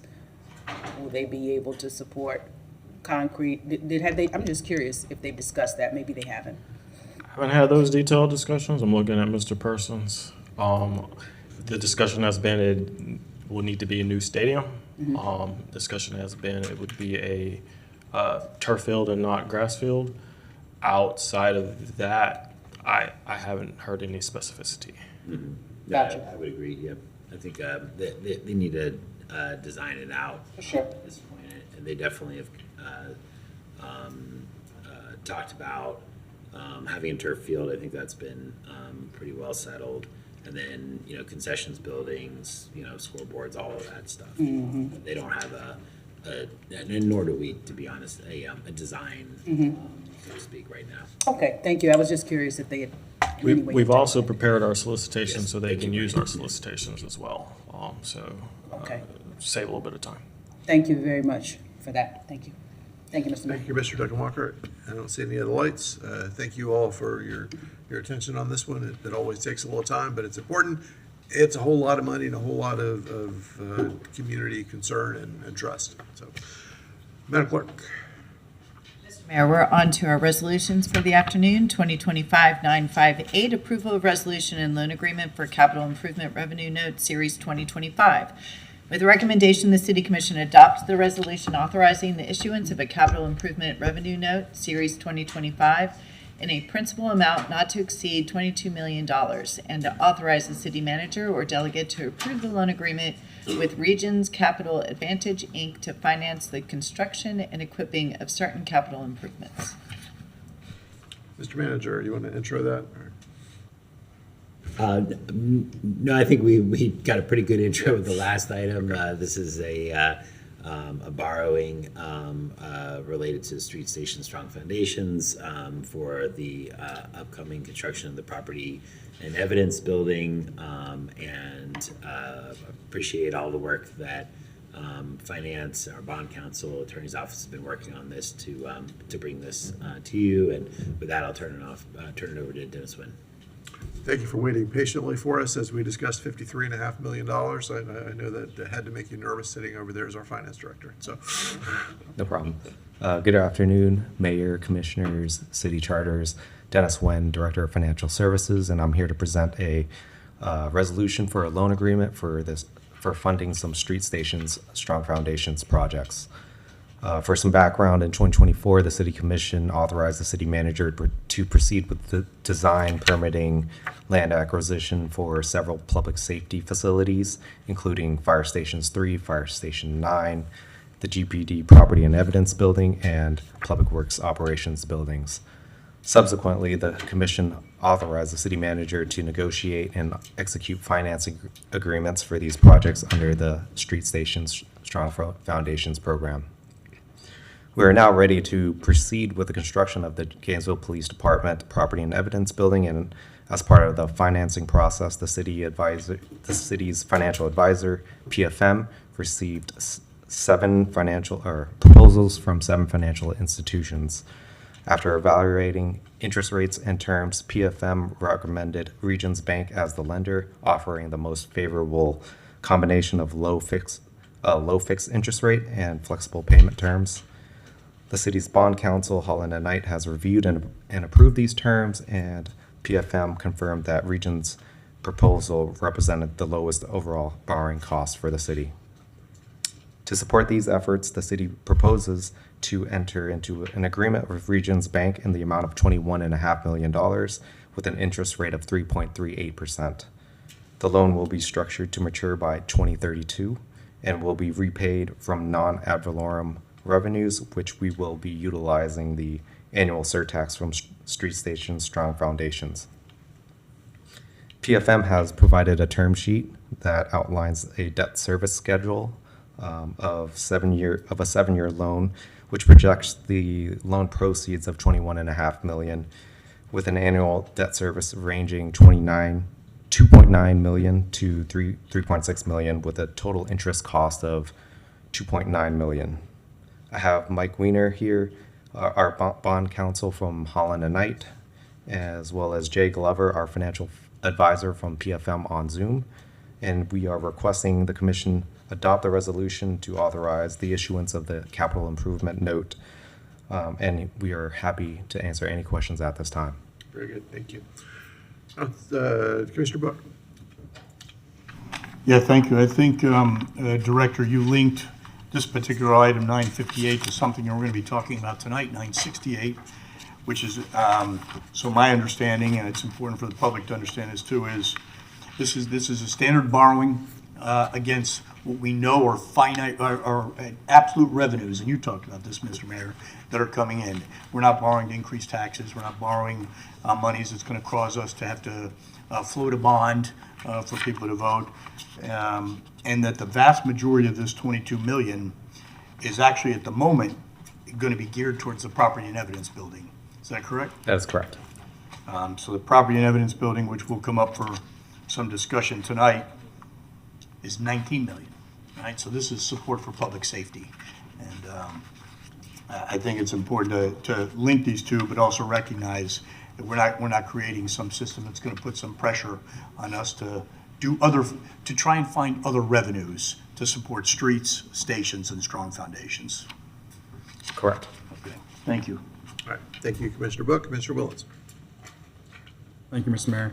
I think since this is my first borrowing outside of previously on GRU, would we then do a budget amendment, once we've approved this, future budget amendment takes in the debt service payment? Correct. Going into That's the actually future? going in this evening. That's right. This is in this Yes. portion of it. And then, so if our revenues come in higher, if our collections come in higher for the street stations, strong foundations portions of the infrastructure tax, are we allowed to pay this off sooner, faster? Is there any prepayment penalty? Correct. So with Regions Bank, they did offer flexibility, so we can call this note in 2029, so about midway through the loan's term. Okay. So it is callable note. All right. 'Cause that's what I wanted to know, because I know that some of our collections have been higher. If it continued forward, little flexibility maybe here or there. Or if one of our fire stations gets much delayed and we have the money in our hand at that point, our fire stations are not going to get delayed. We're going to get them built. But I just use that as an example. So thank you, Mr. Nguyen. Thank you, Mr. Mayor. Thank you, Commissioner Willetts. I don't see any other lights. Is there any public comment on this, Madam Clerk? There's no public comment. Okay. Commissioner Willetts. Commissioner Willetts. approval of 2025-958 resolution improvement revenue note, series 2025. Second.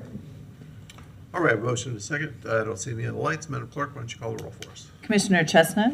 Aye. Commissioner Engel? Commissioner Eastman? Aye. Commissioner Willetts? Aye. Commissioner Book? Aye. Commissioner Duncan Walker? Aye. Mayor Ward? Aye, that passed unanimously. Madam Clerk.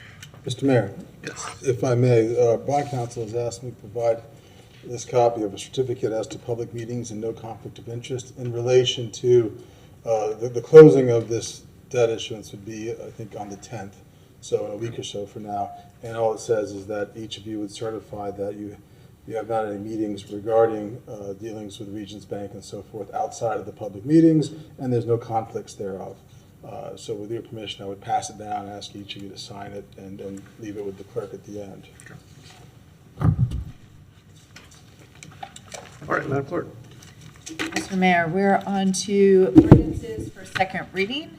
Ordinance number 2025-686, an ordinance of the City of Gainesville, Florida, amending the zoning map atlas by rezoning approximately 2.6 acres of property generally located on the south side of the 2200 block of Southwest Archer Road, as more specifically described in this ordinance, from mixed-use low intensity to urban 9, providing directions to the city manager, providing a severability clause, providing a repealing clause, and providing an effective date. All right, thank you, Madam Clerk. Do either staff or the applicant want to make any presentation? Okay. Are there any, I don't see any questions, or is there any public comment on this? There is no public comment. Commissioner I move that Chestnut. the City Commission adopt ordinance 2025-686. Second. We have a motion and a second, and I see no further lights, so Madam Clerk, why don't you call the roll? Commissioner Engel? Commissioner Eastman? Aye. Commissioner Willetts? Nay. Commissioner Book? Commissioner Duncan Walker? Aye. Commissioner Chestnut? Aye. Mayor Ward? Aye, that passes 6-1 with Commissioner Willetts in dissent. Madam Clerk. On to our ordinances for first reading. We have ordinance number 2025-515, an ordinance of the City of Gainesville, Florida, adding certain property located at 413 West University Avenue and commonly known as the Gainesville Lodge, as more specifically described in this ordinance, to the City of Gainesville's local register of historic places, providing directions to the city manager, providing a severability clause, providing a repealing clause, and providing an effective date. Okay, thank you, Madam Clerk. Does anybody want to make a presentation on this, or any comments before we move forward? I'll take that as a no. Commissioner Duncan Walker. I move ordinance 2025-515. Second. We have a motion and a second. Is there any public comment on this? There's no public comment. Okay, let's go ahead and call the roll. Commissioner Eastman? Aye. Commissioner Willets? Aye. Commissioner Book? Commissioner Duncan Walker? Aye. Commissioner Chestnut? Aye. Commissioner Engel? Mayor Ward? Aye, that passes unanimously. It is always interesting to me how quickly we roll things through things that, yeah, I never know exactly how this is going to go. Commissioner Book. No, I just thought that this is an interesting one with the Gainesville Lodge because the owner is already doing some work there. A lot of times we're voting on projects and we haven't seen some of the work and efforts and outcomes, but if you drive by it, there's, I would say there's substantial improvement to what it looked like just 2 years ago, and that's a good thing, especially kind of right in Center City. Thank you, Mr. Mayor. I think it is incredibly complimentary to the work going on across the street at the Siegel Building and hopefully, and to the Blunt Center and hopefully soon down the street at Florida Theater. So very, very pleased. Thank you for being a part of that. Madam Clerk. Mr. Mayor, we're on to ordinance number 2025-282, an ordinance of the City of Gainesville, Florida, finding the property located at 1021 Northeast 4th Street, Gainesville, Florida, as more specifically described in this ordinance, qualifies for an ad valorem tax exemption for historic properties, granting exemption from ad valorem tax for certain improvements beginning January 1st, 2026, and continuing for 10 years under certain conditions, authorizing the mayor and the city clerk to sign the historic preservation property tax exemption covenant between the property owner and the city, providing a severability clause, providing a repealing clause, and providing an effective date. All right, thank you, Madam Clerk. Again, does anybody need to make Ms. Kaufman? Welcome. Thank you, Mr. Mayor and Commissioners. Good afternoon. Kathleen Kaufman, your Historic Preservation Officer. I just wanted to give you a brief recap of how the program works. This is not a total exemption of all the taxes. They will still be paying the same amount of taxes at whatever the property was valued at before they made the improvements. It's supposed to be an incentive for doing work to a historic property and then not immediately being slammed with higher taxes as a result of that. Once the 10 years finishes, it rolls off the program and they go back to being valued at however the property appraiser deems that value of that property. We do not have anything to do with the calculations for what the exemption is. That's all the county property appraiser. As part of the application, we do collect all the receipts and all the proof of what they spent on the project. What they say they spent on the project has to be recorded and collected. All of that information is given to the property appraiser, but that does not automatically mean that's the amount of the exemption. They just want to see that the money was spent on historic buildings, and then they deal with the calculations. One more thing I wanted to tell you. This one, so the Part 1 application is submitted before they do any work. The Part 2 is when the work is done, and then the Preservation Board reviews to make sure that they did what they said they were going to do. Sometimes these can take as little as 6 months or so. Sometimes they go on for a long time because that's the nature of construction. Both of these projects took an enormously long time because they happened to have started right in the middle of COVID. And so materials and construction workers and everything was very difficult to find for a while. That's why there was a little bit of a lag with these two. But both have been completed, and I'm here to answer any questions you may have. Very good, thank you. Commissioner Engel. She got answers to all my questions already. Okie dokie. All right, Commissioner Eastman. Yeah, thank you. So this is a 10-year exemption. Is this on city taxes, county taxes? Does it? It is on the city portion of the ad valorem taxes. It does not affect those portions of the taxes that are allocated to things like the school, a library, emergency services. It's just on the ad valorem portion of the taxes. Okay. And what properties are eligible for this? Properties listed on the National Register of Historic Places or properties that are in a local designated district or locally designated properties. It can be either national or local. Okay, so anyone that is in either, like, the Northeast Historic District, the Bed and Breakfast District, the. Yes, sir. So any one of those, and that would be commercial property and residential property? Yes, sir. Okay. And then it's over a point of 10 years. Okay. All right. And I can explain that a little bit better too. So you just think in your mind, if a property is worth $100,000, just to use round numbers, your taxes previous to a project are calculated on that $100,000 value. You do the project, maybe you do a little addition, a bathroom addition, and you restore windows, put on a new roof, whatever. And then the property appraiser, after the project, comes back and says, oh, I think it's worth $150,000 now. The amount of taxes that would have resulted from the additional $50,000 increase, that's what's exempted.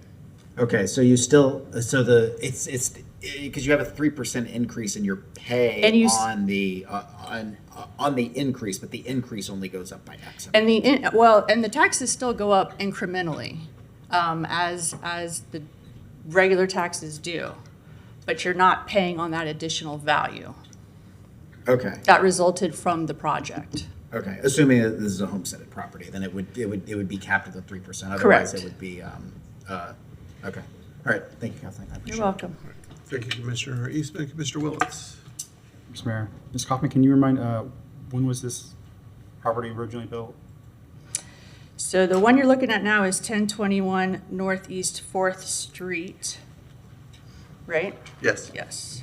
Yes, that's one where. Sorry, there's. This one was built. This one is from the 20s. Is it? And they, what they did to the property is they did an addition to the, 2 additions to the rear and side.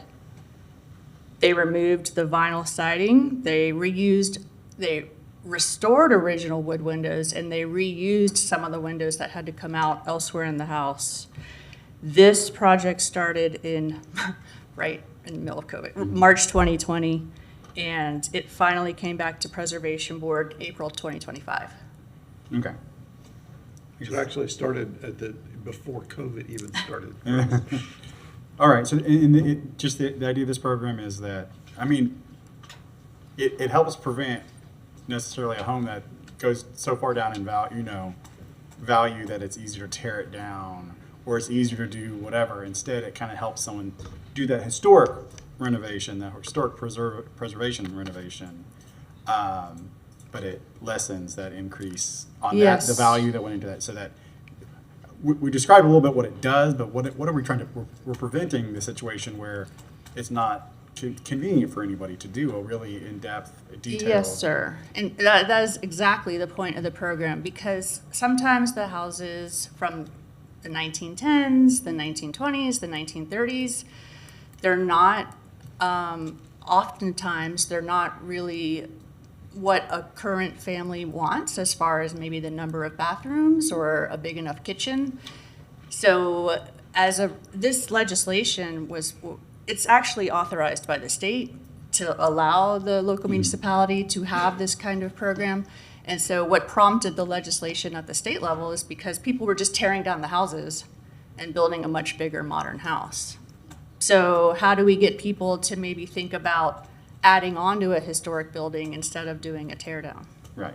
Okay. I'm just trying to understand that. And then, if we do this, we're foregoing some potential tax revenue, but this is part of a process that started, and can't say we don't do anything for preservation if we help somebody out. So this seems like it's a pretty good deal. I'm looking at some of the pictures, and it is real nice to see original fireplaces and Right. and beautiful windows and all that. So thank you, Mr. Mayor.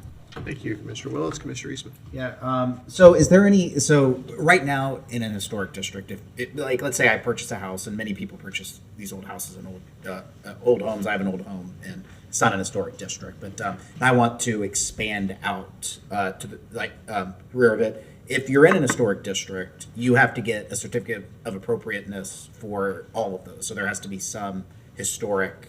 You have to fit all of the is it the Department of Interior regulations on that? Okay. So does this enhance any of those things? Do you have to do any more intensive historic No. renovations than what is No, required? no, you don't really. And again, one of the misconceptions about historic preservation in general that we're constantly trying to teach people is not the case. It's not the case. Is that you can't do anything with a historic building, or if you're in a historic district, you can't do anything to your house. We allow additions all the time, and alterations all the time.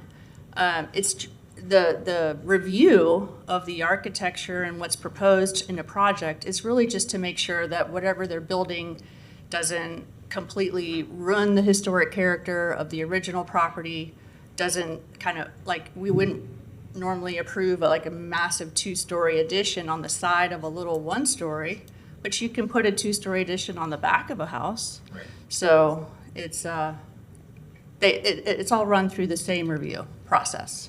Right. I guess what I'm wondering is so we're over the course of a 10-year period, this is about $25,000 in taxes, right? Which is not making or breaking Gainesville's budget, but is an outlay of funds, right? And so it's the benefit that the taxpayers are getting, or that our community is getting.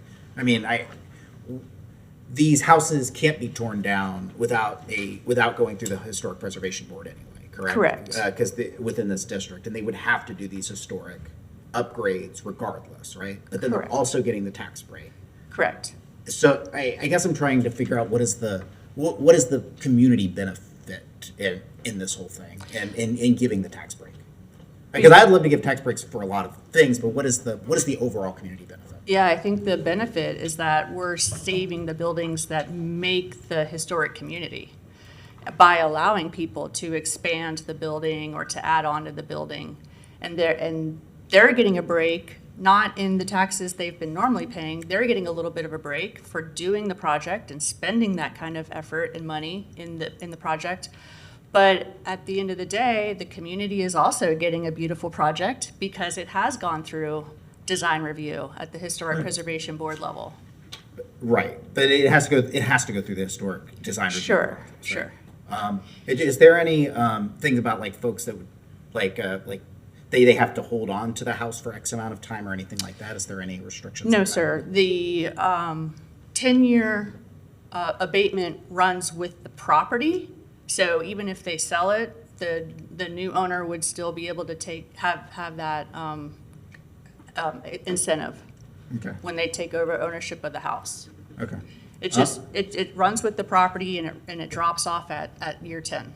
Okay. I would like, this is the first time this has come before us, I think, since I've been on the commission. And I would be curious to hear more about this at a future GPC meeting. I was looking at like St. Pete has certain caps I've noticed that was in there for for residential properties and different caps for commercial properties. And what I guess I'm trying to avoid is if people, just to be frank, if people have the money to be able to expand out their houses, I don't want to be subsidizing wealthy folks that are buying historic properties and then expanding out their historic properties. I have no problem incentivizing that sort of thing, but right now I know a lot of folks that buy houses in the Northeast District. They expand them out. Our families talked about doing the same thing, making sure that it's just done, that this is an equitable program, and that this was originally done at a specific time in history when the Duck Pond and with the Bed and Breakfast District, these were areas that wealthy people were not moving into, right? And we really needed an incentive to make sure that these houses are being preserved. But I wonder if that has kept pace with the current economic realities of those areas. And maybe it is, but I would like for us to take a look at that at a future time and see if there's if other cities have found best practices for ways that we could caveat this, make sure it's an equitable program. Yeah, sure. We love for all of our historic districts to take part in this program. And we're talking to some people in the Pleasant Street Historic District now because there's a lot of reinvestment going on in that neighborhood, as you know, to really take advantage of this program because we're making them keep the little vernacular, wood frame vernacular house as part of the front of a bigger house they want to turn it into. Yeah, that makes sense. All right, thank you, Kathleen. Thank you, James. Commissioner You're Chestnut, welcome. or, excuse me, Commissioner Eastman, Mr. Manager. Thank you, Mr. Mayor. I did want to just, for the record, say that this is authorized by state statute. It's already in your land development code. It's been, I think, that way for a very long time. So kind of debating the relative merits of it is fine, but it is one of the rare instances where you as the commissioner authorized to provide an ad valorem tax exemption, which generally speaking, you have very limited statutory ability to do that. It is in part we're allowed to do this because we are a certified local government. We have a historic preservation board. We have to have these things in order to provide this benefit to owners in the district. So I do want to make sure that we can't just remake this program into something else because it is tied to statute. It's specifically authorized to statute with guardrails around it. So because it always comes up, we get a lot of, in my experience, when this comes up every now and then, because it doesn't come up all the time, there's usually generates a lot of interest about what about properties outside of a historic district? What about this? What about that? All good things, but for good or for bad, we have a fairly narrow window in which to operate under statute. So I did want to just make sure that was put out there as well. So. Very good. Thank you, Mr. Manager. Is there any public comment on this, Madam Clerk? No public comment. Okay, would anybody like to make a motion? Commissioner Bowe. Okay, I move approval of 2025-282, relates to historic property tax exemption for property located at 1021 Northeast 4th Street. Approve Part 2 of the historic property tax exemption application and adopt the ordinance. Second. Great, we have a motion and a second. Seeing no further lights, Madam Clerk, please call the roll. Commissioner Willetts? Aye. Commissioner Book? Aye. Commissioner Duncan Walker? Aye. Commissioner Chestnut? Aye. Commissioner Engel? Commissioner Eastman? Aye. Mayor Ward? Aye, that passed unanimously. And Mr. Mayor, can I just finish with a comment related to that? I'm hearing you, Commissioner Eastman, I think you're actually thinking quite innovatively, because you don't want somebody to take advantage of something that they may have no need to take advantage of and still do the work. So I like that kind of thinking. I feel like the incentive is so minor, but it does get people thinking, well, I can get a minor incentive, so maybe I think about the ways that I can improve that property consistent with its historic value. And I think that might be one of the benefits that's a little nebulous, but that owners may avail themselves of the property, and they might not think about it otherwise. And you certainly don't want in some of our historic properties, we don't want demolition by neglect, which does happen over time. And this may be one of those things that gets people thinking forward. But I really do like the way you're thinking as far as making sure it's used in a proper way for someone who ordinarily might be able to do the same improvements anyway. So thank you for that.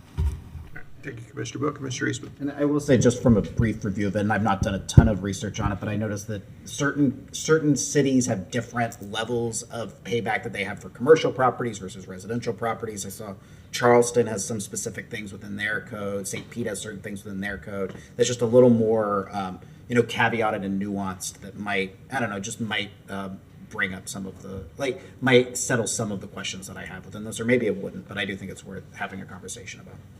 That's all I have. Yeah, and if I may, Mr. Mayor, if I may, and if I'm presenting to you, I would love to show you some examples of projects that we did down in Miami-Dade County, because some of those numbers would actually really blow you away. But it's interesting to see the difference and how this program is used across the state. Very good. Great. Thank you. All right, Madam Clerk. Mr. Mayor, we're on to ordinance number 2025-370, an ordinance of the City of Gainesville, Florida, finding the property located at 425 Northeast 3rd Street, Gainesville, Florida, as more specifically described in this ordinance, qualifies for an ad valorem tax exemption for historic properties, granting an exemption from ad valorem tax for certain improvements beginning January 1st, 2026, and continuing for 10 years under certain conditions, authorizing the mayor and the city clerk to sign the historic preservation property tax exemption covenant between the property owner and the city, providing a severability clause, providing a repealing clause, and providing an effective date. Very good. Ms. Kaufman. I won't go through the whole procedure stuff with you again, but I did want to point out that if you take a look at the photos that were in your packet, those of you who have been on the commission a while might recognize this property at 425 Northeast 3rd Street. This was a case where the building was completely hazardous and dangerous and was on the city's dangerous buildings list. It was about to be torn down. The Historic Preservation Board came and pleaded with you all to please can we try to find an owner who would bring this property back? And amazingly, somebody was found who wanted to do that. In the course of the restoration and in the research done by both the Historic Preservation Board chair and the owner, it was found out that this house is originally from 1858, making it one of the oldest houses still standing in the city of Gainesville. 1858 on that site. No, it was actually moved from the corner of that block to not far, but mostly on that site. Okay. Same block, but it was moved. And the porch additions and the rear addition were from 1900 and 1903. So even the additions were extremely old. This owner happens to be a contractor, so knows what he's doing.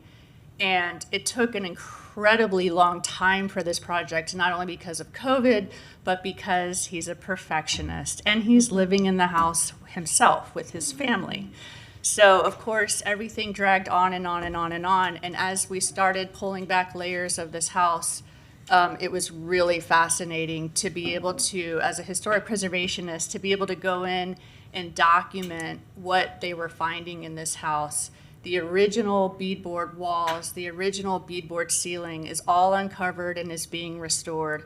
All the original windows have been restored, and I encourage you to drive by it. You will not believe the difference. They started in 2021 and just finished a couple of months ago. And this project does include a fairly significant two-story addition in the back of the house. And that's why I really want you to go by and see it, because it was designed in a way that you really don't notice it from the front of when looking at the front of the house. So it was really well done. They also did an ADU unit in the back of the property, and we love, the infill and the more density in historic districts. A lot of these houses had original carriage houses, so to us, the concept of an ADU actually is a very preservation-oriented concept. This one is a two-story ADU, but it fits in. It was reviewed by the Historic Preservation Board, and it fits in with the main property. So it's really, and he's on a job site today. He wasn't able to be here to tell you this himself, and he really apologizes, but it's a stunning project. And they uncovered part of the original wallpaper from about 1915, we think it dates to. So I asked him to please, just leave a little bit of it and put plexiglass on it so you can show people when people come over. He's been very gracious. We've had students from University of Florida and Santa Fe come by, and if they're in the building and construction or architecture programs, to come by and see what he's doing over there. So really an amazing property, and kudos to the commission for giving it one last chance when nobody wanted to give that building a chance. It was in rough shape.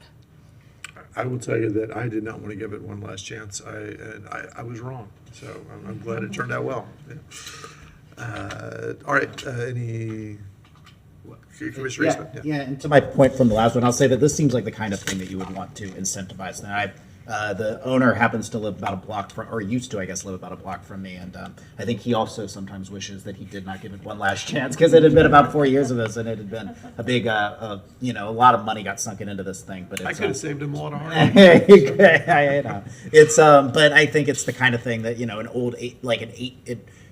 we don't have many buildings. I think the Bailey house is 1850s. There's not many 1850s houses in the city, and it's very cool that we were able to protect it. And this was truly on the edge of demolition. And if we didn't, and if there weren't some financial incentives, it would not have been financially feasible. And so this makes sense to me as a place that we would want to have this be put forward. So thank you to the Historic Preservation Board and all your work on it as well, Kathleen.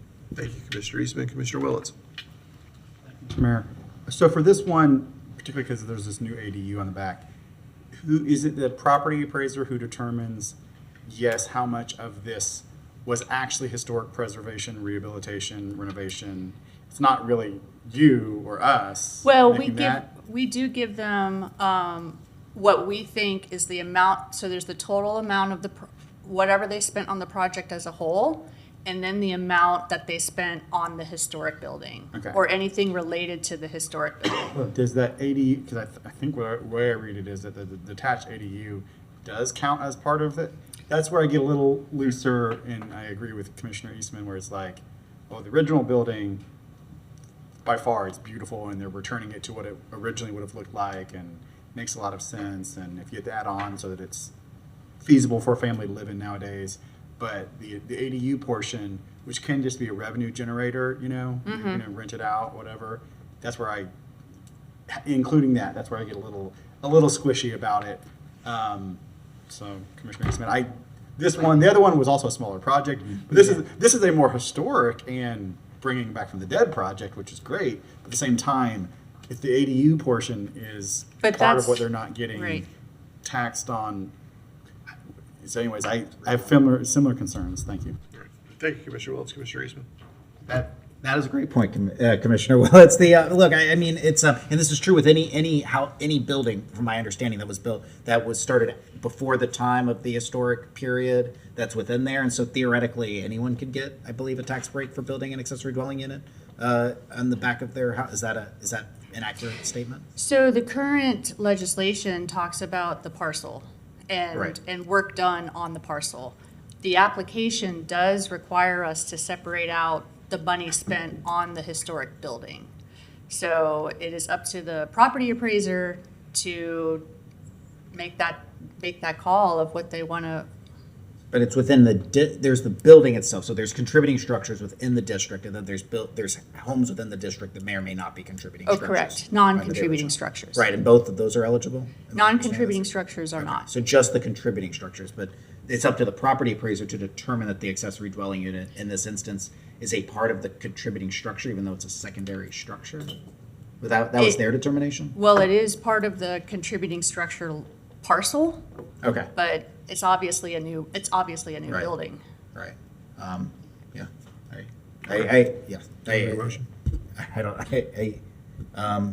Sure. I will approve ordinance number 2025-370.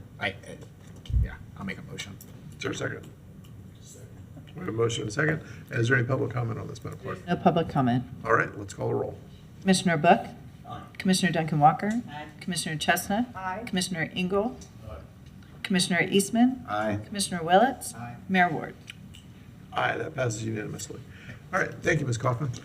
Madam Clerk. Mr. Mayor, we're going back to 2025-956 Resiliency Quarterly Update with a recommendation the City Commission acknowledges and provides feedback on the City of Gainesville's ongoing resilience initiatives and upcoming efforts. Thank you for your patience, Dr. Zhu. Good afternoon, Dan Zhu, Chief Resiliency Officer. I'm delighted to provide an update on city's resiliency effort.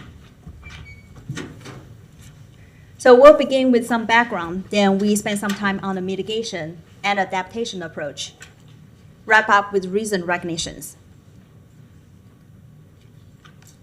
Gainesville Resiliency Plan consists of 10 chapters with 2 tracks. On the mitigation side, it includes transportation, energy, waste, water, and local government operations. On the adaptation side, it includes heat, food system, smart technology, funding resource, and community engagement. The key timeline. In 2018, City committed to net zero greenhouse gas emission by 2045 and committed to zero waste by 2040. In 2020, Alachua County, City of Gainesville, and the nearby municipalities established the Joint Water Climate Policy Board and the Citizen Climate Advisory Board. This year, Gainesville Resiliency Plan was approved in January. And in May, Gainesville received National LEED Gold City certification, Leadership in Energy and Environmental Design. So now let's move on to mitigation. First is the transportation chapter. The transportation department is taking the lead here. So this slide shows the anticipated bus replacement schedule. The green bar shows the buses already in procurement, and the dark blue bar indicates the anticipated replacement year due to funding and resource availability. Here is the fleet bus composition. So right now, majority of the buses are still internal combustion engines. So that takes about a large amount, which is the gray area, and indicated in this diagram. And then starting next year, RTS will integrating a larger share of the diesel electric hybrid buses and fully electric buses. So that's gonna take about 30% of the total fleet. So right now we have 116 buses in the city's fleet. So this is due to the loan grant from FTA, Federal Transit Authority, this year. 21 hybrid buses are currently in procurement, in addition to 3 electric buses and 3 high-efficiency diesel buses are expected to be delivered next year. So a portion of the loan grant also supports the energy chapter in city's mitigation strategy. 4.3 million solar canopy project is going to be over the RTS employee parking lot. So this helps to generate energy, reduce the operation cost, and provide shaded parking for city staff.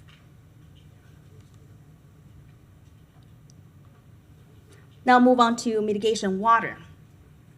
So multiple chapters in the resiliency plan have been through a national auditing process, supported by the U.S. Green Building Council and fully sponsored by Bank of America. So for instance, water, Gainesville received 83 points, above both local and global average.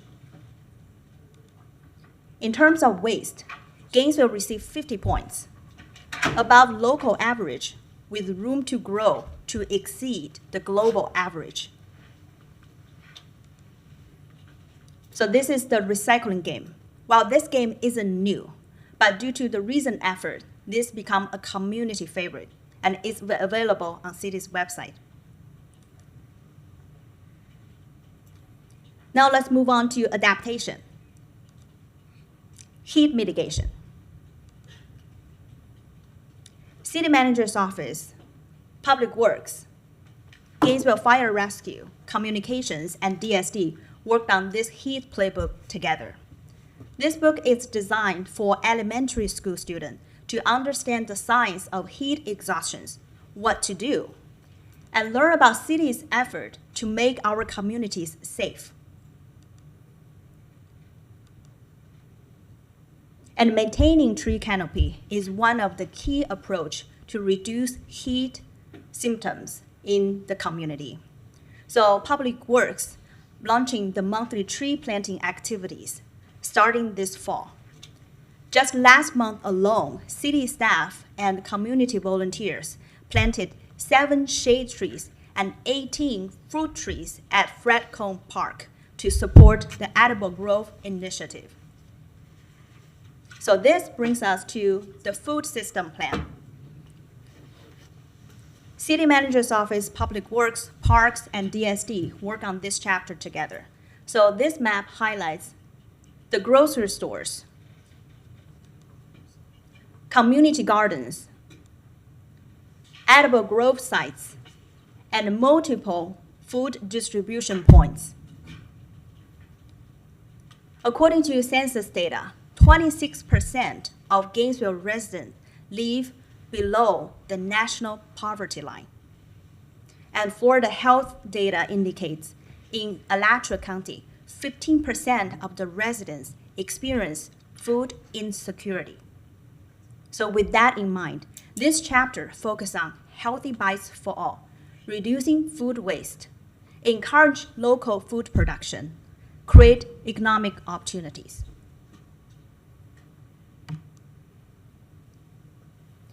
Gainesville also recently joined the North Central Florida Food System Coalition, started the food box option in collaboration with Bread of Mighty Food Bank. More resources can be found at the Civic Media Center in collaboration with Working Food. So now let's take a look at the community engagement. The work of the Resiliency Plan implementation is shaped by community voice through resiliency tours, community gatherings, church events, and workshops. City's resiliency team reached over more than 2,000 people this year in Gainesville. Here are some select photos. Finally, the national recognitions. Gainesville has been invited to attend multiple national and regional conferences, whether being a keynote, presenter, or panelist. Majority of the trips are fully sponsored or partially sponsored by the host. For instance, Sustainability Directors Network, Counterpart Gathering in Philadelphia, Climate Week in New York, invited by the Clinton Global Initiative, and local events in Florida. So with that, we would like to appreciate everyone involved in the city's resiliency effort. And to our community partners and City Commission, thank you so much for your support and leadership. Together, we are building a more resilient, more connected, and more forward-looking Gainesville. Thank you. Thank you, Dr. Z. That's wonderful. Tremendous information. Always things that we don't know about that you bring to us. So thank you for that. Any questions, comments? Commissioner Willits. Mr. Mayor. Dr. Ju, it's been a while since we talked about the RTS solar canopy. Can you remind us how big, how many megawatts is that? What's the size of it? 1.4 megawatts. Okay. It's around that. So right now we are still in the open request for proposal. We haven't get to the stage to evaluate and design. So we're still at the step one. So Okay. total gonna be 5-7 steps. Okay. And is that the kind of size that will fully run the RTS building during the day, or will it be dumping some electricity back onto the grid, in the peak of the day? So at this point, we don't know the answer yet. It will also, we hope that this can fully charge the existing 4 electric buses and also 3 upcoming buses, in addition to operate the entire headquarters over there. But that's the proposal. But the ultimate design, we haven't got to that stage yet. Okay. Thank you. Thank you, Mr. Mayor. Thank you, Commissioner Willits. Dr. Zhu, do we know about what the time frame, what's our ballpark time frame on that installation? Yeah, so typical for the FTA grant, it runs for 5 years from the date we being awarded. And we being awarded early this year, so we will start our, we already started the solicitation process. And after that, we have 5 years to complete the project. Okay. It'd be great if we could do it prior to that, but yeah, okay. Very good. So you mentioned tree planting at one point, and I talked with Mr. Singleton the other day about tree planting in general, and I was shocked at the results that we have provided through our city arborist. Let me go back and find those numbers. And I just want to share them with you. I think you'll be surprised by them as well. In fiscal 23, the city of Gainesville planted 335 trees and gave away 400 to our neighbors. I thought that was okay. I thought that was pretty solid. In 2024, we planted 1,287 trees and gave away 649. I thought that was better than solid. I thought that was real good. Fiscal 25, that ended September 30th, we planted 1,463 trees and gave away 2,200 trees to our neighbors, for a total over the last 3 fiscal years, of 6,334 trees. That's pretty darn good. I feel good about our tree city. It's only one small component of what we do overall for resiliency, but I'm trying to tell that story because I think most of our neighbors will be surprised by that. So I just wanted to share a little bit of that. Madam Clerk, do we have any public comment? No public comment. Okay. All right, anyone else? Commissioner Willits. Quick question. With the RTS, and this is Mr. Manager, maybe a question for you. With the expected savings, is that savings that can somehow stay within RTS, or is that just the general operation of our buildings, the electricity that we end up saving, when this eventually does get built. Because it would be significant savings on electricity that we're producing from a grant, which is great.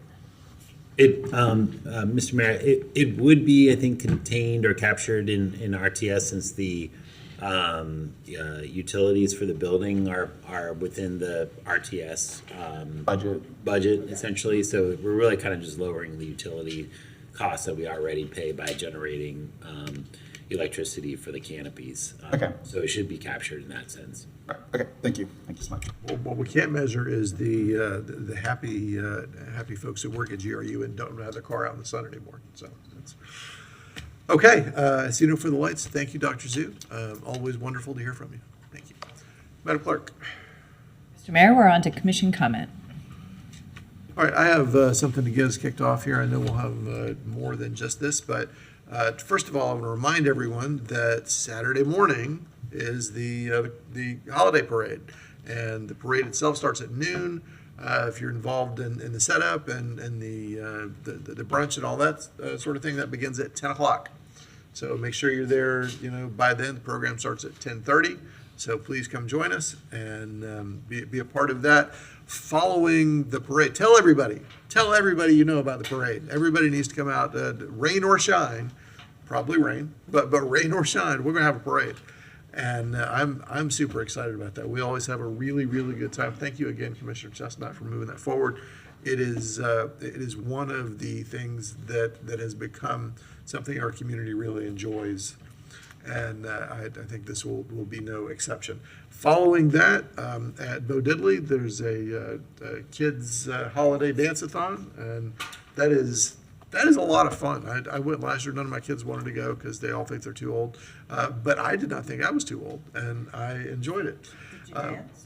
No, I did not. And nobody wants to see that. It was a lot of fun to be around. The kids who were there really had a great time. And then again at 5 o'clock at the Thomas Center, we'll officially light the lights for the Thomas Center Gardens, and that will be great fun as well. Continuing on the holiday theme, December 10th, that is next Wednesday, I believe, from 1:30 to 4:30 at the Fire Station Number 1 on 525 South Main Street. Join folks from GFR and Santa Claus for a calendar signing and tours of the station. It's a Humane Society and Gainesville Fire Rescue charity calendar that is available. And again, you can get it signed, I assume, by Santa Claus. So I don't know, but we'll promise that out. Okay. Anyone else? All right. We'll see you back here at the. Well, I did just want to say, since you said probably rain, Mr. Mayor, that since we've sat here, the chance of rain has dropped from about 50%, according to my weather app, down to 20%. So come on out. There's only a 1 in 5 chance of rain now instead of a 1 in 2 chance of rain. That's big Santa Claus energy. That's big Santa Claus energy right there. That's all I got, Mr. Mayor. Thank you. Excellent. All right. I see no further lights, so I'll see y'all back here at 5:30.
everyone. Thanks for being here for the evening session of the Gainesville City Commission for December 4th. Glad to have you all with us. Madam Clerk. Mr. Mayor, we have the Pledge of Allegiance by BSA Scout Troop 84. Very good. Thank you for joining us. If y'all come up and lead us in the pledge, please. Come on up here. Yeah.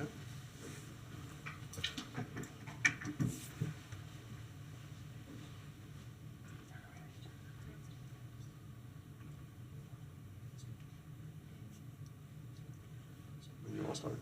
Aye.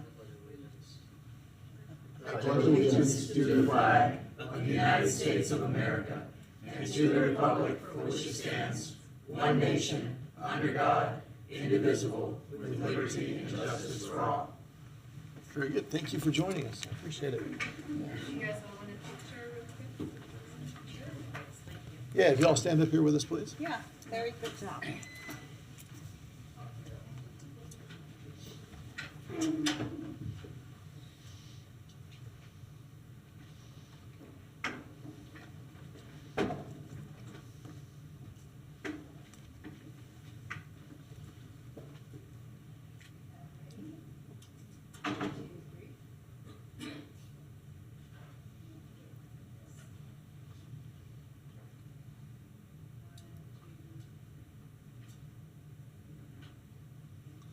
Very good. Thank you all. Appreciate it. Thanks. Thank you. It's good to see you.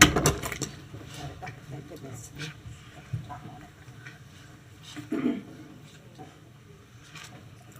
Okay, Madam Clerk. Mr. Mayor, we're on to our proclamations for the evening. We have 2025-940 Matthew Lewey Day, with a recommendation it be presented to Nkwanda Cha.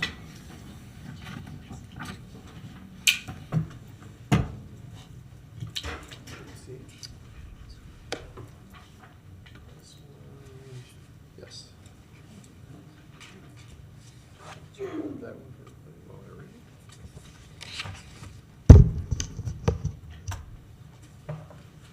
City of Gainesville, Florida, Office of Mayor Harvey Ward proclamation.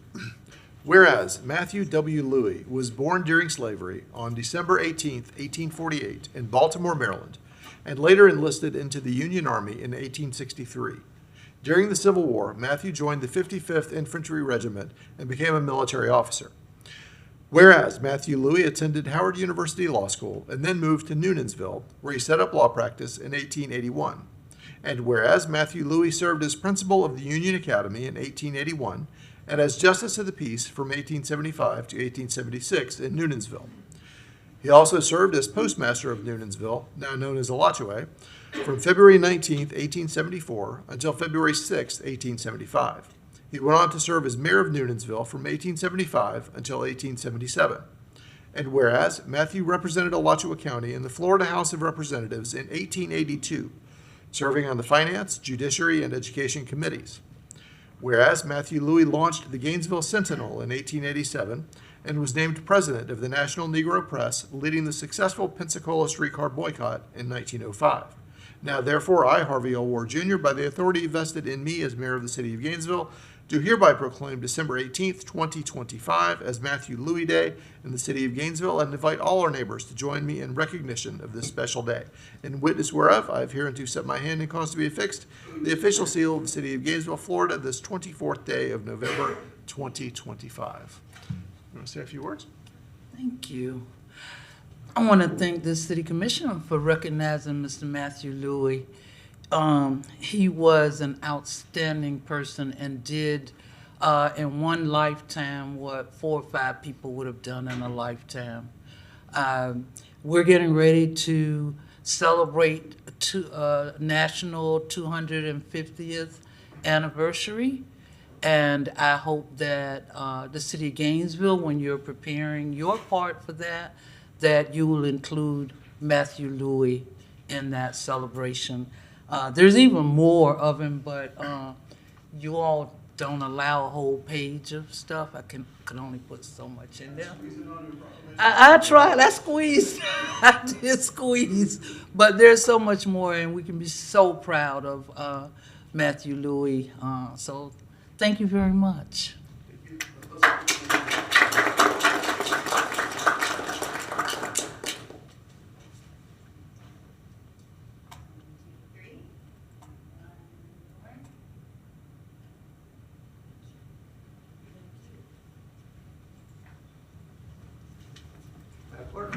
Mr. Mayor, we're on to 2025-953, Impaired Driving Prevention Month, with the recommendation to be presented to Sergeant Lynn Valdez. Welcome. Good to see you. Yes, good to see you too. Come on around in here. Hold that up. City of Gainesville, Florida, Office of Mayor Harvey Ward, proclamation. Whereas the National Highway Traffic Safety Administration is calling on states, local leaders, traffic safety professionals, transportation planners, engineers, stakeholders, and community members to raise awareness efforts about the dangers of impaired driving and consequences of driving under the influence of drugs or alcohol. And whereas every December, the National Highway Traffic Safety Administration focuses specialized efforts on impaired driving prevention awareness through the recognition of National Impaired Driving Prevention Month. And whereas the Florida Department of Transportation ranks Alachua County #1 among all Florida counties, with a population of 50,001 to 300,000 in traffic crashes, resulting in serious injuries and fatalities as a result of impaired driving. And whereas the Florida Department of Transportation ranks the city of Gainesville #8 among all Florida cities with a population above 75,000 in traffic crashes, resulting in serious injuries and fatalities as a result of impaired drivers. And whereas the Gainesville Police Department has made traffic safety a focused initiative and is a collaborative partner in the city's Vision Zero Action Plan, as well as the state's Target Zero Plan and the National Highway Traffic Safety Administration's Action Plan. Now therefore, I, Harvey L. Ward Jr., by the authority vested in me as mayor of the city of Gainesville, do hereby proclaim December 2025 as Impaired Driving Prevention Month in the city of Gainesville and invite all our neighbors to join me in bringing awareness to distracted driving in the city of Gainesville. In witness whereof I have hereunto set my hand and caused to be affixed the official seal of the city of Gainesville, Florida, this 24th day of November 2025. Let's make a few comments. Thank you. Commission, Mayor, thank you again for your continued support when it comes to traffic safety and the initiatives going on in the city of Gainesville. It's truly appreciative. Thank you for the grants that just got signed and renewed again for 2025, including impaired driving as one of them, but it's greatly appreciated. Thank you.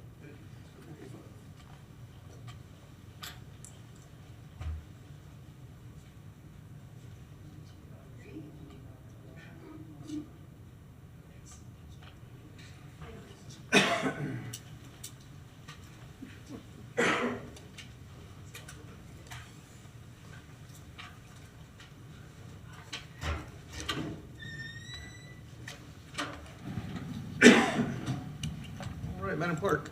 Mr. Mayor, we have early public comment, but currently nobody's signed up, so we will move on to our resolutions for the evening. We have 2025-973, first budget amendment to the fiscal year 2026 General Government Financial and Operating Plan budget, with a recommendation the City Commission adopt the proposed budget amendment resolution. Very good. Mr. Manager, do you want to lead us off? This is the very first budget amendment of the FY26, and to present the amendment is Ms. Teslia. For her very first presentation to us, Very right? first presentation. Welcome. Thank you. Good evening. For the record, Allison Teslia, the Director for the Office of Management and Budget. Tonight, we are requesting to amend the fiscal year 2026 adopted budget, which was adopted in September of this year. Let's see. I'm going to give a brief overview of the different transactions that we have going through the different funds, and then we can jump into details and answer any questions after that. The majority of this budget amendment is related to grants that were received and awarded since the budget was adopted. It's appropriating funds for new projects that were previously approved by the City Commission since it was adopted. And we also are recognizing the fiscal year 2025 project program, purchase order, and operating carry forward balances. The majority of those are POs that were still open at the end of the year, so we carried them over to this year because those projects are ongoing, and also grant reconciliations. So within the budget amendment, we are requesting 20 full-time employee positions for fiscal year 2026. 2 of those are related to the wild spaces, public places, and funding for these positions is included in the budget amendment. And then we also have 18 FTEs for the technology department, and the funding for those positions is already included in the fiscal year 2026 adopted budget.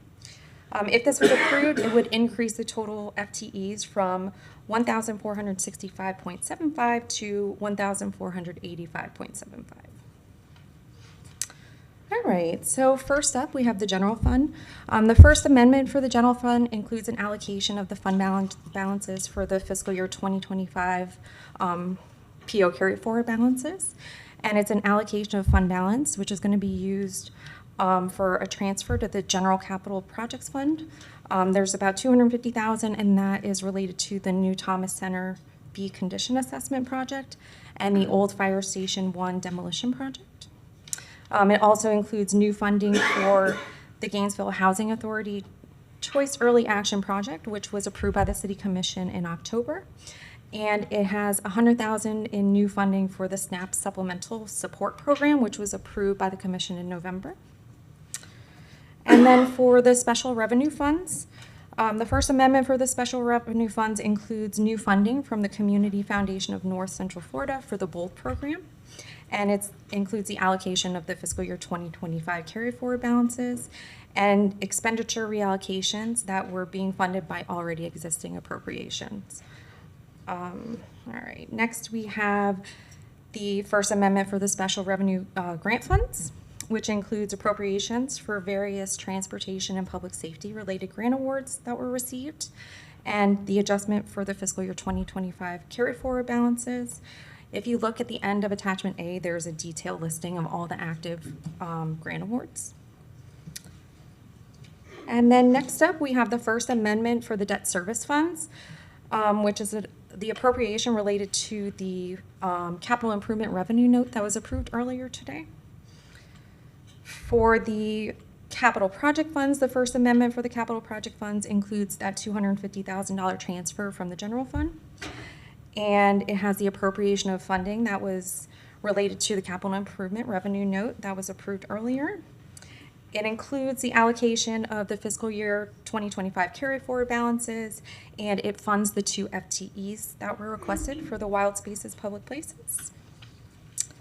And then for the proprietary funds, the first amendment for the enterprise funds includes the allocation of the fiscal year 2025 carry forward balances. The amendment for the internal services funds is also the allocation of the fiscal year 2025 carry forward balances. And the amendment for the fiduciary funds is also related to the carry forward balances. So I'd be happy to answer any questions. Thank you. Anyone? Commissioner Buck. Thank you, Mr. Mayor. I appreciate it, and thanks for the first presentation. No, it's just a couple of comments. Just in the beginning, we're increasing our full-time equivalency in wild spaces, public places. And what I think is important is that our goal is less reliance on consulting services, which has often been something we've tried to do. Internal control, more capability to understand the projects, and so I'm appreciative and supportive of that. And we often hear that we rely on a lot of external consultants, and we do have to do that sometimes for expertise. The other one was, there's a lot of pages here. This is a very minor amendment, but I think it's interesting that the Community Foundation of North Central Florida, and this is under special revenue funds, so page 4, basically got $21,000 of donations for our BOLD program. And BOLD is essentially youth mentoring, violence interruption, and is really wonderful with the staff that we got there. So I want to thank the Community Foundation. It's a very small figure in these 16 pages, but very unique. So that's my 2 comments, Mr. Mayor. Thank you. Thank you. Thank you, Commissioner Book. Commissioner Willets. Mr. Mayor, as a note, we weren't able to have a finance committee meeting to discuss this because this is kind of first up, some big chunks, a lot of the carry forward, and then particularly because we approved the bond or borrowing money. So what my comment was just about the. It looks like adding 18 staff people positions in technology, but we budgeted. We knew this was coming. It's that we just didn't have a budget time. And Mr. Nagy can correct me if I'm wrong. We didn't have the full FTEs planned out right then and there. But we went ahead and budgeted a very large chunk of money that will be spent on this transition. And now that he's building out his full staffing plan, that's where this. Now we actually have to put the FTEs on paper. So is that about right? Mm-hmm. And he's here to answer any questions. All right. About that. I see some head nodding. Just because it does feel a little weird to suddenly add all these positions, but this has been a process, and now it's just time to put it onto paper. So thank you, Mr. Mayor. Thank you, Commissioner Willets. Is there any public comment on this, Madam Clerk? There's no public comment, but I would like to go back and read the description. I intended to do the legal description as opposed to just reading the title and recommendation. So Resolution 2025-973, a resolution of the City Commission of the City of Gainesville, Florida, relating to its general government budget for the fiscal year beginning October 1, 2025, and ending September 30, 2026, amending Resolution 2025-739 by making certain adjustments to the general government financial and operating plan budget and providing an immediate effective date. And there is no public comment. Okay. All right, Commissioner Eastman. Yeah, thank you. I'd like to move staff recommendation. Second? All right, we have a motion and a second. Commissioner Engel. Okay. Too late, Commissioner. All right, Madam Clerk, let's read the roll. Commissioner Duncan Walker is absent. Commissioner Chestnut? Aye. Commissioner Engel? Commissioner Eastman? Aye. Commissioner Willets? Commissioner Book? Mayor Ward? All right, that is, passes unanimously with Commissioner Duncan Walker absent. Thank you. Thank you. Great work on your first one. All right, so next we have resolution number 2025-874, a resolution of the City of Gainesville, Florida, electing to use the uniform method of collecting non-ad valorem special assessments levied within the incorporated area of the city to fund residential solid waste services, stating a need for such levy, providing for the mailing of this resolution, and providing for immediate effective date. Mr. Manager, you want to lead us off? Thank you, Mr. Mayor. So this solid waste assessment resolution and the next for stormwater are related to the ongoing discussions regarding the both assessments potentially moving to the tax bill. We have been and continue to have very positive dialogue with the GRUA and do not anticipate that these resolutions will need them, but in order to get them on the books before the end of the calendar year, these are before you.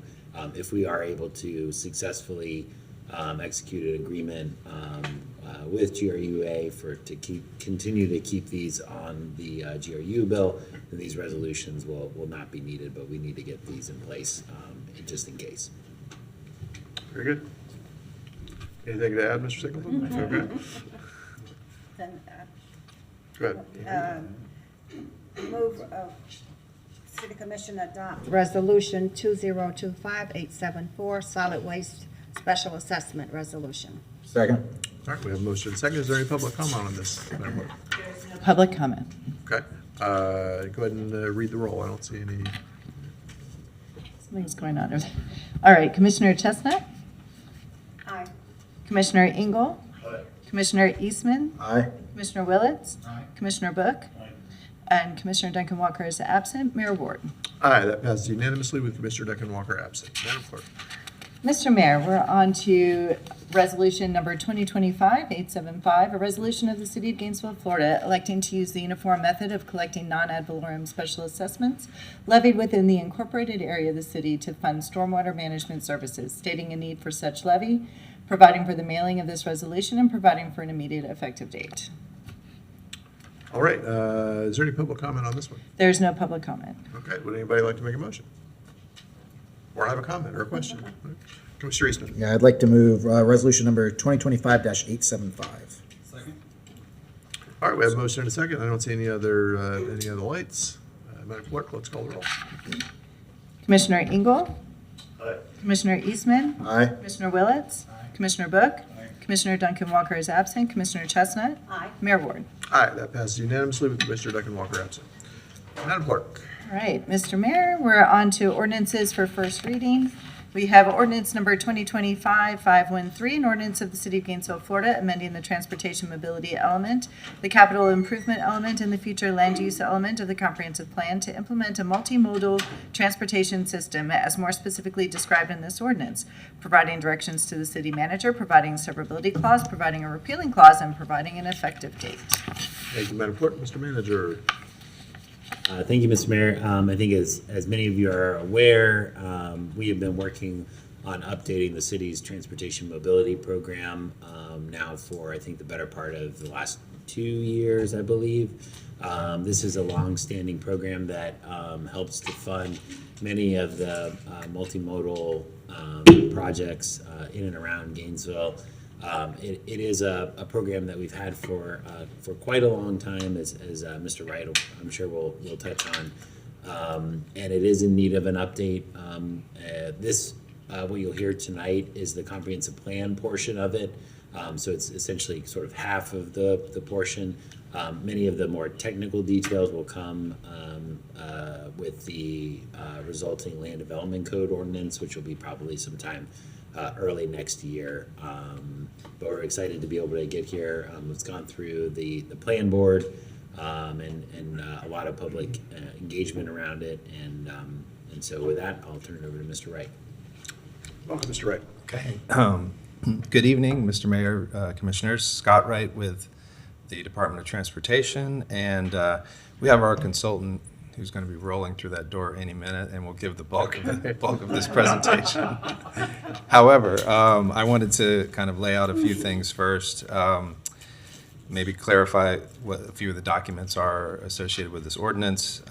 So as Mr. Persons indicated already, the main purpose of this is to update and reconfigure our existing TMPA system and rename it the Mobility Program, which is obviously not a huge change. And it's also not a huge change in the way that this system is going to operate. And the purpose of the system is basically the same, and that is to account for impacts from development on our transportation system. Also, as Mr. Person mentioned, this is a two-part effort. There's a comprehensive plan amendment and a land development code amendment associated with this. Just talking about the comp plan amendment tonight, hopefully within a couple of months, we'll be bringing the land development code amendment forward as well. A few differences, I guess, from the current system. This new mobility program would be more multimodal in nature. That's kind of written throughout its structure. And then it would be based on a specific 20-year plan known as the mobility plan, which we would be adopting as part of the comprehensive plan tonight. So there are 4 documents referenced in the ordinance, 3 revisions to existing elements in the comp plan plus the mobility plan itself. And the future land use element is really just one policy that is proposed to change. That's policy 3.4.5. And basically that's just replacing the description of our existing TMPA system with the new system and how that would be structured. Our capital improvements element is proposed to change in that today it lists a detailed schedule of all of these different projects, capital improvements throughout the city, and a large chunk of those are transportation improvements. Our proposal is to strike those and just reference the mobility plan, which would now be incorporated into the comp plan. And then the transportation mobility element is really where the bulk of the changes would be proposed. Objective 10 at the end of that element goes through all the details of our existing TMPA system, and there is a lot of detail there. We're proposing to take out a lot of that detail and really just set up the basic structure for this new system, which is based on existing Florida statutes.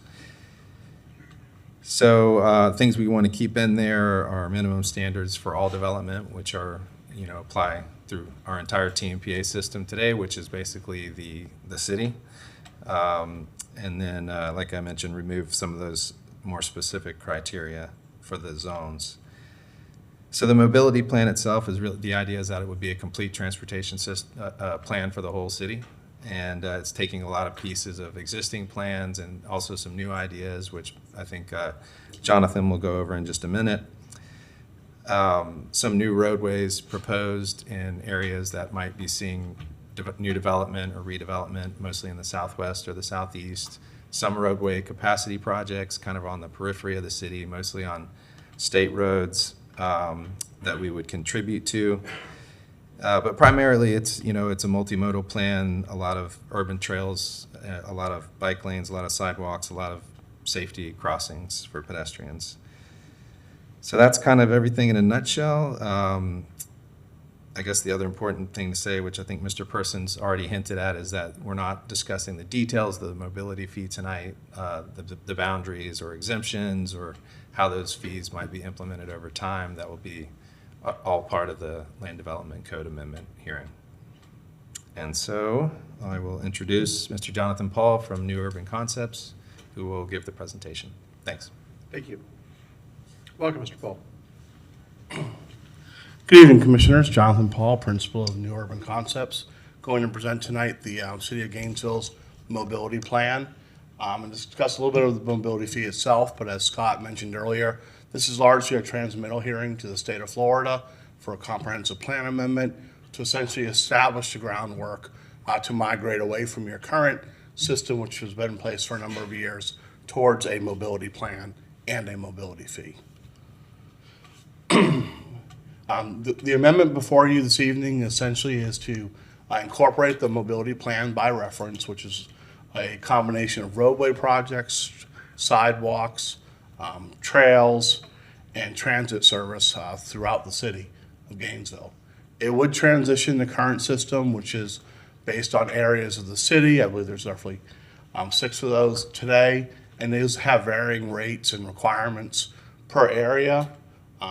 You've already, in essence, are already moving people. Your transportation system is multimodal in nature already. So this is really just taking the next step to ensure consistency with Florida statute.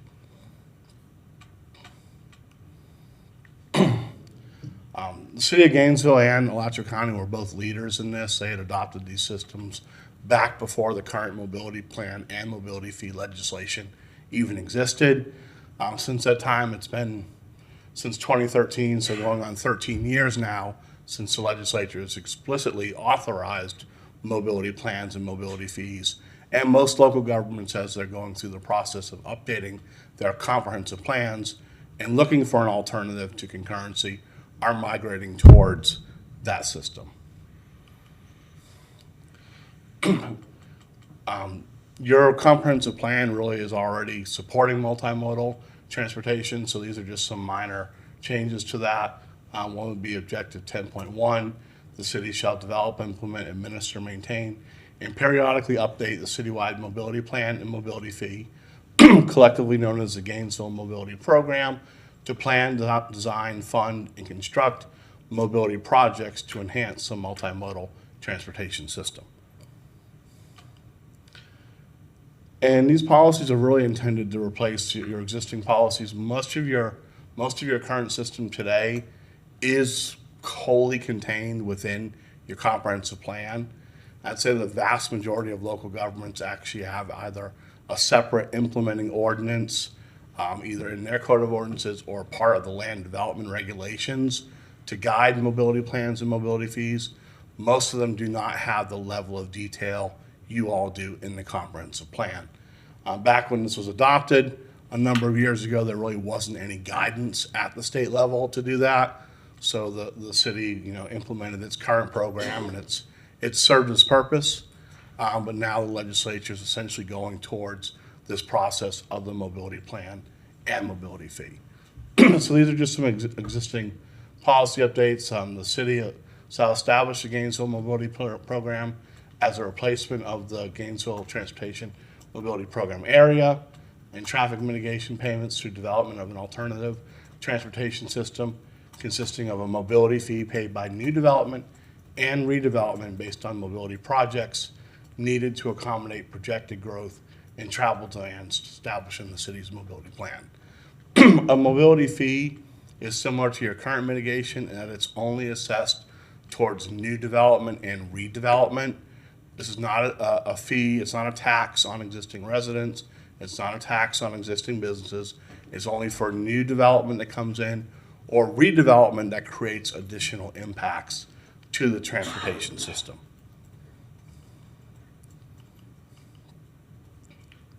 And these are just some of the various policies that are being proposed for amendments. Make sure I'm going the right way here. There we go.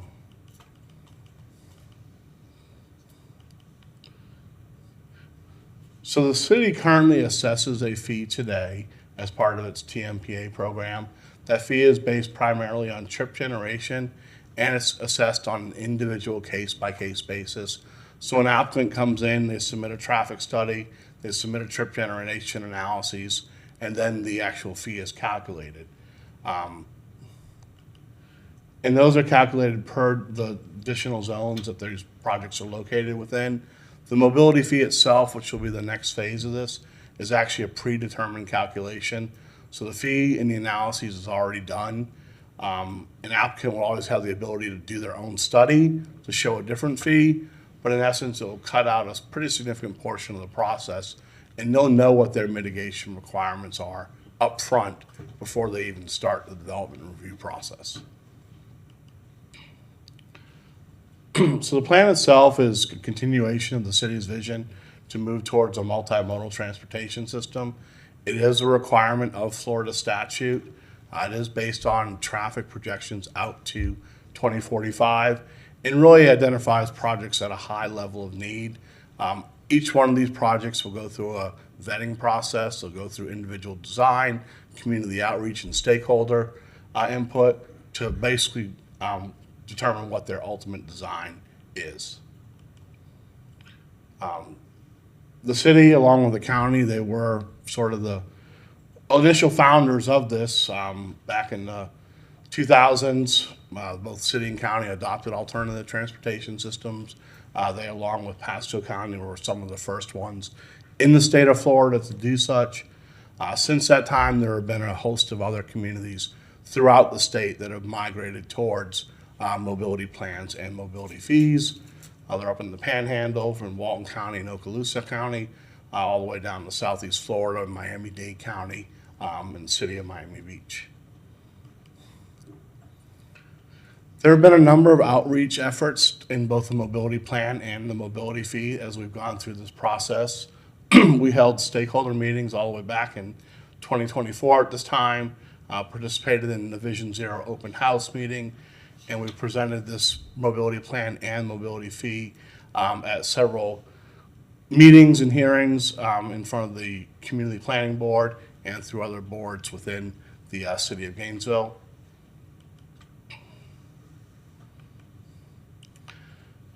There are several documents that have been prepared as part of this process. One is the actual mobility plan itself, which goes into each one of the projects for streets, for multimodal improvements, intersections, and sidewalks. And then we have an entirely separate document, which is the mobility fee, and that will be part of the discussion of the land development regulations, should you all elect to transmit this comprehensive plan amendment. We have identified and provided an online map. There's over 400 projects that have been identified within the city. And so to help facilitate the review and public comment and feedback, there is an online map that goes through each one of the plans and provides a description of each project within the city. For any members of the public, that is the QR code that will take you to this map. And then you can click through each of the individual plans and see the projects that are being proposed within the city itself. The streets plan's a combination of widened roadways, new roadway corridors to the southwest portion of the city where there's potential annexation. And then there's also several proposals for the widenings of state roads. These are largely corridors that have either been discussed with FDOT or identified by DOT in the county as needing to be improved or widened in the future. And some of this may help actually in the further discussions of improvements on University Avenue in the future.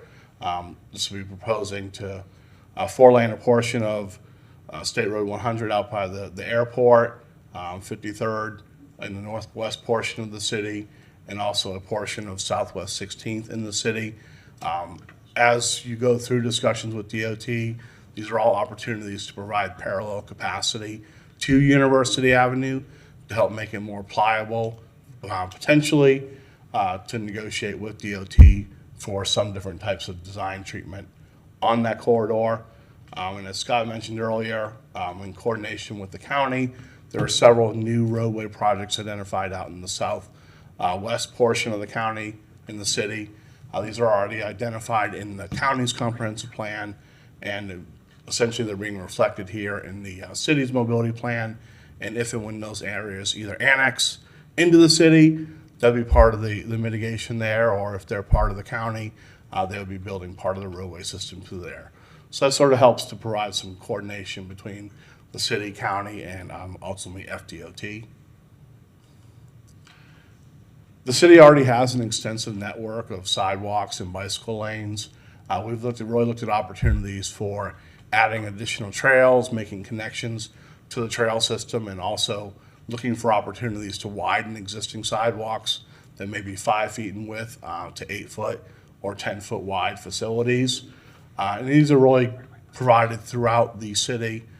And at this level, it's a little hard to see, but on the online map, you're able to actually pull up the existing projects and the new proposed projects. And when you see those two overlaid together, some of these random gaps make a lot more sense when you see how they're connecting to the existing multimodal network within the city. And because the city has an extensive network already, showing all that at this level is, quite detailed and kind of hard to see sometimes, but the online map really helps to provide some of that overall vision and connectivity. There are also plans for protected bicycle lanes, for adding additional bicycle lanes, and then also looking at bicycle boulevards throughout the city. And again, similar to the sidewalk maps, when you pull up the existing facilities, a lot of these little connections make sense because they start to fill in the overall gap in the transportation system. And then finally, we've also identified an intersections plan, which looks at not only roadway intersections and roundabouts, but also upgrades for safety for pedestrians and bicyclists at various intersections throughout the city. And then the city itself has a sidewalk list of projects that are identified throughout the city. We've identified ones that are really those that are likely to be built over the next 5 to 10 years. And then there's an additional list that's referenced as part of the overall mobility plan. And it's important to have all these projects in here, because essentially these will form the basis for the mobility fee, and these would be the projects that would be prioritized when you actually go putting your budget together and looking to allocate mobility fee revenues. All right, we've already kind of covered that. There are multiple steps to implementing the mobility plan, mobility fee, and we're really at the first one today, and that's updating the comprehensive plan.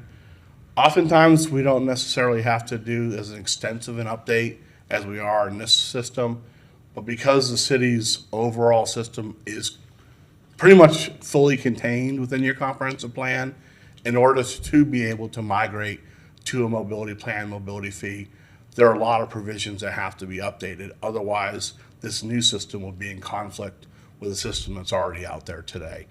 Many of the communities that we work in, they may have had a road impact fee, or they may have said, consider a mobility fee, and that would be the only thing mentioned in their entire comprehensive plan. So in those instances, we could actually do that after the plan and fee are adopted. But because your system is so ingrained, we have to go first through the comprehensive plan amendment, through the transmittal to the state, get the comments back from the state. Then you all get comfortable with whatever those comments are, and then move towards the land development regulation and the fee itself. So essentially the primary steps that we'll be covering are steps 1 through 4, which is the comprehensive plan amendment, developing the mobility plan, developing the fee, and the implementing ordinance itself. So the next steps, if you'd like to do so, would be transmittal of this comprehensive plan to the state. One thing the state has not yet required, and who knows if they will in the future, they're not requiring you to submit the mobility fee. They just want the language that says this is our intent to do a mobility fee and a mobility system. We're submitting this to basically say your mobility plan would serve as the capital improvements element. So in essence, you would update your mobility plan with your annual budgeting process, but not necessarily have to make a transmittal every year to the state to say, we want to update the capital improvements element. So this hearing is sort of the first step. If you elect to transmit this, then what I'd recommend to city staff and administration is we come back and have a workshop on the mobility fee itself, so you have some time to provide some feedback and input on that while it's being reviewed by the state. Once we get comments back from the state of Florida, historically, I've never received any comments other than positive ones. But given Senate Bill 180 and given everything that's going on in the legislature right now, there's really no knowing what Florida Commerce is going to say. The one thing is these policies aren't necessarily more restrictive than your existing language. It's in essence replacing your existing system consistent with statute. So with that said, I have, again, no idea what the state may or may not come up with in terms of comments back. Generally, they've been very supportive and positive of this transition. Depending on those ultimate comments we receive back, and after the workshop that we hold with you to discuss the fee separately, because that is a much more detailed subject, then per your direction, we would come back for our first reading of the ordinance itself, and then also a review of any comments back from the state of Florida.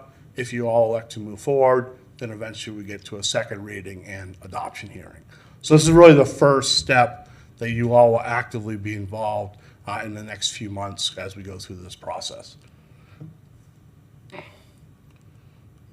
And with that, I know it's covering quite a bit, but I'd be happy to answer any questions that you all have.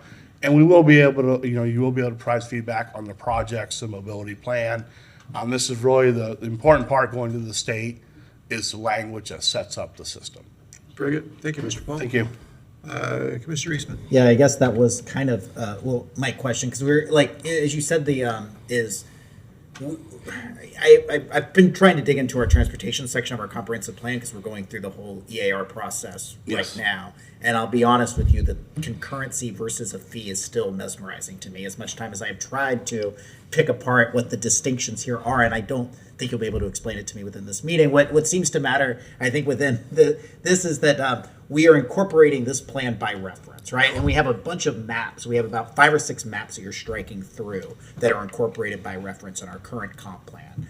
When we approve this, are you basically saying we're incorporating these projects by reference? I mean, what exactly are we sending to the state? What are we tied to that we then have to send to the state into the future? And then what do we have control over currently? Because I'm pretty agnostic to whether it's called a concurrency or a TMPA or a fee or it all sounds great to me. But what are we tied to into the future? Well, what you're basically sending to the state is the policy language that sets up the mobility plan and the mobility fee. So that's the biggest component. In terms of the mobility plan itself, it is by reference. So otherwise, what you really should be doing is every year when you update your capital improvements program, you should actually be transmitting to the state of Florida to update the capital improvements element in the comprehensive plan. What we've structured this as, when you update your CIP, you update your mobility plan. So you don't submit it to the state of Florida every time. The next time you'd actually submit something to the state of Florida would be when and if you ever updated the mobility fee again. And mobility fees are, in essence, updated every 5 years. So you wouldn't be transmitting anything again to the state related to mobility for at least another 5 years. Okay, but with the projects, you said we could alter the project, but the projects are incorporated by reference, right? Correct. So we would have to submit the projects again. Well, you would not have to submit those by state. What we're basically saying is, if a member of the public or the community wants to know what the updated preference of the city is, look at your mobility plan. You won't necessarily have a list of projects in your capital improvements element anymore. It will say refer to the City of Gainesville's mobility plan. And that's not something that you have to update. The state of Florida has a whole system that basically allows this today, but you have to have a separate document that somebody can go towards and say, what is the latest priorities of the City of Gainesville? That would be your mobility plan. Okay. I will say that I've spent some time, this is a mix of projects that are both they're very practical. Like widening the sidewalk on 16th is probably more practical. or that might have been 39th. I think there's a lot of sidewalk widenings that are much more practical than say we're going to do a lane diet on 39th and it will now be a 2-lane road. Like some of these are very practical. Some of them, like the Sweetwater Creek and putting that through GRU and things like that. I mean, those are multi-generational type pushes. I think that makes sense for a long-term transportation plan. You have a mix of easily to implementable kind of practical stuff along with things that are a little more far-reaching. I guess I like the intersections are well put out into here. You even have little like where exactly on the roads there will be a little cut in for bicycles. I mean, everything's in here. It's actually a very fun map once you figure out how the whole thing works. I guess my question, and this is because of the way our current comp plan is and the incorporation by reference is for years the only thing that was in our trail section, which developers were required to do a set aside on, was basically there was 6th Street Trail, there was the Hawthorne Trail, a lot of the stuff that got built. The only thing that hasn't been built that I can tell in here is the Hogtown Creek Greenway, which is running from Hogtown Creek headwaters down through Alfred E. Ring Park to Loblolly and around. And that hasn't been developed, but if it were ever to be developed, it would be required by our comp plan, from my reading of it, that you would have to have that set aside and utilized as trails. That's not currently in our mobility plan. Those are not necessarily multi-use paths per se, but since we're striking all of those other maps from as incorporated by reference, I'm concerned that we could lose some of those, which I'm excited to have at some point in the future. Well, I mean, in essence, we tried our best to make sure that any of those maps that are in your comprehensive plan, they're being reflected in the mobility plans maps. So if there is a specific project that we may have missed or something like that, there are still maps, and there are still maps in your mobility plan, just the ones in the comprehensive plan. It allows for basically this to be more of a living document and something that's used more on a day-to-day basis. Actually, the last time I think the city's CIE was updated was probably in 2017, 2018, related to transportation. So it's not something that's been actively used. It said, this is our basis. And if you actually look at it, I think the city's actually built a vast majority of the projects that it said it was going to build during that time.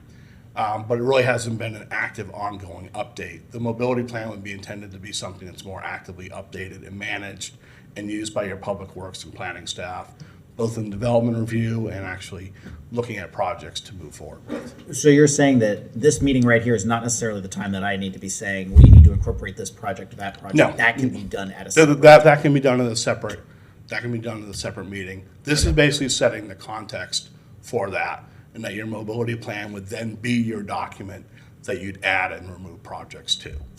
Well, that makes a lot of sense to me, and I think that's a good idea for much of the rest of our comp plan as we're going forward. I know that I've seen things that are in there that, it seems like incorporation by reference seems to be the direction that we're going in other areas, so that we can have more flexibility with those documents. So I think that's a smart way to go forward. So thank you. I think those are my questions. Okay. Thank you, Commissioner Eastman. Commissioner Willits. Thank you, Mr. Mayor. So, Mr. Paul, and I had similar questions just to understand the Hogtown Creek.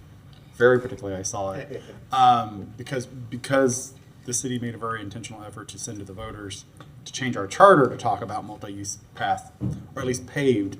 And in this one, it only talks about boardwalk on perhaps what is wet sections of it. So I had similar questions about, even if we don't fully own all that land, some of this, but on the road section, some of this is in the county where it's not even in the city, yet we're going to go ahead and put it there so that it's, for better or worse, it's a potential use of mobility fee. So I had similar questions about whether that's something that needs to be worked on a little more now or later, but I do understand this is just comp plan, so that we send it to the state, and by reference we have this mobility plan. And I like the idea. I think people are used to more of that kind of nature of like, what's the plan?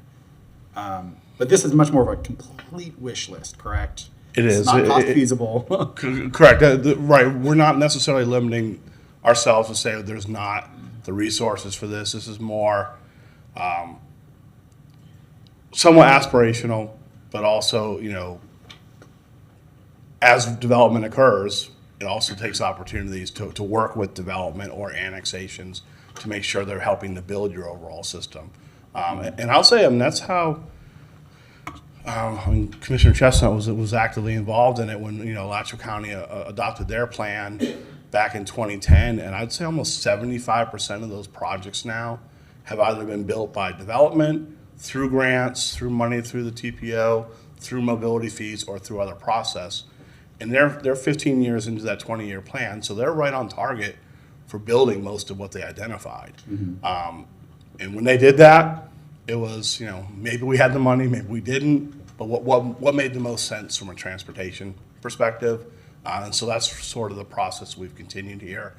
But we've also tried to keep it realistic to say, what projects really could get built, but which ones would be ideally coordinated with FDOT, coordinated with the county.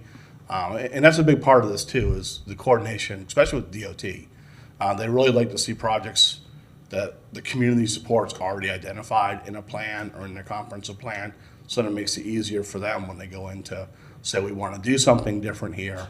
It's already got some of the buy-in and support from the city or the county. That was my next question about, part of this is just to have things on paper as goals, as plans, so that whether it's FDOT, so they know we have an interest. But some of this is because if we don't have it on here, I guess my question is, can we still do things that wouldn't be in one of these plans as long as we don't use mobility fee money?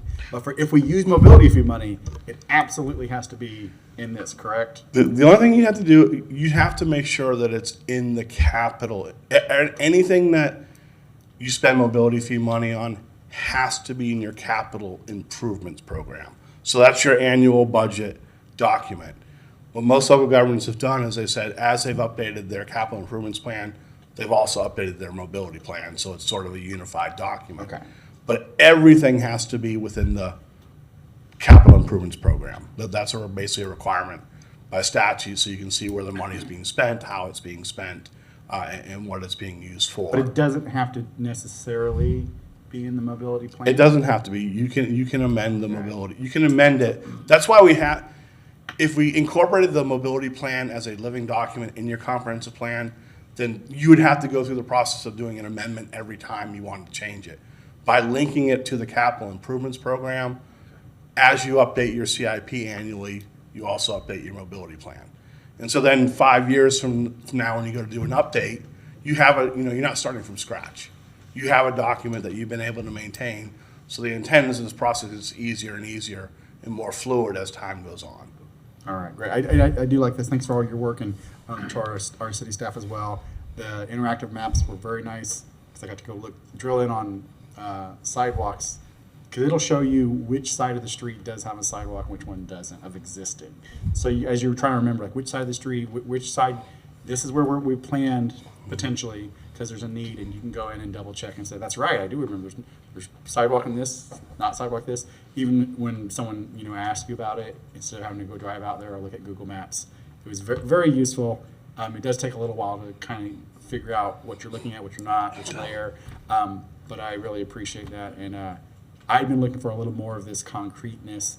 I think staff kind of got annoyed with me saying, like, no, what's really our sidewalk and path plan? What is it really? And this helps me understand a little more, though this is kind of the disjointed, because this is the new portions. So then I have to kind of look at the existing and the planned, and then you can see stuff as a planned network a little better. But I like that because you can toggle on that map. You can say existing, planned, and then you see a whole network of both streets, trails, bike. So there'll always be some growing pains when you start, and like I said, this isn't. The city's already done a lot of work. Your staff's already done a significant amount of work.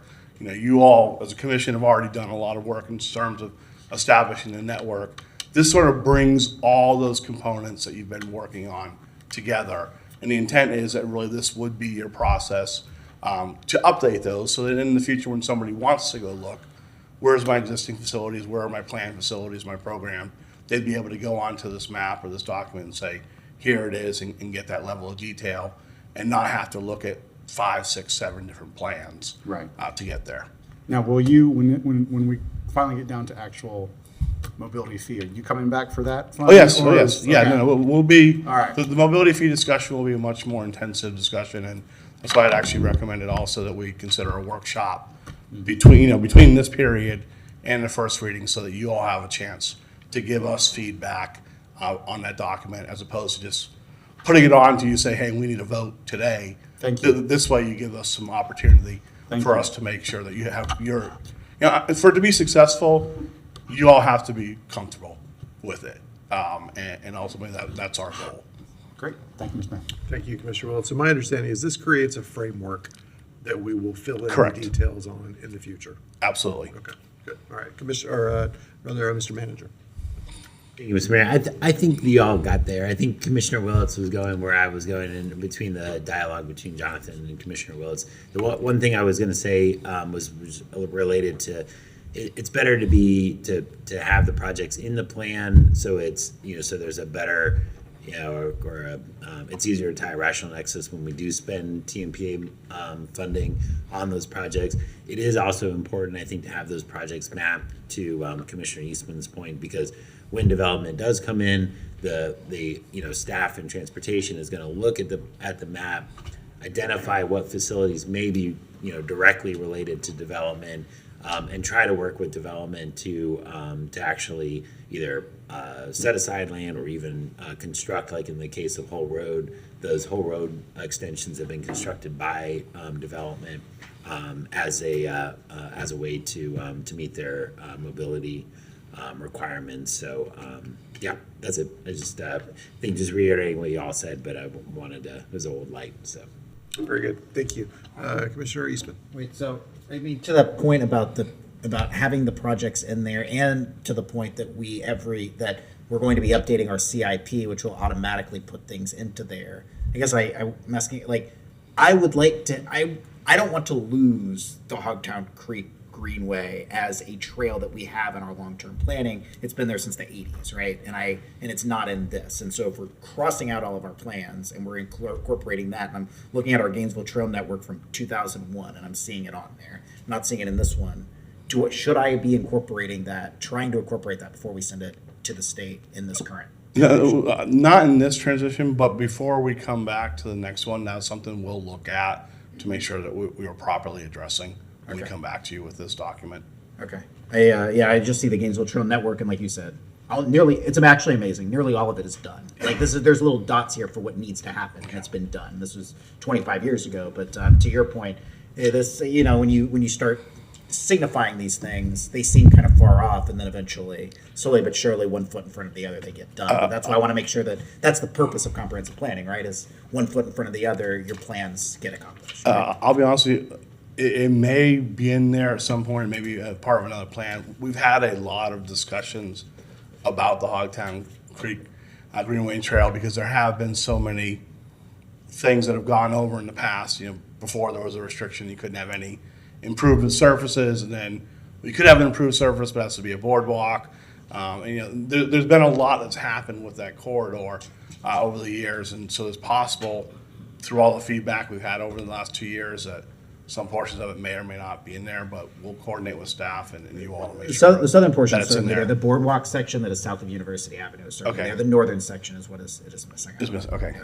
Anyway, but if I'm hearing that right, then unless we have public comment on this, I'm happy to make. Well, you can make a motion and then I'll ask for public comment. Okay, great. Let me make sure I'm getting to the.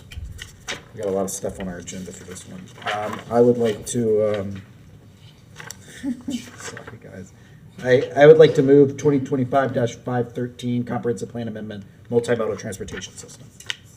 We have a motion and a second. Commissioner Book. Yeah, thank you. I just had a couple of questions to make sure I understand. Could you go back over what's our timeline for feedback and the mobility fee? Because we're already kind of in a feedback loop right now on our comprehensive plan, so the timing may be pretty good. I believe the next we'll coordinate with your with administration. I think to set up a workshop with the mobility plan, mobility fee, give you plenty of all the technical report, all the analysis has already been done. So that make sure that you all have that in a timely manner that you can review it. Then we can actually sit down in a format to have an open discussion back and forth on that. You all can give us whatever direction that you feel is necessary to change it, to modify it, what have you. And then we'd come back and we'd make any of those changes. And as part of whatever we receive from the state, come back with a first reading and a first ordinance. But we wouldn't do that before we had a workshop with you all, so you had chances to give us that input and feedback. And that would also be the time too, that if you have a specific project that you weren't sure about, to make sure that we have in there, that would also be the time to do that as well. And what's your best guess of that timeline? We'd like to move forward, especially if we have some momentum. I'll coordinate with your staff on it, but I mean, we have everything done, so it could be. Bryce Singleton, Interim Chief Operating Officer. We need to look at the calendar and everything that y'all have planned out for the next few months and figure out the best date and the best agenda for this to be on. But we're looking for a GPC meeting as quickly as possible. Yeah, I think that this piece kind of works in concert with the comprehensive plan, right? It's a component, and I think I heard the term, it's by reference. So the way we make sure it gets updated all the time is the comprehensive plan. We don't have to put everything in there. We reference it, and then we might update this, for example, annually. Am I understanding that correctly? Yes, sir, you are. Okay.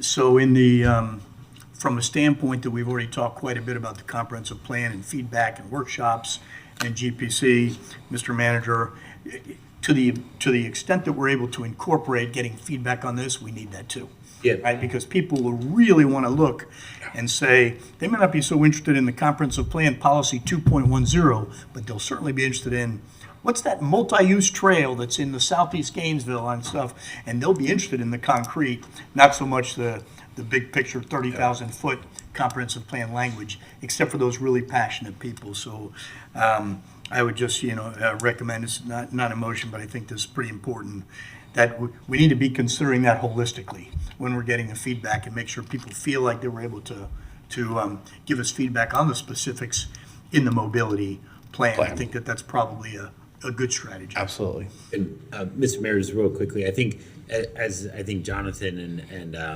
Mr. Wright alluded to, that has been a lot of the engagement has been around the plan, not so much the comprehensive plan language. To your point about that maybe being a little bit more abstract, but much of the engagement has been about the projects, the plan, the overall kind of the things that people really are interested in, except for maybe a few passionate folks, and also importantly the draft transportation mobility element in the larger comprehensive plan is identical to the one you're considering tonight. So, is this Mr. Manager? Is this a document that currently we have the comprehensive plan? Imagine GNV as with the ability online for people to provide comments or email.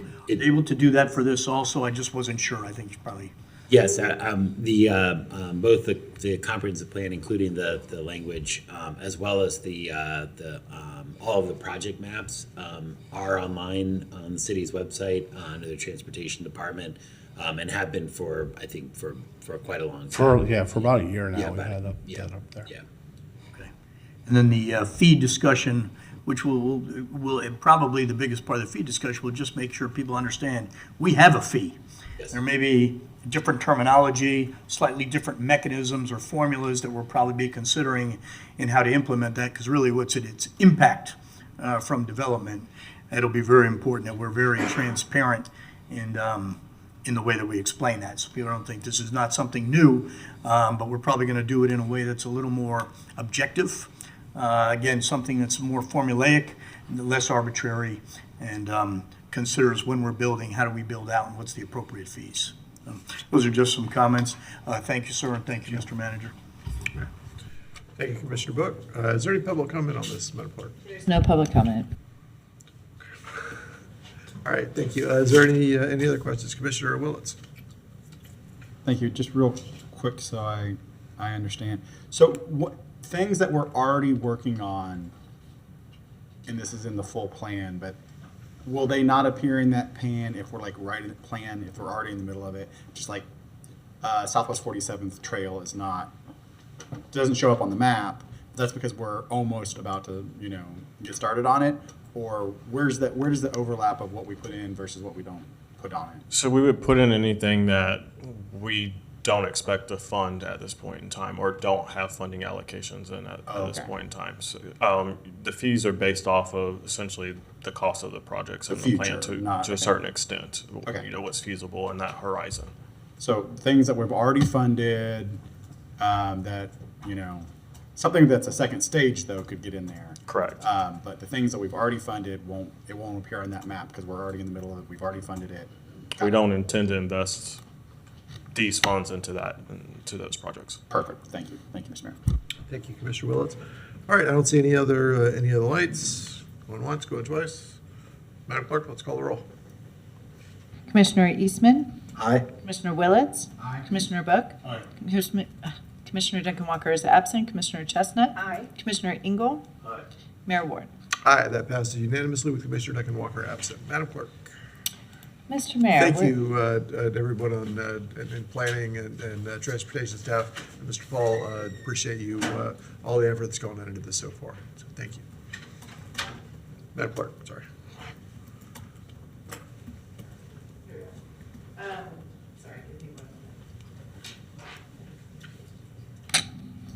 We're on to 2025-948, request for proposal award recommendation for University Avenue State Road 26 Engineering Services Federal Funds with a recommendation the City Commission approve the rankings for RFP number PWDA 260009SM for University Avenue State Road 26 Engineering Services as specified in the explanation. Authorize the city manager or designee to initiate contract negotiations with the highest ranked vendor, Kimley Horn and Associates.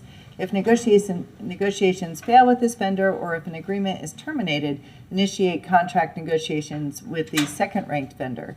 Authorize the city manager or designee to enter into an agreement with Kimley Horn and Associates in the amount of $3 million for engineering services for University Avenue, subject to approval of the city attorney or designee as to form and legality. Welcome, Ms. Mary. Good evening, Mr. Mayor, Commissioners. This item is, as already mentioned, for the University Avenue request for proposal award for design services. The request is to approve the ranking and award to the highest ranked vendor, which is Kimley Horn. This project is a cooperative partnership project with the Florida Department of Transportation and is part of a complete streets project first initiated back in 2021 with completion of a corridor study. That was followed later by a preliminary development and environmental study, which got completed this year, earlier in April 2025. And so the overall goal is to emphasize safety and movement, particularly more movement for like pedestrians and cyclists. The award is for design services up to $3 million, and we're talking about for project extent from 34 on University Avenue from 34th Street all the way to Northeast 31st Street. The first phase is going to involve East University Avenue from just west of Waldo all the way to Northeast 31st Street. And in general, that's going to involve, it's a 4-lane road through that section now. It will remain a 4-lane. The basic crux of the changes will be the median will shrink a little bit, the lanes will shrink a little bit, and we will be adding bike lanes. And so there's some advantages there. We'll also be adding some crosswalks, pedestrian crossings. Those will be signalized. There's also there's some traffic signal that adjustments that we'll have to make to allow for timing of all the crosswalks and the adjustment with traffic through there. This project, as I mentioned, is part of a cooperative effort with DOT, and so we are waiting for Central District Office approval, but the local office has already approved the award process. We have completed public outreach. There's been a variety of public outreach in the past, and as recently as October, we met with the Greater Duval Neighborhood Association. It was well advertised beforehand, so we did have good attendance. Ms. Leisner presented the pre and the existing and what we were proposing, and we didn't have any further comments. That same PowerPoint presentation was also distributed to the Greater Duval Neighborhood Association, and we've not received any negative comments or really particular comments of concern. They all seemed pretty happy with what they saw in the cross sections. And I'm available for any questions. I also have the Transportation Department. If you have any specific questions about the PD&E that got completed, we're here to answer any questions you might have. Very good, thank you. Commissioner Book. This is an easy one and short. So we have federal monies, basically 1.5 million. The other 1.5 million, if we were to spend up to 3 million, would come from where? So the additional funding, we do have to have a match at some point. The intent would be to negotiate the design phase within the funding allocation of the 1.5. There is additional funding for the Safe Streets for All. I think it's the $8 million or so. The Safe Streets for All coming directly from the federal government. So that'll supplement with any funding needs as well. Also, FDOT already has resurfacing funding for this segment of roadway that they will be allocating to the city as well for the construction phase and the design phase if need be. So there's a significant amount of funding for the design phase and the construction phase. There should be very limited city investment needed for the project. Yeah, this is an excellent project. We've already been investing millions in the corridor. It's one of our most dangerous corridors. And simplifying what you said, Director, essentially we're maybe narrowing the lanes a little bit, maintaining those lanes, but providing additional multimodal capability, like in bike lanes. I mean, I know that's a simplification, but this is not removing lanes. This is not creating additional confusion or anything along those lines. And we have other funding sources for it. So we're putting our money towards infrastructure, and I'm 1,000% in support. Thank you. Thank you, Commissioner Bowe. And we did, we've already been through the planning process on this. This is the engineering. So it moves it closer to finished. Mr. Manager. Thank you, Mr. Mayor. Mr. Singleton touched on it. I just wanted to make sure the commission was aware this was related to the Safe Streets for All grant that we were awarded and are still working to execute. But it is also important to note that while this phase of work is going to be on the eastern section of University Avenue, the overall goal is to complete the entirety of the University Avenue and 13th Street corridors as originally envisioned in the original grant application. So, but this is the first section that we're going to be starting on, and we're very excited to keep this moving forward. Very good. Thank you, Mr. Manager.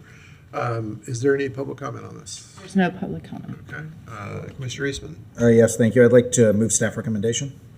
Second. All right, we have a motion and a second, and this is just a vote, right? Okay. All right, I don't see any further lights. All in favor, please say aye. Aye. All opposed? That passes unanimously with Commissioner Duncan Walker absent. Madam Clerk. Mr. Mayor, we're on to 2025-968 Guaranteed Maximum Price Agreement for construction of GPD property and evidence building. With the recommendation, the City Commission authorize the city manager designee to enter into a guaranteed maximum price agreement with Ajax Building Company, LLC, in the amount of $19,095,555 for construction of Gainesville Police Department property and evidence building, subject to approval by the city attorney as to form and legality.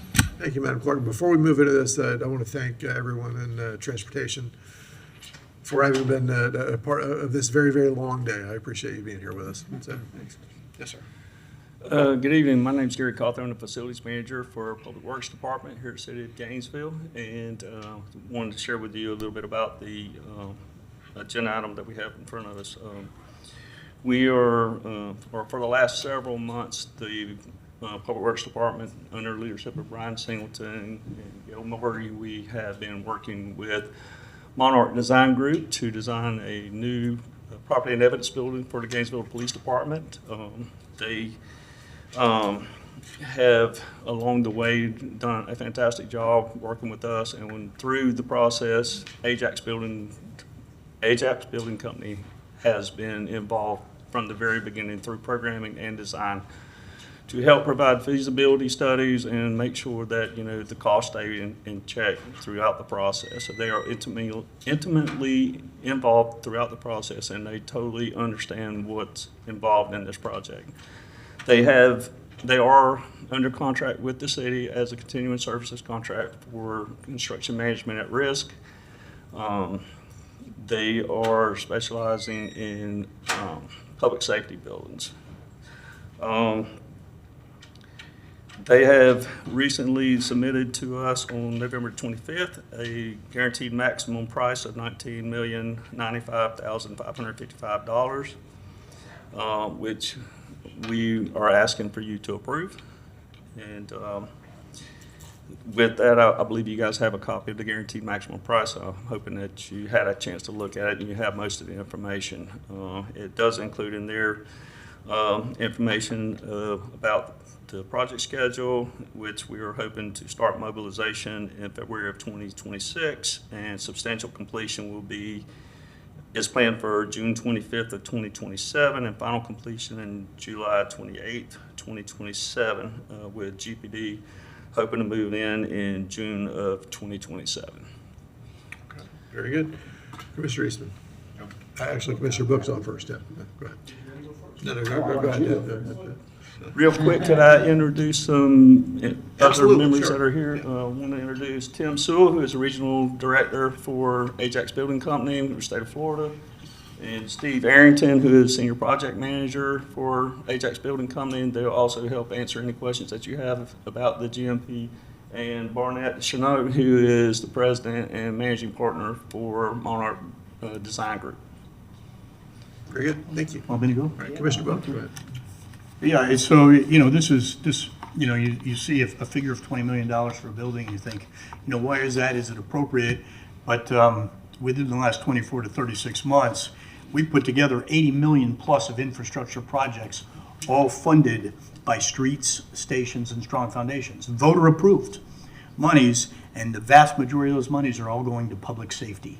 So it's fire stations, which we've talked about. It's this property and evidence. And so whether costly, it's putting our money, just like that previous roadway project, it's putting in infrastructure and core services.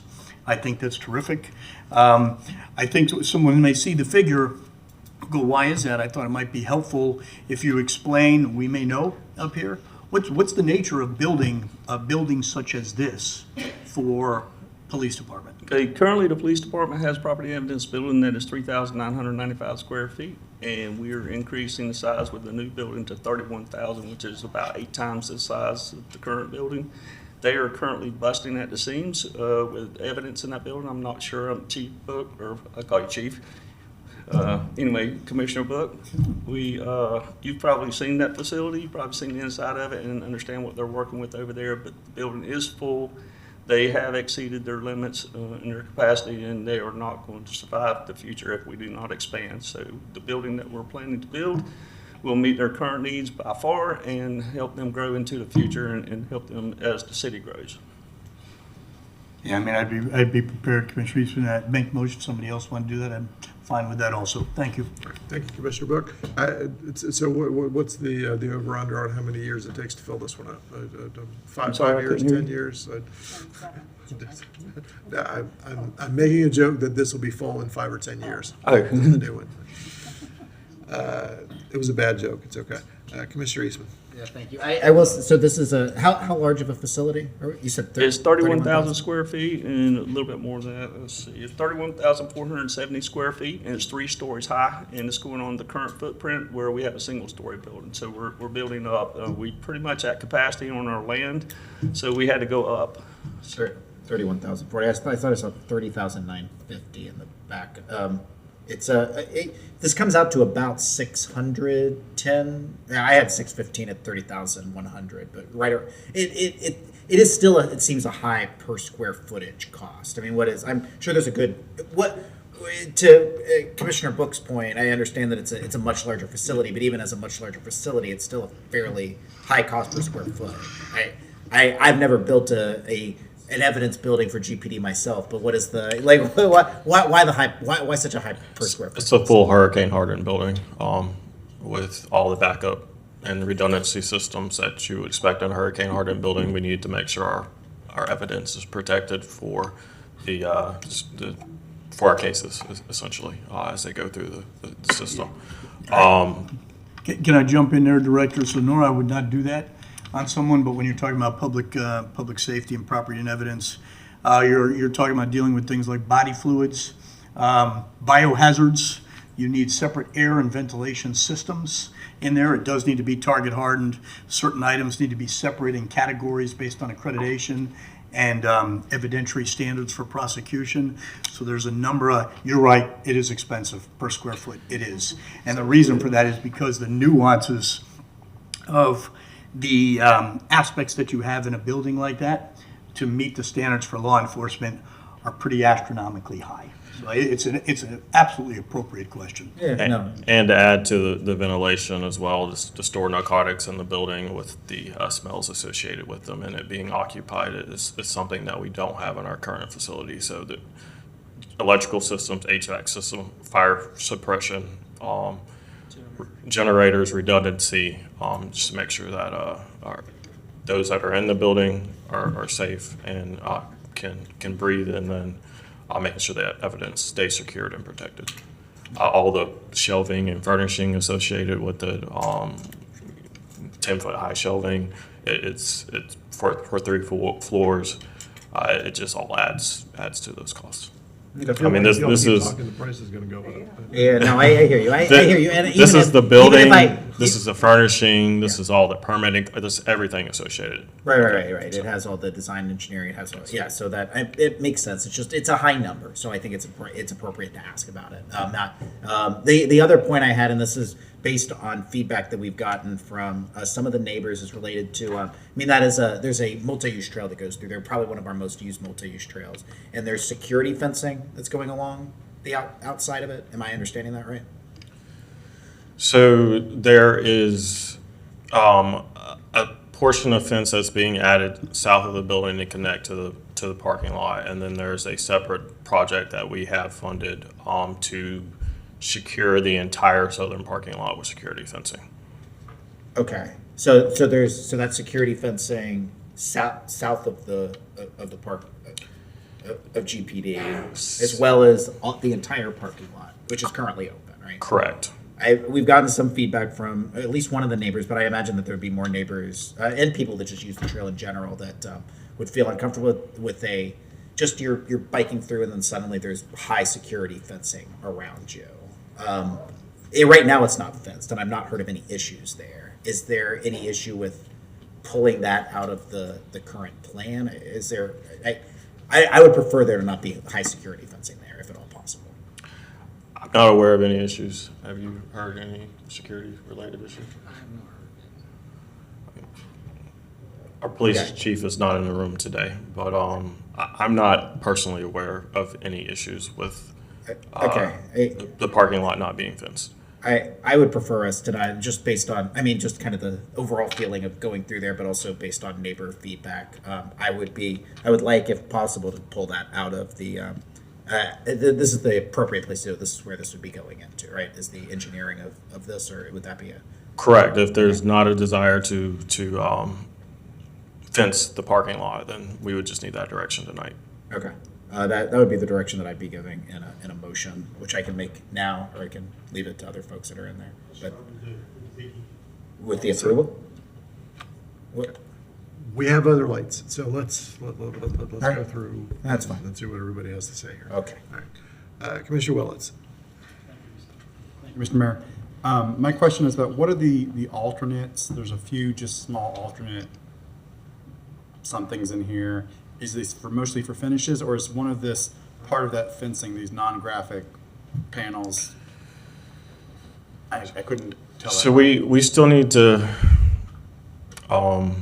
negotiate all the elements of the guaranteed maximum price, but that the number that you would be approving tonight, we do not expect to exceed at any point in time during a construction project. So when a construction manager works with us on these type of projects, when your architect designs something, and then with their experience and expertise with construction and then these specific type of buildings, they offer up other ideas than what the architect team, the engineering team designed. So those are items that they are recommending to us that we have to flesh out with the professional services team, with the police department to make a final decision. So you see a lot of those are deducts, so that a number is expected to go down. But that's not for us to nitpick right now necessarily. I do not recommend that you get into those details. Okay, I understand that. And then does this include, because we're expanding the size of, on that footprint of what's currently there, does this include, did we have any stormwater requirements, or was there existing capacity for stormwater?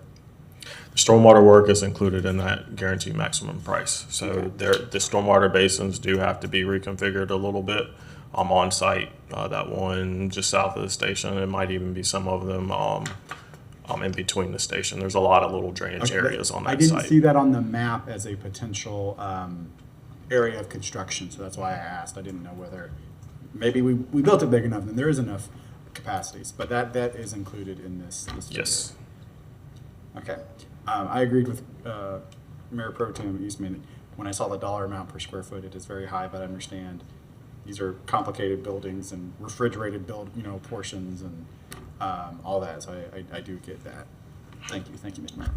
Thank you, Commissioner Willets. All right, Commissioner Book, did you want to make a motion, or Commissioner Eastman? I don't care who wants to do it. Well, I'll start with the big picture. I do move approval of 2025-968 guaranteed maximum price agreement for construction of Gainesville Police Department property and evidence building. Second. We have a motion and a second. Okay, is there any public comment, Madam Clerk? There's no public comment. Okay. And I would probably add, regardless of voting on this, is we probably need to be very, very careful about determining what the specifics, like you said, like you used the term nitpicking, on whether a fence should be so high, or what's the foundation, where it specifically lies at the moment. But it would be appropriate to perhaps, look into those things, but without having Gainesville Police say, there's this standard, this threshold. We want to preserve the trail. We would always want to do that. But Commissioner Eastman, I would probably be very reluctant to say, take out the fence or change this facade, or, any of those things at this point. And ask maybe staff, be thinking about asking staff about, are there any other configurations that preserve the ability of people to feel like they're welcoming and using the trail that doesn't impact the thing. But I'm thinking out loud one step ahead. Yeah. That's it. Thank you, Mr. Mayor. All right. Thank you, Commissioner Book. Commissioner Chestnut. Yeah. To follow up on what Commissioner Book is saying, or if staff would come back and say why we need it this way. I have some concern with making a change here. Without the police chief and without staff here to say why. That I know that there's a reason it's there, so just have someone come back and tell us. Okay. Thank you, Commissioner Chestnut. Commissioner Willets. Thank you, Mr. Mayor. I have a similar, this is really about getting the max. This is the max. After this, particularly something that is not the main structure, there's still some ability to change what's happening. But I agree with Commissioner Eastman that we need a little more information about this, because it is something that we could be making a decision that does have costs involved. And if in this whole plan it does not fit as well with what people want in our city, how they want to feel, and I know that there's safety on one part, but there's also about how people feel and whether they feel safe or not.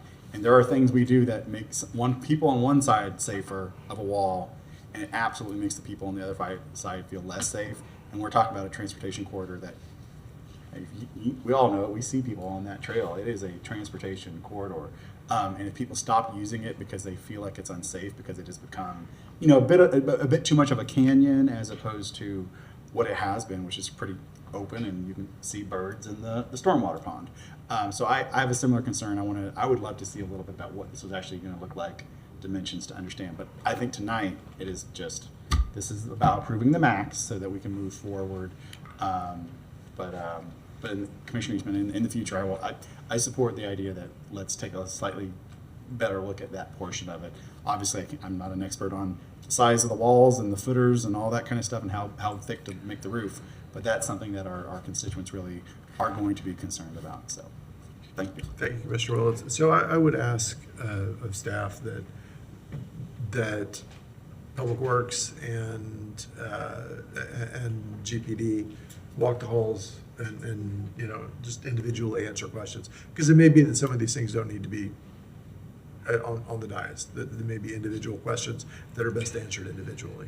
So I would add, you know, fence is not going to be ordered anytime soon. So that's the first point. There is time for this, yes. The second point is one of the emails that Commissioner Eastman is referring to is where is the art in public places going? So currently it's proposed to be attached to the fence. So if there is different opinions on where art should go on this particular project, we kind of do need that direction now. So, because that still has to go through the RFP process. Tonight now or? Soon. I wouldn't say tonight necessarily, but, you know. Because we're absolutely not prepared for that this evening. We haven't had any conversations. I disagree, Mr. Mayor. I think we are prepared for this tonight. So the way your art ordinance reads is, in this particular project, 100,000 has to be allocated towards art. So the option is to incorporate it somewhere into the site. So that could be on the fence. It could be in the receiving lobby for property return. It could be a statue along the trail. It could be anywhere else publicly on the GPD site. Or the 100,000 could be transferred into the Arts Trust, and then the Arts Board, and I'm sorry if I'm calling it the wrong thing, they can ultimately decide where that $100,000 is spent throughout the city. So right now, the plan is to affix art to the fence, and that solicitation process is ongoing at this time. Okay. All right. Thank you, Commissioner Eastman. So I've been talking about this fence for, not publicly, I guess, but privately for a couple of months now. Not that it's the most important thing about a $22 million project, but just simply, I guess, for two things. One, I don't know if hardening of this, if putting up a security fence within this location is really necessary. I understand why GPD would want it there, but I do think it cuts off connections between GPD and the surrounding neighborhood. I think it cuts off, it makes that portion of the trail feel less safe.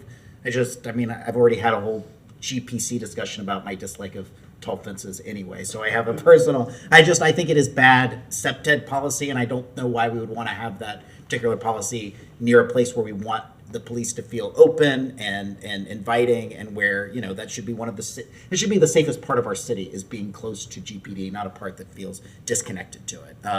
As it relates to the arts in public places, I wanted to bring that up a couple of months ago, or I guess in October. Cultural affairs staff is in their hot season right now, where they're between Christmas parades and tree lightings and the medieval fair. But I personally think that the arts and public places funds should just be returned to a central pot that cultural affairs can determine where do we get the most bang for our buck in terms of public art funding. It should probably go along main corridors, into parks where people congregate, not necessarily tied up into specific projects. Like, there's a ton of money in the Eastside Operations Center up in the north, up at GRU. Is that the best place for public art? I would argue not. Depot Park might be a better location for it. That's a larger conversation, but for me, the motion that I wanted to bring forward was to nix the fence. We can certainly have this be less firm, to say reconsider the fence and reassess that funding, but then return that funding just in the Arts and Public Places Trust, which means that cultural affairs will come up with concepts. We have an advisory board who determines how the best way to reallocate that funds works. And then hopefully we can also, GPD can come up with something that, and we can come up with a plan, I guess our city manager along with GPD, to figure out how we can keep that still an open and inviting trail that still makes GPD feel comfortable walking through there, which I assume is the purpose of the security fence. And then just let cultural affairs determine what they want to do with the arts and public places funds, and not tie it in with that particular fence. And it may be along that trail, but I have a lot of faith in Carol and everyone else within our cultural affairs department that they have good concepts of where that art can go, like the Heart Wall that we talked about earlier. I mean, I think they've done tremendous work when they have that flexibility, but they don't have a lot of flexibility because there's not a lot of money in public art here in the city of Gainesville. Okay. Thank you, Commissioner Eastman. Commissioner Chestnut. I was going to say, I would look to a committee to come back to us on where to put the art, but not for us to try to decide that tonight.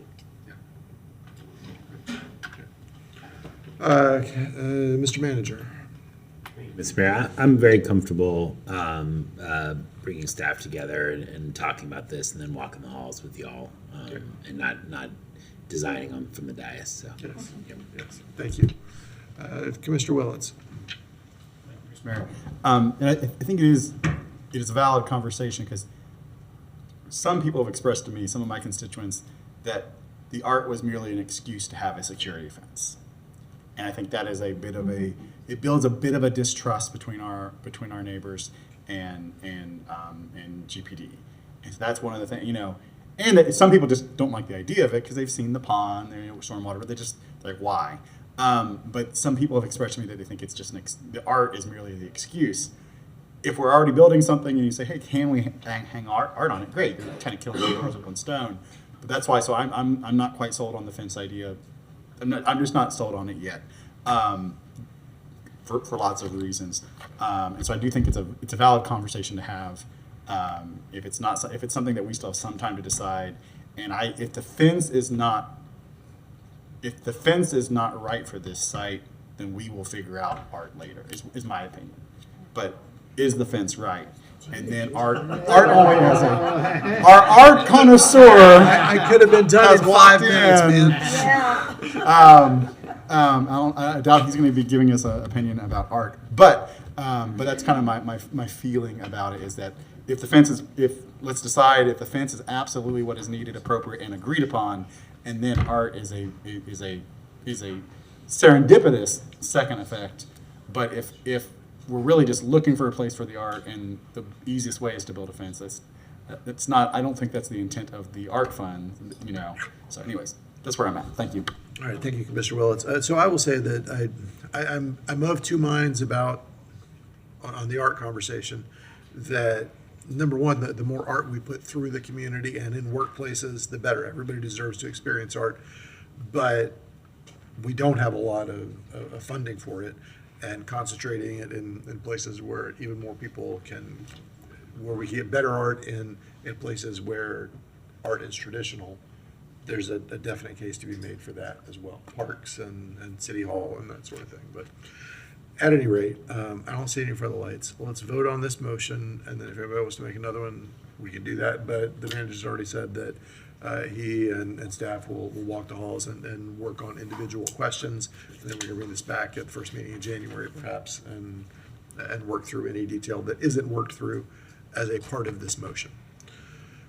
Okay, all in favor, please say aye. Aye. Any opposed? All right, that passes unanimously with Commissioner Duncan Walker absent. Anything else? Commissioner Eastman. Yes, I feel like I need to stall for a second. Is there anything else that the city manager or GPD or our chief operating officer would like to add to the conversation? All right, Chief Moya. Great. Welcome, Chief Moya. Good evening, Mr. Mayor. Good evening, Commissioners. Mr. City Manager Nelson Moya, Chief of Police. I apologize. I've been at the station dealing with some briefing matters that Commissioner Book is familiar with. So we're here to talk about the fence. Initially, the proposed fence that was put on hold for some time, and I understand that the funding was reintroduced into the project. It is our contention that we support the fencing of our south lot, predominantly because it poses, although we enjoy interacting with the public, that continues. Once in a while, we do have some encounters in the parking lot that puts us in a very reactive position. One as recently as yesterday. In fact, it was me. I came out of the parking lot. Before I even got to my car, I was met with an individual that was having a mental health episode. And of course, we reacted promptly and we rendered services. In fact, a co-responder was summoned. What I'm getting at is that we're talking about overall safety of our staff. We believe that if we could have a zone of buffer with a fence that perhaps illustrates art, as was the renderings that I had seen in the months prior, while providing us a little bit of safety buffer. And listen, nothing is absolute, but if we have an opportunity to prepare, even just for a few seconds, if we encounter someone in distress or someone with bad intentions, we feel that this fence, barrier as it is, does, however, give us an opportunity for success. All right. Anyone? Commissioner Eastman? Yeah, I mean, it seems like if there's a place in which people would be, it seems like the police department would be able to handle things that are happening around there. If someone's in a mental health crisis and they're along a trail, running into a police officer might be the right. I don't know all of the instances of what occurred yesterday with things. Yeah. I would imagine that if there are folks that are capable of dealing with someone in a mental health crisis, it would be trained police officers that are, going in and out of their location. I don't like the idea of there being a security, particularly between the community and the police department. We are supposed to be, a community-oriented police department that is looking out along there. And I know that this has been, from my understanding, a long discussion about how the trail is designed, where it is designed, how it works within the site plan. When we were first designing it, we had got, the city commission and GPD had gone back and forth on how exactly the trail should wind through there. But I think the way it is now is a very inviting and open space that I'm sure can be uncomfortable at times, but that is what it means to be a police officer, right? You're interacting with the community, and this is this is not an adversarial situation. These are people going along a trail with a near police department. Right? Very much so. Very much so. The folks that we see and interact with enjoying the trail are people that we want to continue to interact with. Sadly, sometimes we see folks with bad intentions that are not seen. Again, we're talking about, in essence, SEPTED here as well. SEPTED and principles also, in my opinion, should apply to our facilities and our personnel and our staff. Things that would concern me are people that, sneak into our parking lot and perhaps do the unthinkable. I certainly don't want to put things out there to promote ill thoughts, but things can happen to our cars that we would never see unless we turn the ignition. So, again, it's just a basic SEPTED principle and a barrier that keeps us still with an opportunity to engage, because we cross that trail numerous times a day, and we cross it because our gym is there also. Mm-hmm. So every time I cross, there's always people riding their bikes or walking. Hey, how you doing? Sometimes we stop and talk. That'll continue. This will just give a second thought to someone looking for bad intentions. I see the city manager. Thank you, Chief. Yes, sir. Mr. Manager. Thank you, Mr. Mayor. I don't think what I said earlier changes. Again, the fence is yet undesigned, and so I think there'll be opportunities for ongoing dialogue about some of the design elements and making sure that it both meets concerns for safety and buffer and still I think is in concert with the overall kind of desire to have GPD be integrated into the fabric of the city. So I'm confident we can work it out, and we don't need to figure it out right now. No, but we. Thank you, Mr. Manager. Go ahead. I don't want to compromise this thing and find some middle ground where we have kind of a fence that you can sort of see through. I would like to take a vote to not have the fence there. If we don't want to do that tonight, that's fine. We can do it in January, but I don't think it is an appropriate use of Harrod's Public Waste Funds or the security fence. But I'm happy to move on since it's 7:15 here in the evening. Well, so the reason I'm not prepared to vote on it is because I haven't had any discussion with staff at all outside this meeting about the fence, and I'm not prepared to vote on it tonight. If I'm forced to, I'll vote to keep it. So, Commissioner Chestnut. Thank you.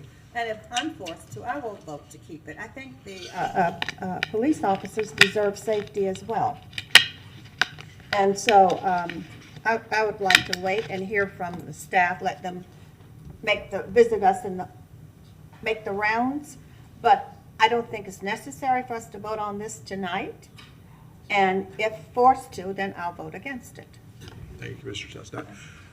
We'll talk to staff, all of us individually. We'll talk to the community, all of us individually. We'll have a better understanding of it at another meeting, because I literally have no no understanding of this tonight. So that is not a good place to vote from, for something that's going to be there for a long time. Commissioner Engel. I'd like to say I really appreciate you bringing this issue up, and I'm kind of the same mind. I think this is a discussion that needs to be had. It was completely off my radar until this evening, so I'd be hesitant to push a vote for it this evening, but I do think this is something that we need to revisit. The conversation needs to be had on this dais once we've had time to hear some community feedback, once I've got an idea of what that fence is going to look like and everything else that's attached to it. But I do greatly appreciate you bringing it up. All right. Very good, everybody. So there's no motion on the floor, right? Okay. No lights. Thanks, everybody, for your attention to this matter this evening. I appreciate it. All right, Madam Clerk. Question, comment? Mr. Willits. Thank you, Mr. Mayor. So this is, I haven't had a joint meeting with some charter officers yet, and so I want to bring this up, and it's an opportunity for just maybe a couple of them to speak. But the Human Rights Campaign's Municipal Equality Index came out recently, and our city did not score as well as I would have thought. Something similar happened last year, where they actually then months later edited this equality index, and it brought us back up to where we think we were at. So there's some issues with evidently how the people researching our city, what they find and where they see it on websites and questionnaires or whatever. And some of this is, I know that Director Folston has been involved with this because he's kind of walked me through his understanding, but some of the individual items are actually under the city manager. So I don't know if there needs to be some communication on this and then outreach, but like we missed, supposedly we've missed about 10 points on this thing because supposedly we don't have a LGBTQ liaison to the city executive, which of course city executive is probably difficult for them to understand whether it's the mayor or Mr. Persons, but then also about an LGBTQ either liaison and or task force in the police department. So it's not a perfect score, but it's out in the public and people may have seen it. And so I just wanted to at least briefly talk about it, that it's something where I know that I have relied on Mr. Folsom to help me understand different parts of our city, but often he just has to go ask the city manager and understand where we're at on some of that. So I don't know if either of them have any comment tonight or anything about, and I know Mr. Persons, I think this thing came out on like the 22nd of November. You're like your first day on the job or so. But I just wanted to bring it up as for conversation, mostly just so that people know it's out there, but I don't know that it's 100% accurate. But it is something that is out there, and I always want to compete with other cities in Florida. Thank you, Commissioner Willis, for bringing that up. But before we go to charter officers on it, you're absolutely correct. We could pick up 5 points for having someone designated as the LGBTQ liaison to the city manager and someone designated as the LGBTQ liaison to the police chief, and then we'd have a 94 score. Right. That is a simple thing to do. We have very intentionally done that in years past, and with some changes in staff, we just didn't redesignate. It's a possibility, yeah. To be honest, I feel like that's an antiquated sort of thing. I mean, to say this is the person you should go talk to, I feel like in Gainesville that's not necessarily necessary. But if the HRC feels more comfortable that way, it is a very simple thing to do, and something we can actually take advantage of pretty quickly. So we definitely want to make sure that's available for next year, and let the whole community know that those positions exist as well. And if there are people who don't feel like this is an open and welcoming environment and want a coordinator, a liaison, we're not talking about going out and hiring somebody new. We're talking about adding a level of responsibility and a title to someone who's currently on staff, I think, because we've done that in the past. So I think that would be a very simple move to make. Mr. Folston, you want to add anything to that? Or? I'll just add, I concur. Really quickly, we got deemed for points that we traditionally get. We ended up getting an 82, and that's after we went back and had further conversations with them. But there's some simple points I believe we can make up. Me and the manager can get together on and come back with you guys with some recommendations. Very good. Thank you. Mr. Manager, do you want to add anything? Just to echo what Mr. Folsom said, we'll be happy to work together and figure it out. Thank you. Thank you for bringing it up, Commissioner Willetts. Thank you. Commissioner, you good? Okay. All right. Okay, anyone else?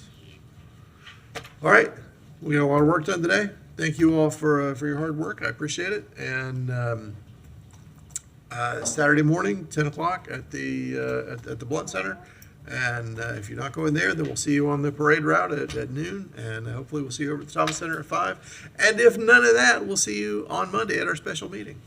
We are adjourned.